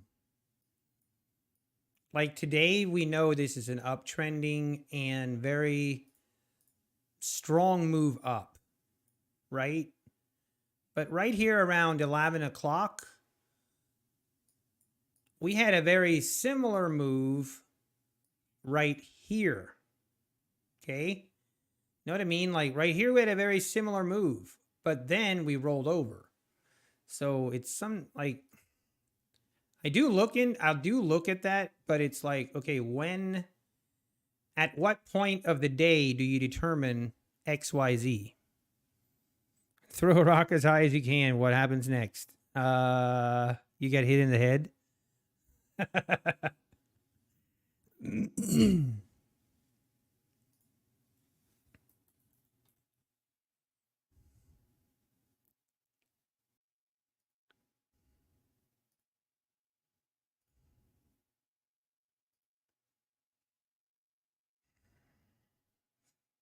Don't short this. Yeah, I would agree.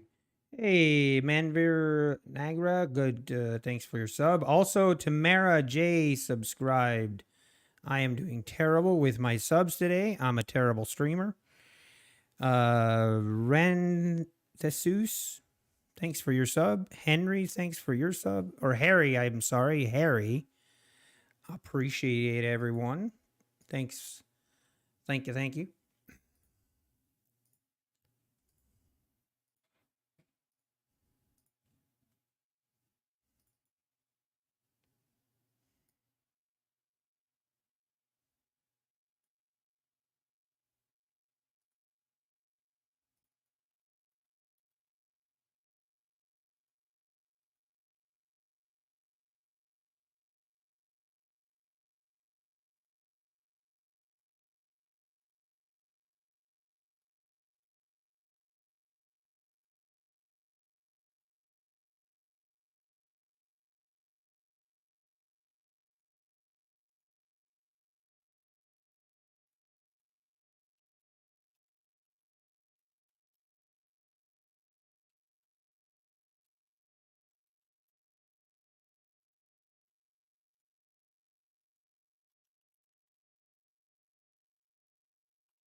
Oh man, we have a.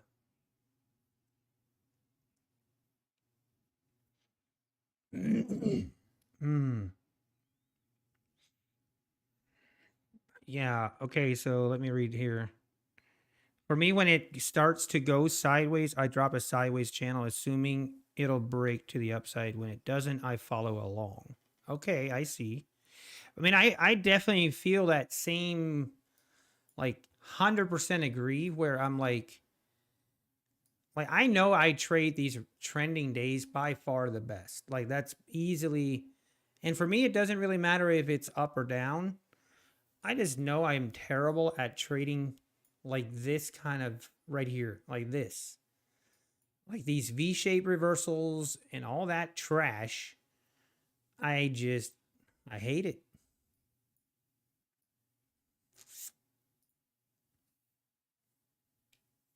Only go long, that's right.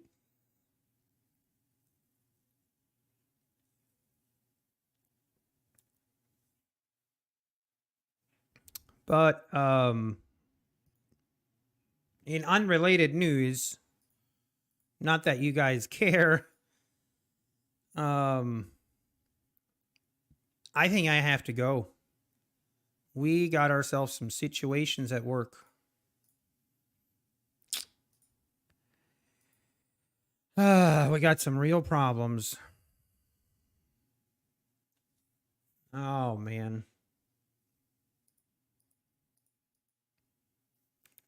Right now, I'm just hoping I can fix the problems before tomorrow morning. We got things breaking down all over the place. What do I do for work? Normally, I'm sitting here and I take care of. I do 3D drawings and also take care of the financials. But I wear many different gloves because we have a very small business, so you got to do a little bit of everything. Fire them all. Instead of banning them, I'll just fire everyone. Oh, man. Speaking as a trader that only goes for 1.3 contracts in a runner, so I don't need much. Got it, Trader's Chick. Well, got it. Yep. I feel like today, I know Alpine, like, I know Alpine doesn't like trending days, which I kind of understand why. But for me, I have way better success scalping on trending days than I do on choppy days. Because I feel like on choppy days, because what I can't, when I start scalping or just looking for like 8 ticks or so, where there's a problem is when you short right here, and then it rips and it never gives you a chance to get out.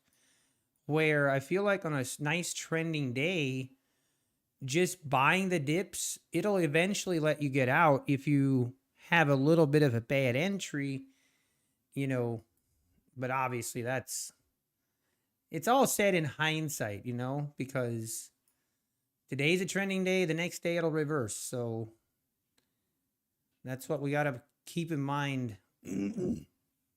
We can't take from day to day and think that NQ is just going to listen every day, that NQ is some kind of reasonable human being. Because we know NQ, she's irrational, has a mind of her own, does not care what I think, and will just absolutely rip your face off the first chance she gets. That's NQ. We can't mistake her being friendly for one day as a sign of something moving forward. You like big range days, Michael? Yeah, and I struggle with those. That's what I've wondered is, like, here's what I've wondered, like, just talking to myself is, okay, should I focus on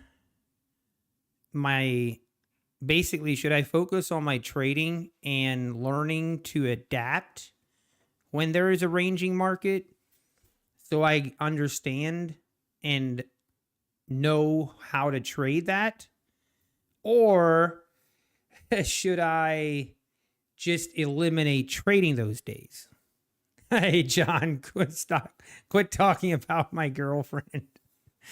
NQ Prince Nutty Bar. Hey, Upbeat, how we doing?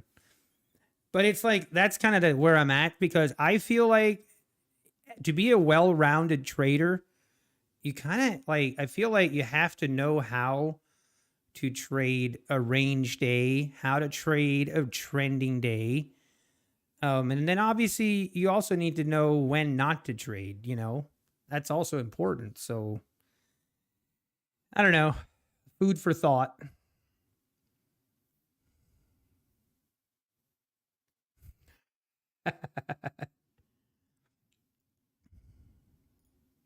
Ew, yeah, yeah.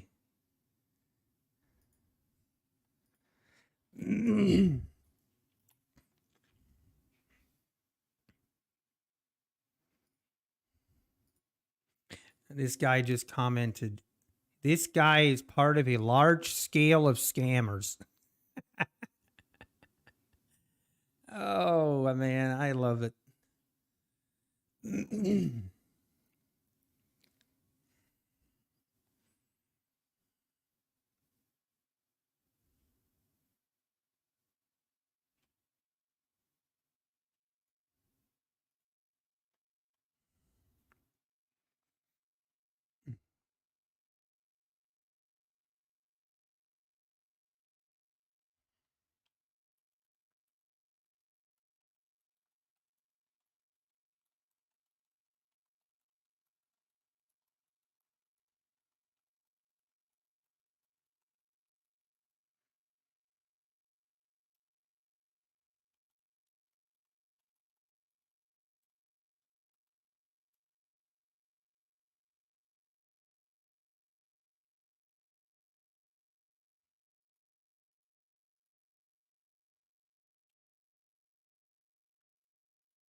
Sometimes I'm too much of a troll.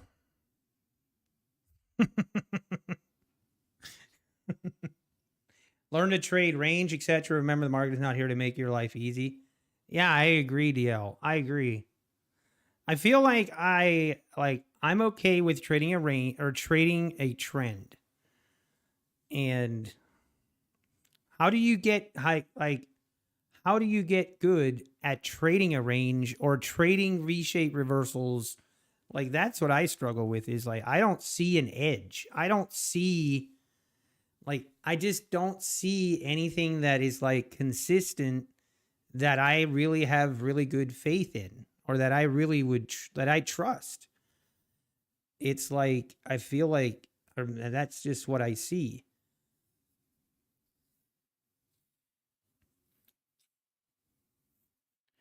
New highs. I mean, is there any reason to think we won't get to the 800 today? Does anyone want to? I mean, right here, 818s is the 200 EMA. Who says no? Who says no?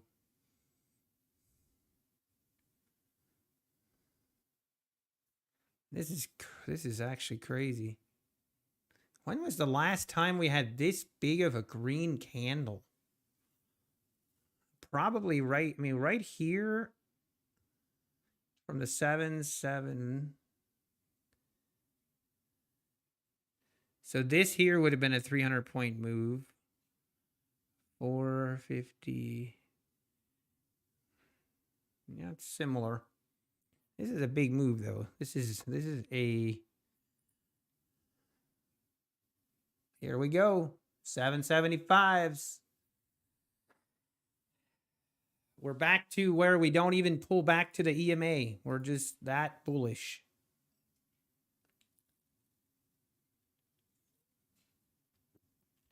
Hey, how we doing? Not good to see you. Hey, Ronson Tucker.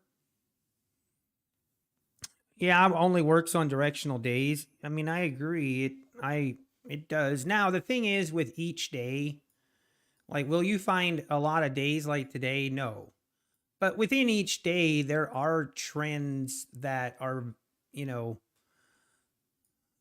you can find a trend within a choppy day, I guess, but it's just a lot harder. I think it's a lot harder to trust. But man, this is crazy. But I really need to, oh, let me text someone.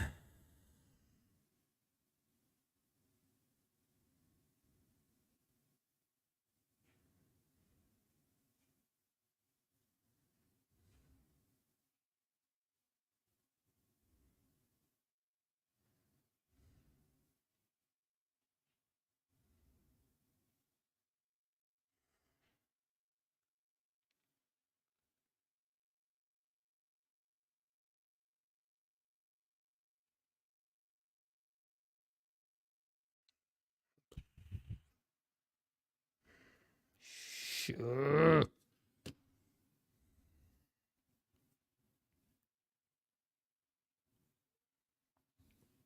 Yeah, Runson Tucker. I agree. There's nothing wrong. It's just like it's so hard to.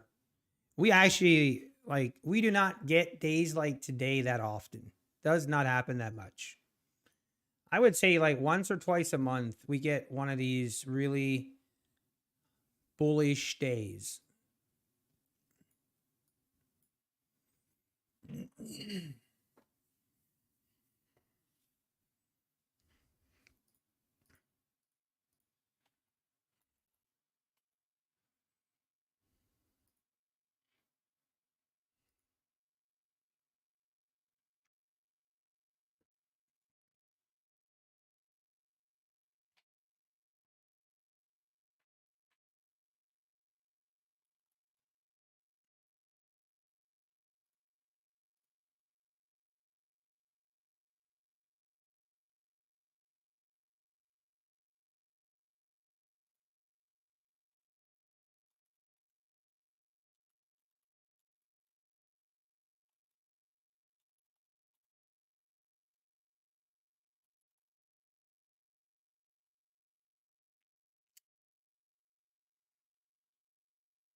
Yeah, Nani, we did like we had a couple like right here in November when we had this big up move. We had which I feel like this is rare, but first of November we had 1, 2, 3, 4, 5. Like November we have 5 days like this. And then even in December, I mean, we had, the market just went higher. We all remember. Now we started the year off with a healthy pullback. And now the bulls have said, that's enough, bears.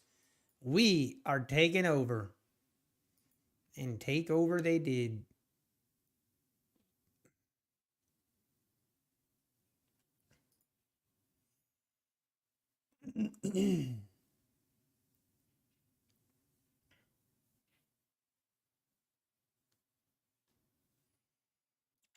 But man, it's just hard to really believe in this. Is it really just going to not give us any pullback here? Yeah, we'll likely. Yeah, maybe like 2 to 3 or 3 to 4 per month would be more accurate. Yeah, the 1 hour, we have completely changed the trend here. Like we could draw a channel here like this.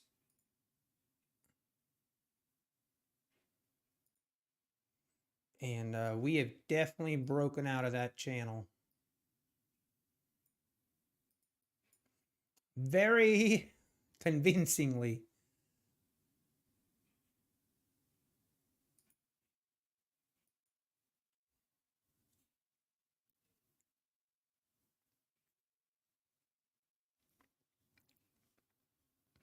I wonder what the poll would be if we would ask right now. You know what? Let's do it. I think this is actually a good poll.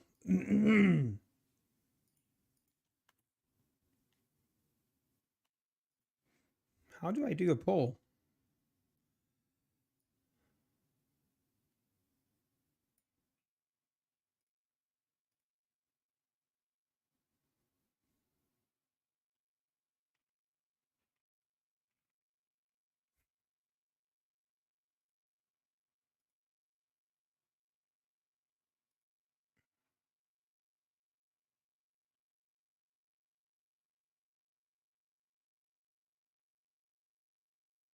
I am so confused right now. Did my poll just like disappear off the face of the earth?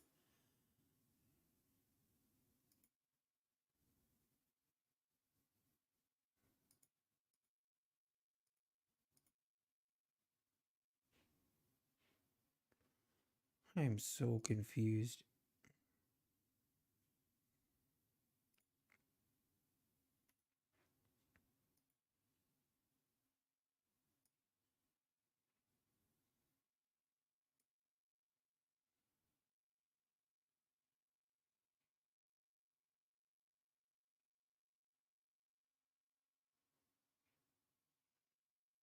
I literally don't see it. I literally cannot find how to do a poll.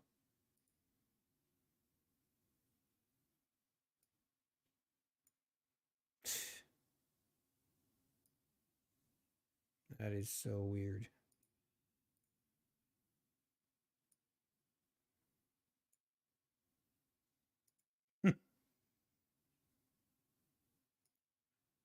Ah, finally got it. Okay, got it.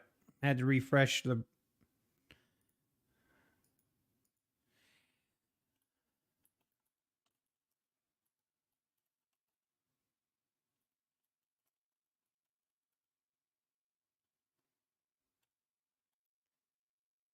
I'm going to say 785. Will we close above 16,785? Start poll. Vote now.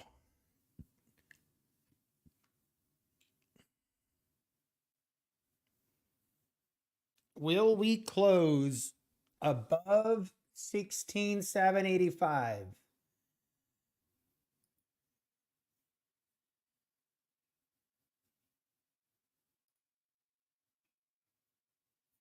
That is the question.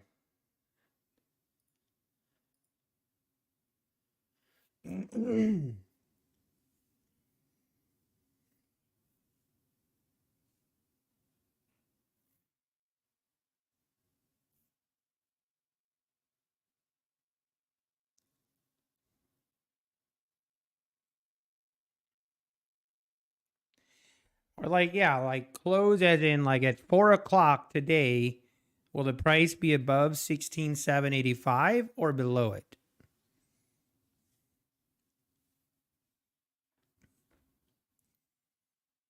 Here it is, 16,786. I can't see how I can go much higher because I'm running out of real estate on my chart.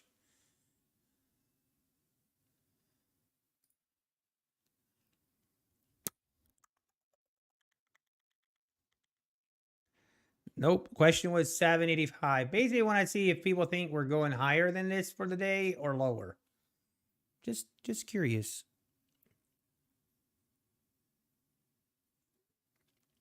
But it's where we close. Remember, where will we close? Higher or lower than 16,785?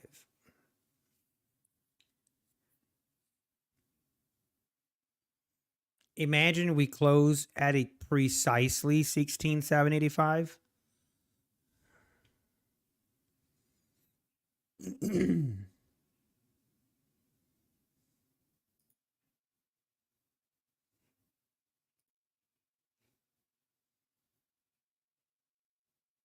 Oh, there we go, 790s. Oh, there she goes. 791s. The rules here starting to sound like a proper. It is just gonna keep going, boys. We're outside our channel even. What is this? Look.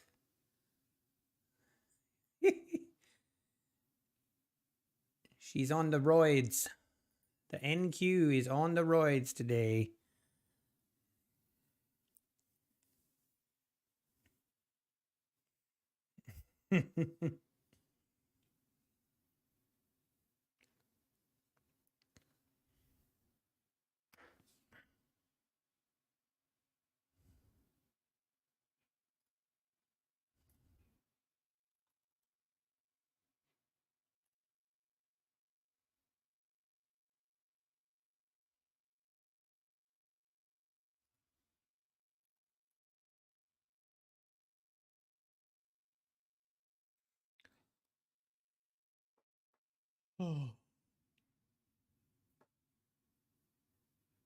Okay, now seeing some red. I see a red candle. Look at that. We're below the 80s.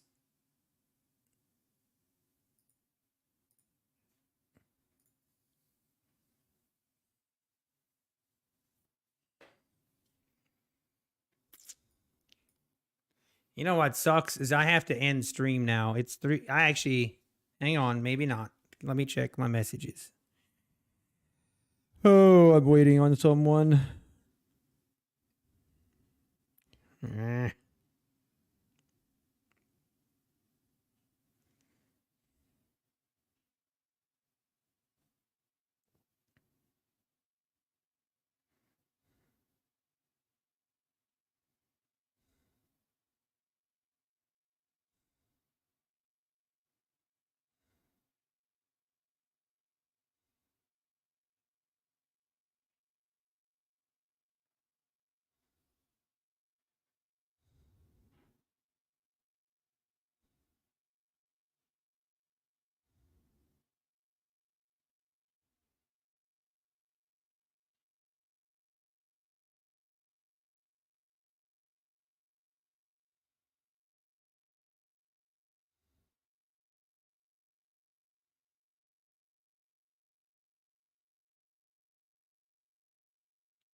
Oh, wow, boys. Oh, boy. Hold on, boys. Hold on. We should have known. The poll said at the time it was 60% were saying that we're going to close above 785. I'm going to end poll now so you guys can't just quickly. So now it's starting to look a little more interesting. I'm still not going short or long. Are you trading your 50K account off stream? At what time? I saw one of your recap. You said you're trading micros with it. Yeah, Zach T. So I trade the 50Ks. I trade on a different screen. It's over here, not the one I'm showing on stream.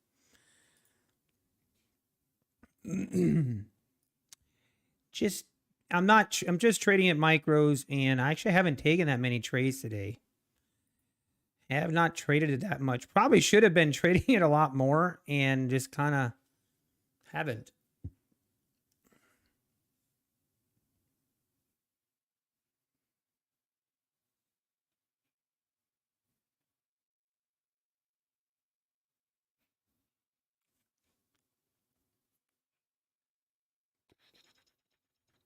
But yeah, I traded off stream, and then in my daily recap videos, I'll just go over and basically go over how the day went on those accounts. Make it whole. It closed red on the day? I mean, I wouldn't go.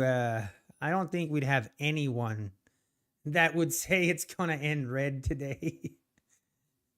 if it ends red, if this market, if we end red today, I'll come on stream tomorrow and I will shave my head. Okay? Book it, clip it. I need a haircut anyway. Did I get your email? Oh man, I don't know. When did you send it?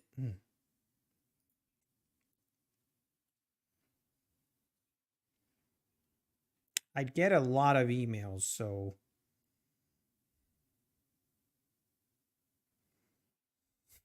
get out the clippers.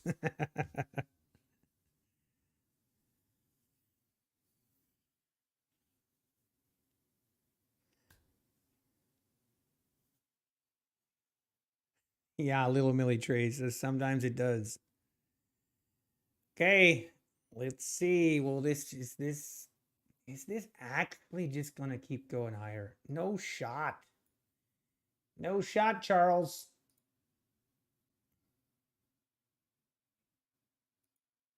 Is this even legal? Someone know?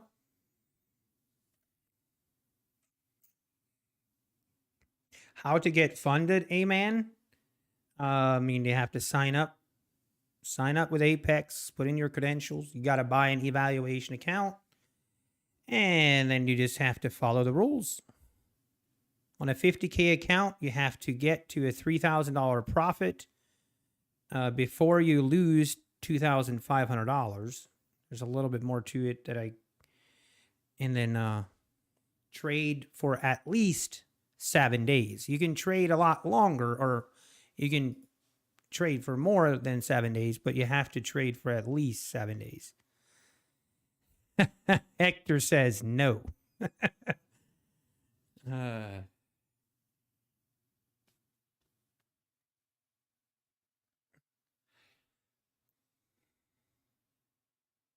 How much to just shave your head anyway? You know what? Maybe once I get to a payout, I'll shave my head. Actually, I feel like that would be counterintuitive. I feel like I would have a conflict of interest. So no, let's not do that. Maybe, I don't even know. It would take a lot because my wife would be very upset. He would be very upset if I shaved my head.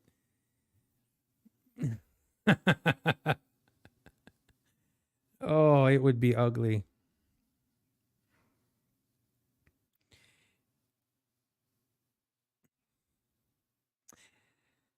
Hey, man, when was my last payout?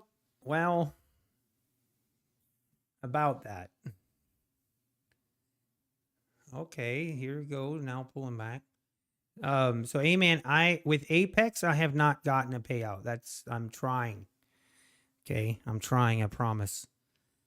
And then I have gotten payouts with some other prop firms. But I can't seem to burst the bubble with Apex right now, but we're gonna get there, trust me. It's gonna happen. Who wears the pants in the family? So here's how I kind of handle that. So if someone asks me and we're around other guys, then obviously I wear the pants, okay? If I'm around my beautiful, wonderful wife, then I think the thing is that she allows me to pretend and think that I'm wearing the pants in the family, but you know, we both know how it works, man. If she says jump, usually I ask how high. Sometimes I just jump and then I ask why. But I found that to be it does seem to work better that way for some reason.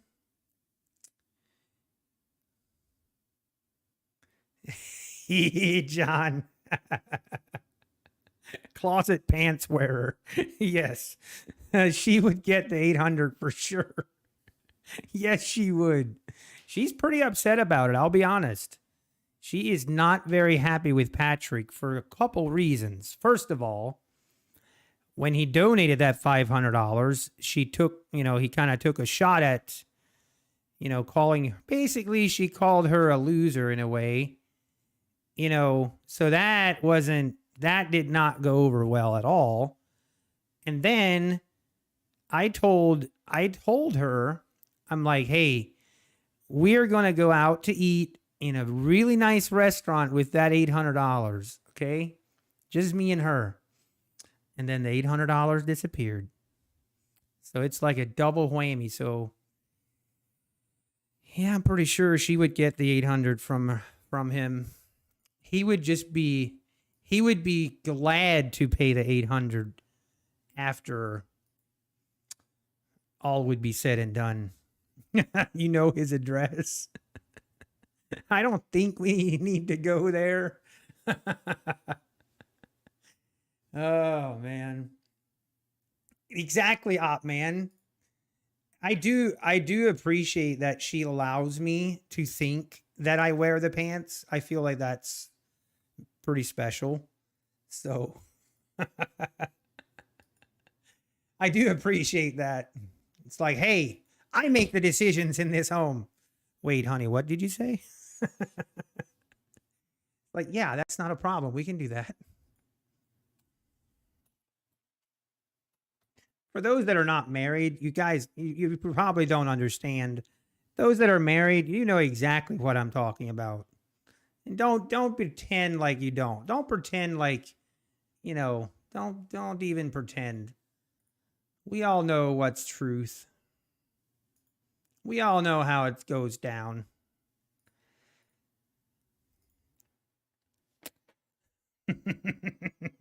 Same in your household. Exactly. Good times, good times. Oh man. Guys, I really now kind of want to know, cuz I didn't tell you, but I actually think we're going to close below 785 today. I kind of want to be right. For those that aren't married, don't get married. I always say definitely get, like, if you find the one, definitely get married. But if you're single, at the same time, enjoy being single, okay? Because being married is actually it's pretty nice. I do, it's definitely got its perks. Let's just put it that way. So I would definitely recommend it.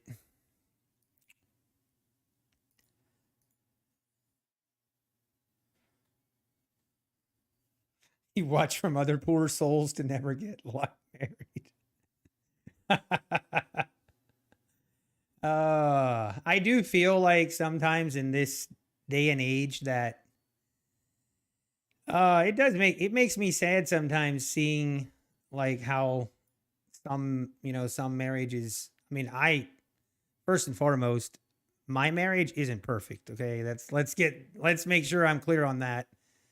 The key to making a marriage work is understanding that we both have flaws, and once if you're in a marriage where the other person is only focusing on your flaws, is very difficult. But if you can help each other and support each other in their flaws, and then celebrate the wins, it's really nice. Highly recommended.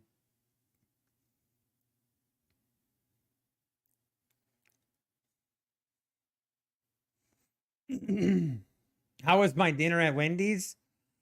I actually didn't eat Wendy's today. I just had a really small bite, a little bit to eat, not much.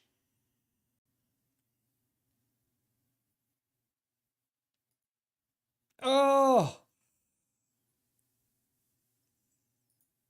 oh man.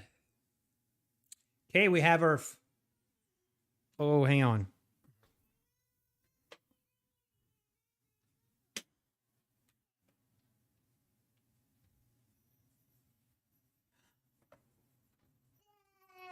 Well, who do we have here? What's up? What's wrong? Oh, you have. Is there something wrong?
All right, we're back.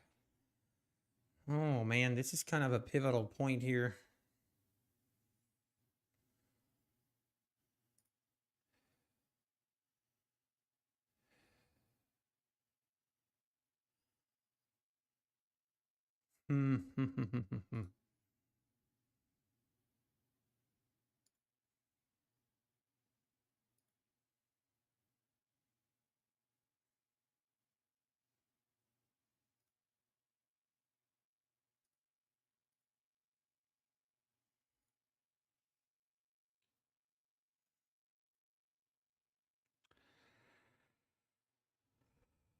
What is your volume indicator? This here is the Wada Atar explosion thingy majiggy, whatever you want to call it.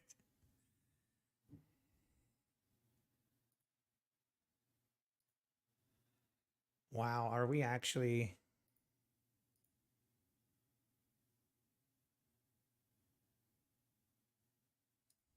Look at that. I just couldn't pull the trigger on this, and I'm probably done for the day, to be honest, as far as my trading. Let me look what my...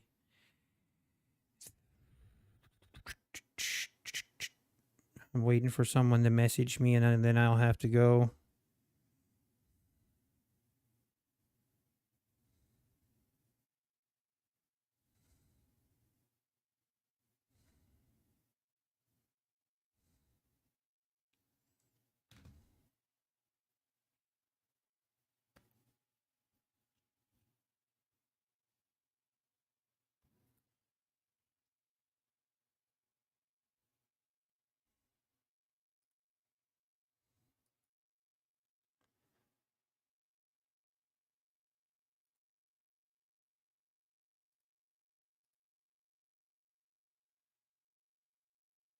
By the way, can we talk a little bit about, for those that live in Northeast or Ohio, Northeast of the United States, I am so sick and tired of these weather forecasters predicting that we're going to get some snow and then nothing happens.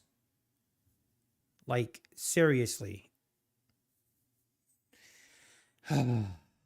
Anyway, I could go on a rant on that for about 10 minutes, and I'm just not going to do it. Is this really just going to rip higher? Unbelievable. Unbelievable. It's minus 25 today where you are. Oh, that's the squeaky snow. Exactly. Same people that keep calling for a market crash are probably the weather forecasters. Yes, I live in Northeast Ohio. I was so disappointed this weekend. You have no idea. In the beginning, like in last weekend, they were predicting anywhere from 2 to 6 inches of snow this weekend. This past weekend, Saturday, Sunday, they were saying anywhere from 2 to 6 inches. And okay, I love snow. Okay, trust me, I love it. There is nothing better than just some big snowflakes and everything turning white. I just love it. Look at this market. What the? Hold it. Ay, ay, ay. I guess we just got to believe, right? You just got to go long. Just go long, LOL. Just go long, LOL. Anyway, but I literally by Friday of this week, they changed the forecast to maybe 1 to 2 inches. And then by Saturday night, they changed it to a ½ inch. And by the time it was all said and done, we literally got no snow. I mean, we got maybe 1/4 inch. That was, and it melted in a matter of hours. Anyway, Should I have taken a bounce? Yeah, technically, right here would be my entry, but hey, it is what it is. I said I'm done trading for the day. I don't believe the market. I'm going to be one of those guys, okay? I am going to be one of those guys. I think this is the high of the day, okay? That's right. I said it. Go ahead. I believe it. I still believe we're going to close below 785 today. Go ahead and sue me.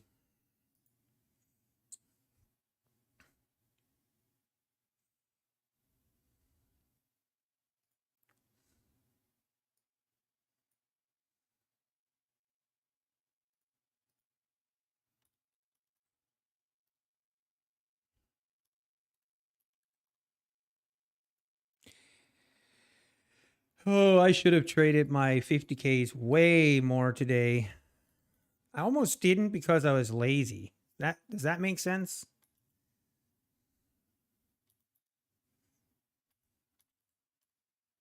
It's kind of weird, but kind of true.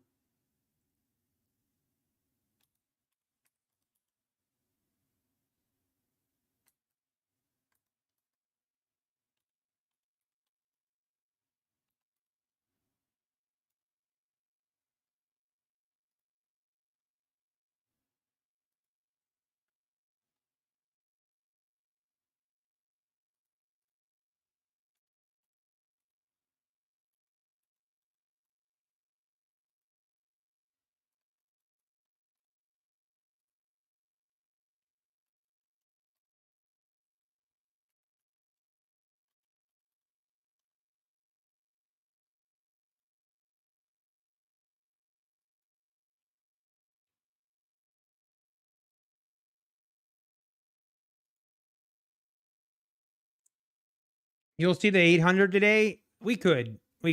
I'm agree. I'm not saying we couldn't. If I'm calling tops, I may want to get long. It is not. That is not. That is a good point. That is a very good point.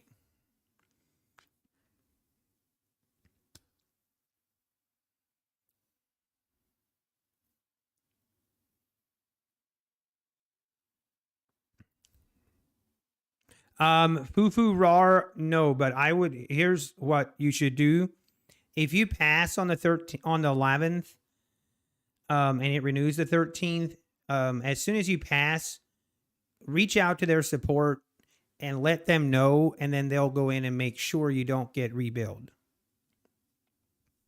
Because it usually they send the email pretty quickly, but then it takes them a couple more days just to send you the paperwork. So definitely send them an email. Let them know that you passed the account and you have a rebilling date coming up that you don't want to get rebilled for, and they will take care of it.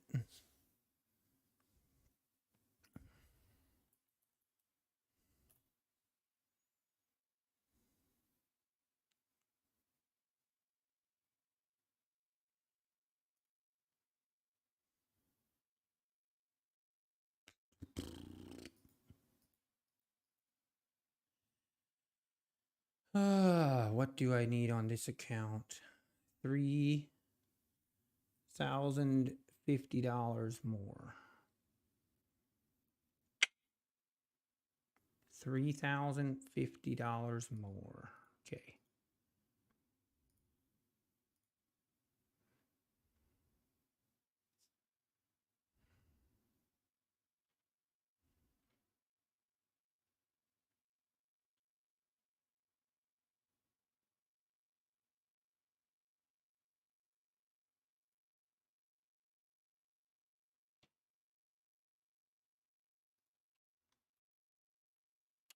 Oh, man.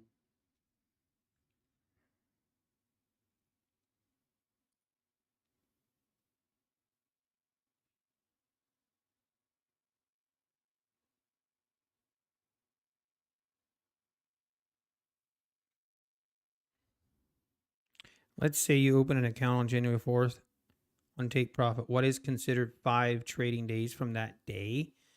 So you have to trade. So let's assume that you would buy the account on the 4th and you would also trade that account on the 4th. So it's traded days. So if you trade on the 4th and you trade on the 5th,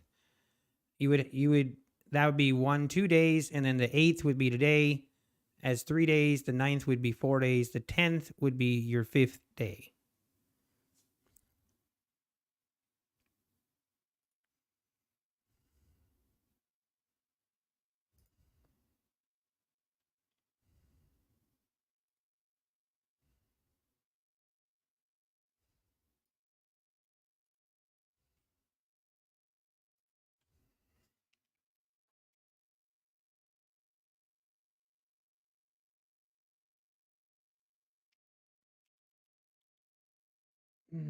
If I've tried my funded futures, I actually haven't. I have not.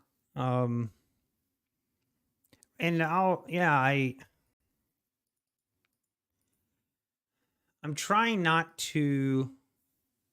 I probably won't. Like I'm going to kind of take a break from looking into or even doing reviews on other prop firms and stuff like that. I'm just I want to focus on my Apex accounts and getting to a payout. Like right now, I want to keep as much of my focus on that as possible and worry less about prop firms and, I don't know, doing reviews here and doing reviews on this prop firm and this prop firm. And because in order to do an accurate review, you almost have to sign up and you have to trade the accounts, so that then it's just more, it's kind of enough the way it is with Take Profit right now, where it, like, even that is enough of a distraction for me that I just would rather, right now, I really just want to focus on a payout. Like, that is number one priority for this year, is to get some payouts. I'm sick and tired of not getting a payout. I'm just sick of it.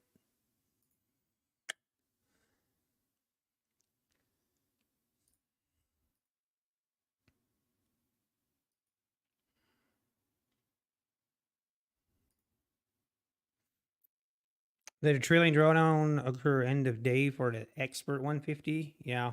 I saw that Patrick Whelan was promoting My Funded Futures this morning. Sounds like he's going to be promoting just kind of, or a big range of prop firms, which I'm kind of curious how it's going to do for him. He'll do, which I'm sure he'll do fine, but a lot of his audience, he got a lot of his audience when he was promoting Top Step, and he would always be pretty set on Top Step that it was the best. And I don't know, for some people that kind of is a like, they want him to stick with it, but which he is still with with Top Step, which is kind of interesting. Did you trade your 50K accounts with micros or minis? So I trade so this is my my 50Ks. But yeah, I trade the 50Ks with micros only at this time. So now I would probably, let me think. So I was thinking,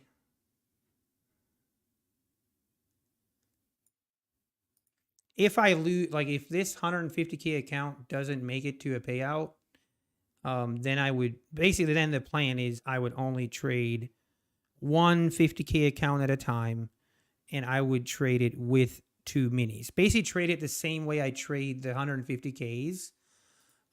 Basically the same like contract size, but only do one at a time.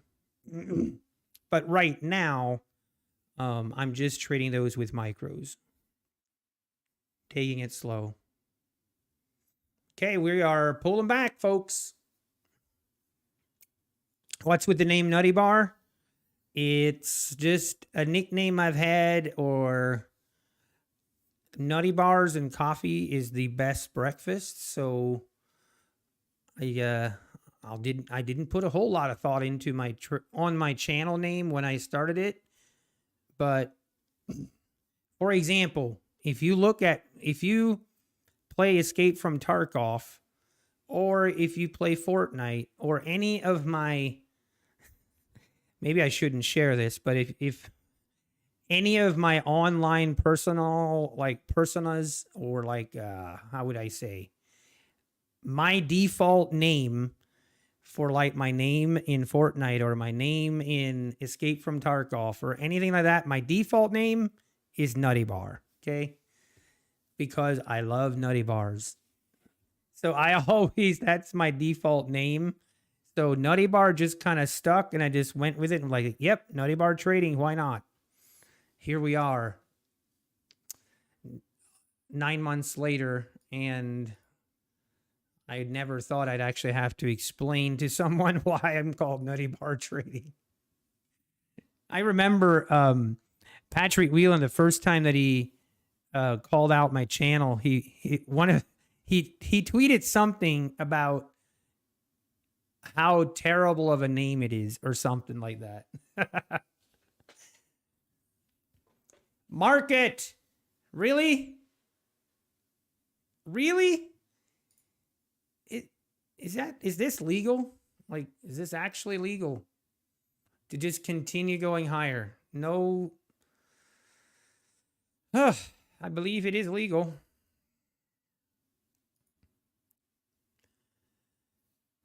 Unbelievable.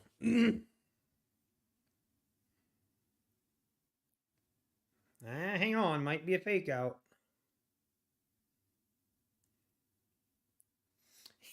Black coffee, yeah, I hear you. That's one thing I've learned. In a market like this, even if I think it's not going to keep going higher, even if I think that, do not act on it. It is way better to just watch and observe, and that way you will keep your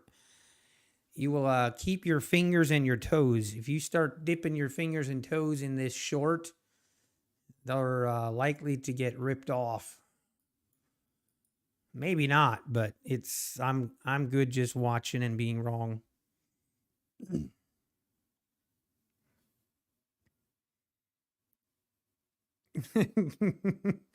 Pullbacks are for non-believers.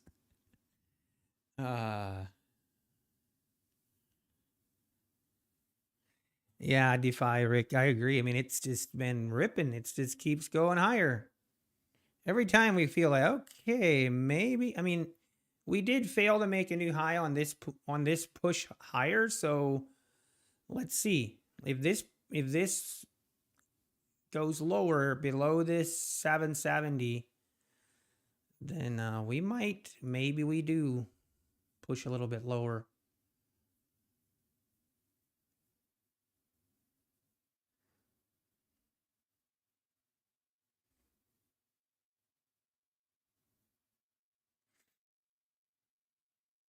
Been looking for a short for 3 hours.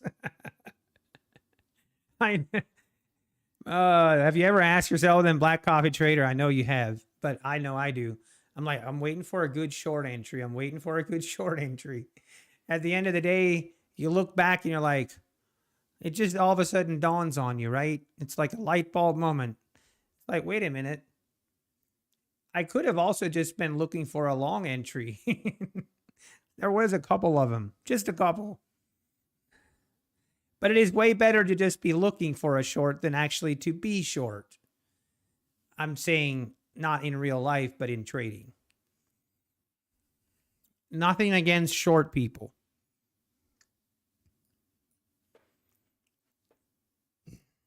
Wow, look at. Ooh. Working for no money. That's right. I do that all the time. I do that all the time. Like, hey, you want to donate your time today? Like, yes, sure, please. Other days, it's like, hey, would you mind working for Negative $500? Yes, sure. Sign me up. Have you ever got, guys, that reminds me of something I thought about the other day. Would you guys ever consider like going to work and not knowing if you would lose money or make money that day? Let's say you have a standard work, like you work at McDonald's, right?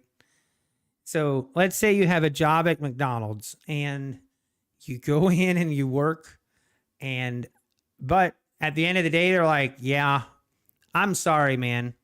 Today, we're going to have to deduct $200 from your pay. And you're just like, what? And then other days, they're like, actually, good job. We'll give you 200 or 400 today. Oh, man. The things we do as traders, we donate our time. Sometimes we work for negative money. Sometimes we work for money. That's great.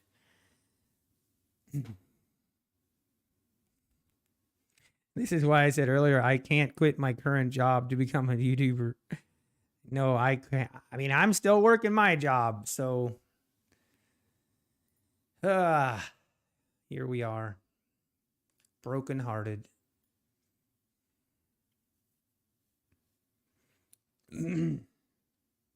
Yeah, I guess kind of super Todd, but even if you're selling cars and getting commissions, you're never losing money. It's just you make less money on slow days, but you're not losing money. But it's not really a fair comparison. If I've ever traded with my own personal accounts, yes, I have, but not with a trade copier, no. Does your employer not care that you trade all day? So I am the owner, so I guess not. But I am part owner. So but the answer is no, or there's an understanding. But what you guys don't see is I do make quite a bit of sacrifices just so I can trade. I usually work from about 8 o'clock at night till about 1 in the morning just to catch up on work. And then usually I get to sleep about 6.5, 7 hours. And then I work in the morning again until 9:15, 9:30. Then I stream and then I work again.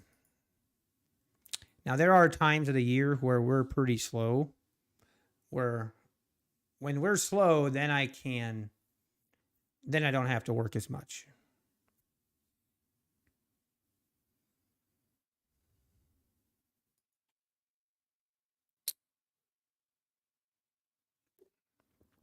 But I'll gladly do it because I love trading and I love it and I want to be successful. I just want to get some payouts, man. Market, are you kidding me? This is insane.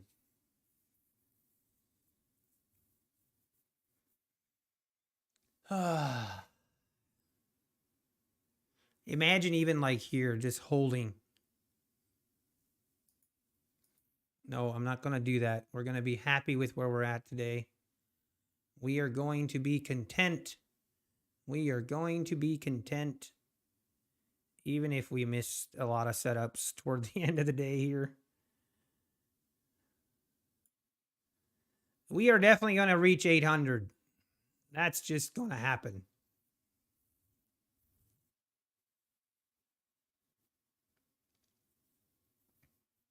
There she goes.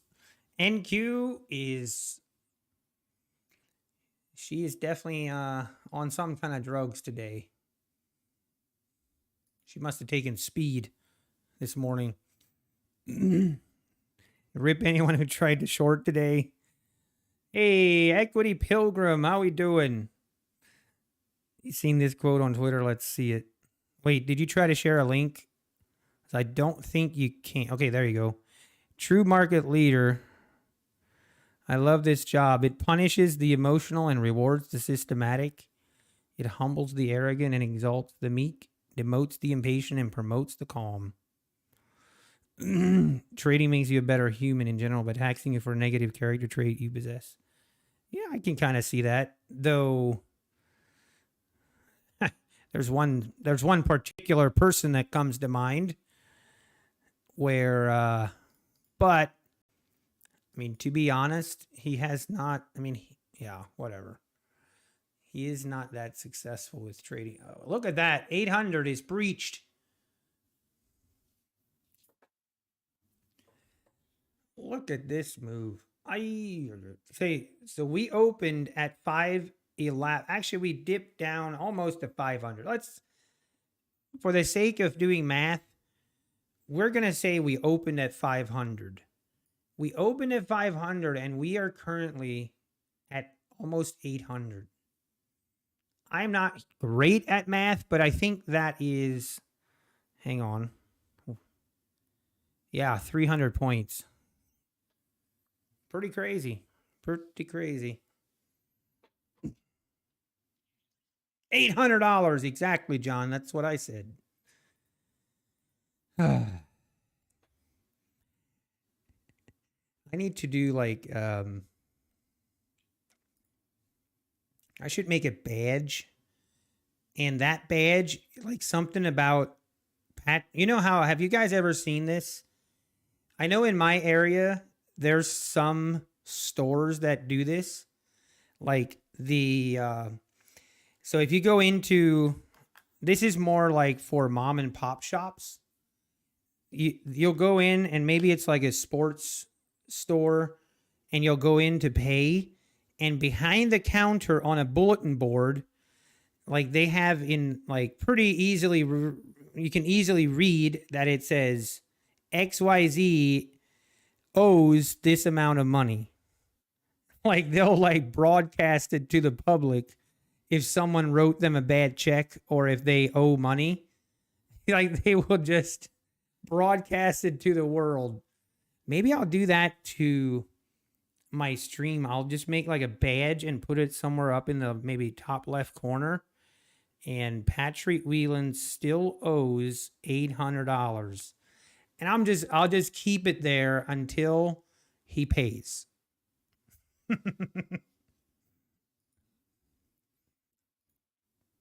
That would be hilarious.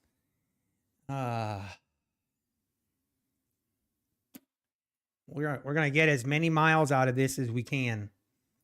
I might have to think about that. I kind of like that idea. I kind of like that idea. New year, let's let that go. Nope. I like being trivial. It's just $800. It's not that hard. Yeah, I definitely wouldn't accept a check from Patrick. Definitely not.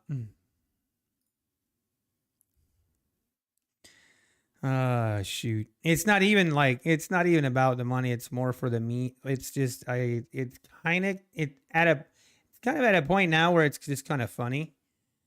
But at the same time, it's like, dude, just pay it. Like, come on. It's not that hard.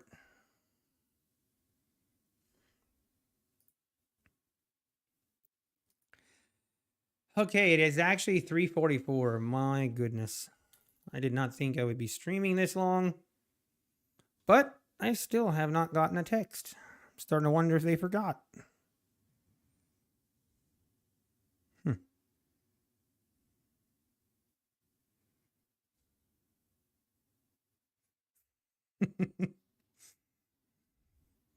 Pat will never pay. Well, that's fine. Then I'll just keep that on. He's going to pay in one way or the other.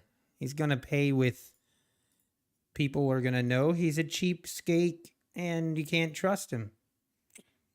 And then people think he's going to start a prop firm and pay people. LOL.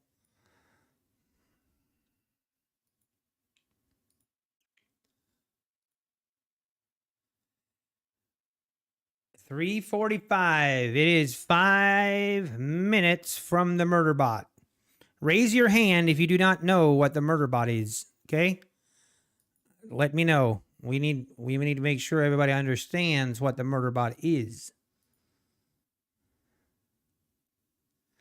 Whelan's never pay their debts.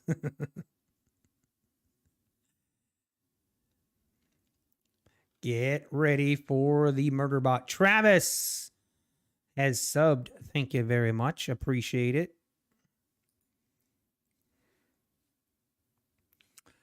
Guys, do you remember what I said? Do anyone remember? 16,785 is the magic number. The magic number. The murder bot is a book settlement. I don't know what it is. You just have to know that the murder bot is what happens with the murder bot.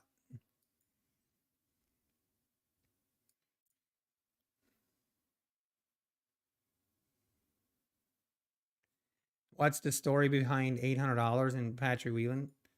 Oh, it's a long story, but about 3 months ago, he donated $800 to the stream and took pot shots at my wife. And then the next day he refunded 800.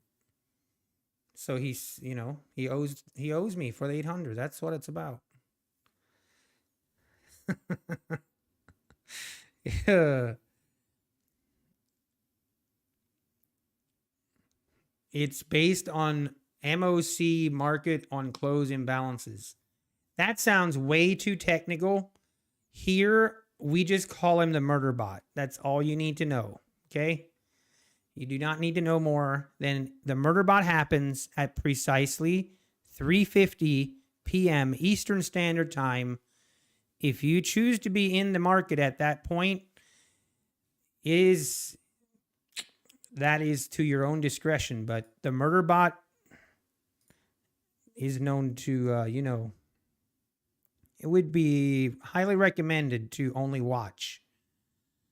Some days the murder bot is a lot crazier than other days as well. We're simpletons here. That's exactly right, Super Todd. Also, Defy Rick, thanks for your sub. Thank you very much.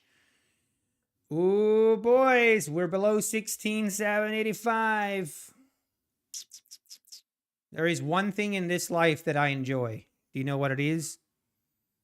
I really get a kick out of it. And there's one thing in life I really get a kick out of it, and that is when I'm right. I enjoy being right, you know? And then I enjoy kind of my wife probably doesn't enjoy it quite as much as I do.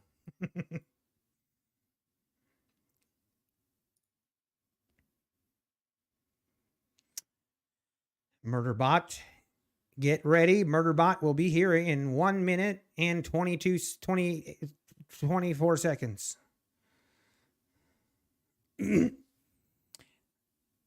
Yes, I also enjoy nutty bars. That is true. And that's a great trade for a trader. I don't get much joy. My life is simple, okay? I get joy out of the simple things in life. I try not to make this life very complicated.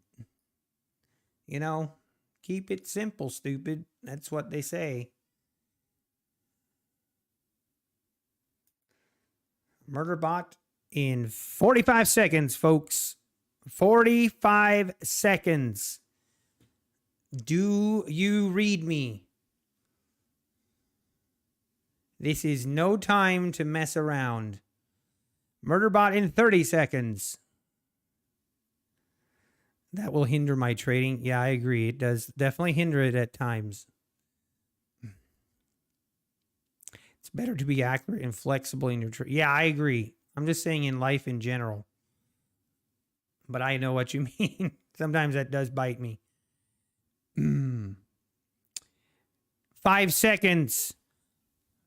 4, 3, 2, 1. There. Wow, that was weak. I'll be honest, that was a little bit weak.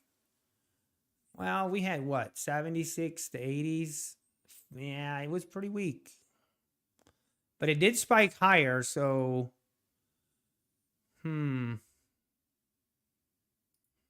interesting.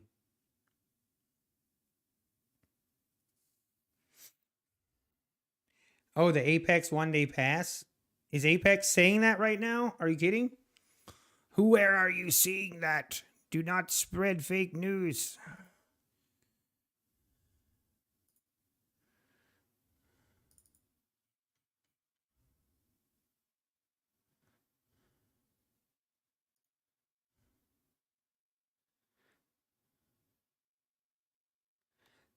Starting at 6 o'clock today till January 11th on Facebook.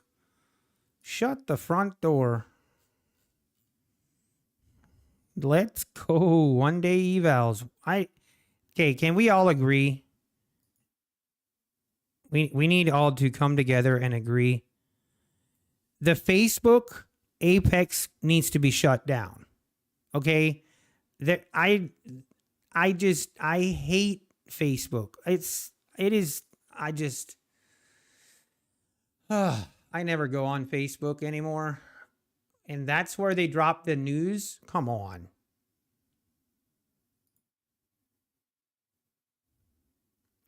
The 1-day is back. Yeah, people are talking about it in the Discord, but they haven't officially announced it yet.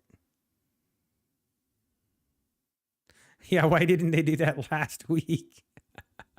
Hey, sometimes we just got to take what we can get. Okay, market, you win. You win, man. I should have known every time you need to go with the murder bot. The key is to go with the murder bot. The murder bot is never wrong. But here we sit, brokenhearted. No, we don't. We're fine. They posted it 35 minutes ago? Come on. I really need to talk. I need to talk to someone. They posted it 35 minutes ago on their Facebook page, and it's still not announced in their Discord. Why is Facebook even still around? Should be deleted.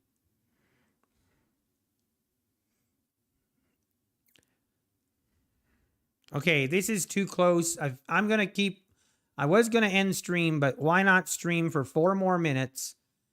I just need to know if we're going to close below 85 or above it. We need to know. It is important.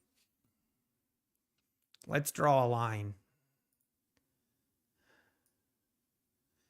85 is right there. The blue line, above or below? It's true. All your evals are passed? I thought they said at 6 o'clock tonight. What would that mean? Does that mean if you have evals right now passed, it would go through today? Which I don't, but for... Man, I just... At some point, they're going to do this, okay? This is going to be the ultimate... Like, the ultimate is ever they match up a 90% sale with a 1-day eval, then the internet's going to crash.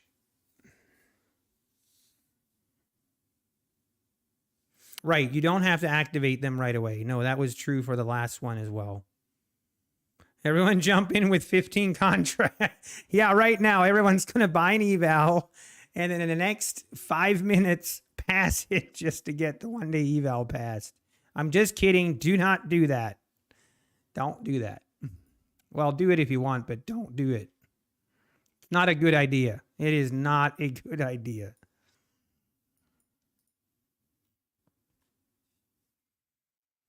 Ah, shoot. You have an eval, need 2 more days to go, so it will pass tonight. That's kind of what I'm wondering, Zach. I assume so, yes. I assume it would. It's basically a time saver. Doesn't really save you money, but it saves you time, which You know, for some of you, time is more valuable than money. 1685. Come on, market. We want you below that just so I can say I was right. That's the only reason. This market is crazy today. It was a fun day, though. A really fun day. Or I had fun. Finally, green on all my accounts. We currently have the take profit funded account. We have over $1,000 in profit now. We have the take profit. This is the take profit eval, the free one. And that one, hopefully we can pass. That'd be pretty sweet if we could pass that one. If I have 2 take profit funded accounts between me and you, don't tell anyone else, but I might go pretty big size. I'm talking like 10 contracts just to see if we can't like wait for a day like today and, you know, go big or go home. It's kind of a win-win situation, to be honest.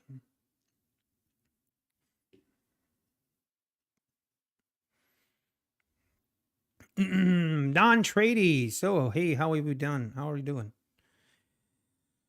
But yes, if you currently are past your profit threshold, or here's how it worked last time with the 1-day pass evals. This is how it worked. So if you're past your profit threshold and you traded today, then it will you'll get the paperwork tonight. But let's say you are past the profit threshold and you passed it on Friday, and those accounts you didn't trade today, then you won't pass. Like, you actually have to trade them like today or tomorrow in order for you to get the paperwork, because I have my 150K account was sitting at 6 days traded and it was past the threshold.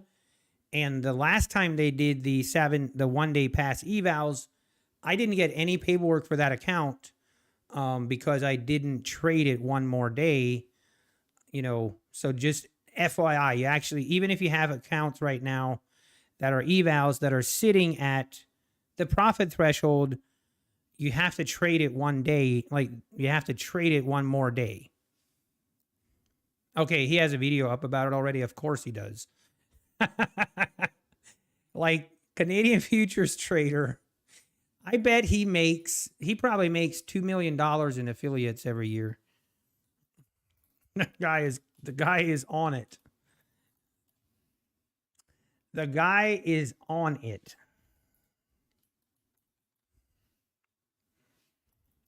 Hey, you got to give him props. Yes, my pet Eskimo, we were just talking about it. We got the information here live. I don't know who was the first to break the news here. I forget. It was Crypto Crob. Wait, you got a text? How do you? I didn't get a text. Really? How do I rate? I don't even get a text at all. Interesting. Must be you guys are pretty high up on that list.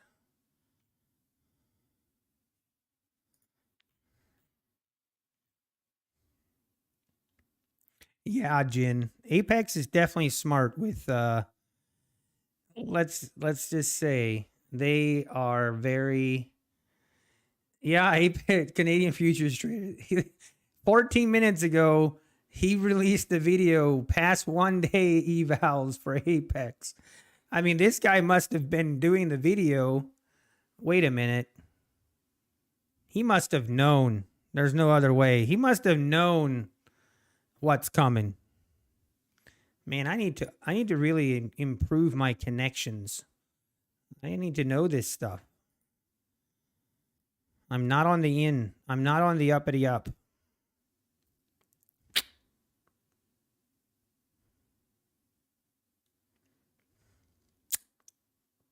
I got a text last time they did the 1 day pass, but not today. Yeah, they want their PA fees. That's true too. Wait, is it past 4? Oh, it is. Okay, I lost. Never mind. You guys won. Anyway, all right. 1 day evals are back. Yay. They're good until, what was it, January 11th? Well, that's only 3 days. January. So only 1 day pass evals until Thursday? Oof. Okay. I guess get them while they're hot. I mean, they were only running their 80% sale was only for 3 days, right? So less sales and then shorter sales seems to be the trend. Okay, guys, I got to run.